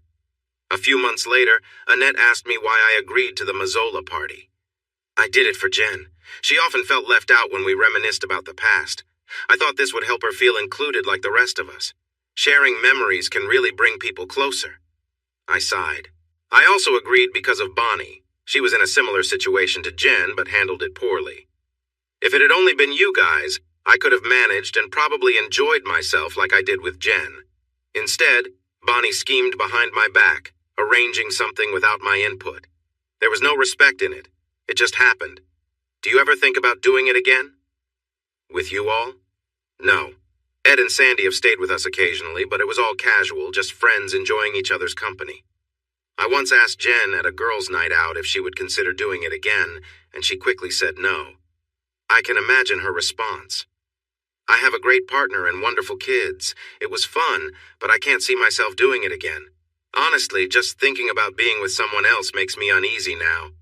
It was enjoyable at the time, but it's not something I want to repeat. Then she smiled. Sometimes we have fun dancing together on our nights out.